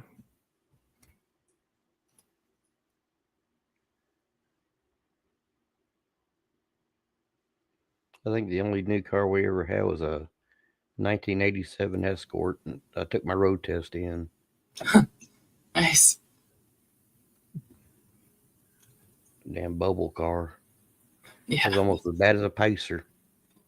Oh, my dad had a Pacer, and he cut the back off to make it into a little pickup truck. Yeah. My mom hated it. Grandma drove a Gremlin. I was just going to mention Gremlins.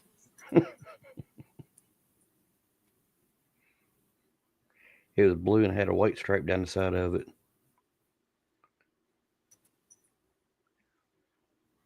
My one roommate in college had a Volkswagen Beetle. And what I used to love about that car is we'd go somewhere, and when we would come back, he would just drive down the sidewalk and drop me off at the door to the dorm.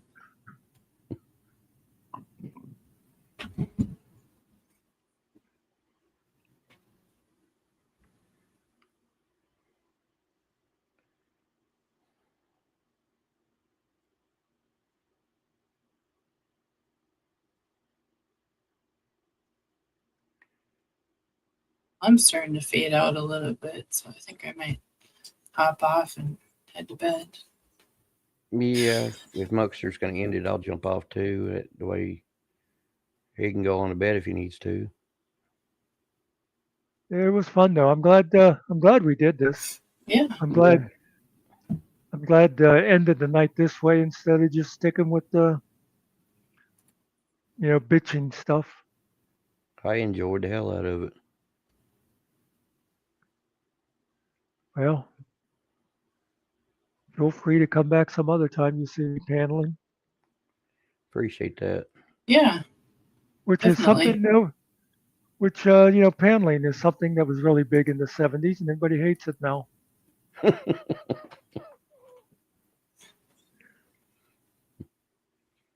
Well, you two have a great night. I'm gonna jump out of here. Yep, Yeah, me thanks too. for coming. All right, y'all take care. Yep, you too. And thanks to everybody that's still in chat. According to YouTube, there's still 16 people. That's pretty good for 5 a.m. Oh, I wonder, this is probably the second 5 a.m. also, isn't it? Because the time would have changed. So actually, last week this would have been 6 a.m.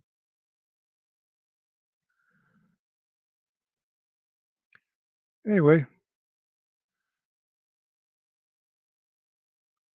really had fun tonight, folks. Thanks a lot.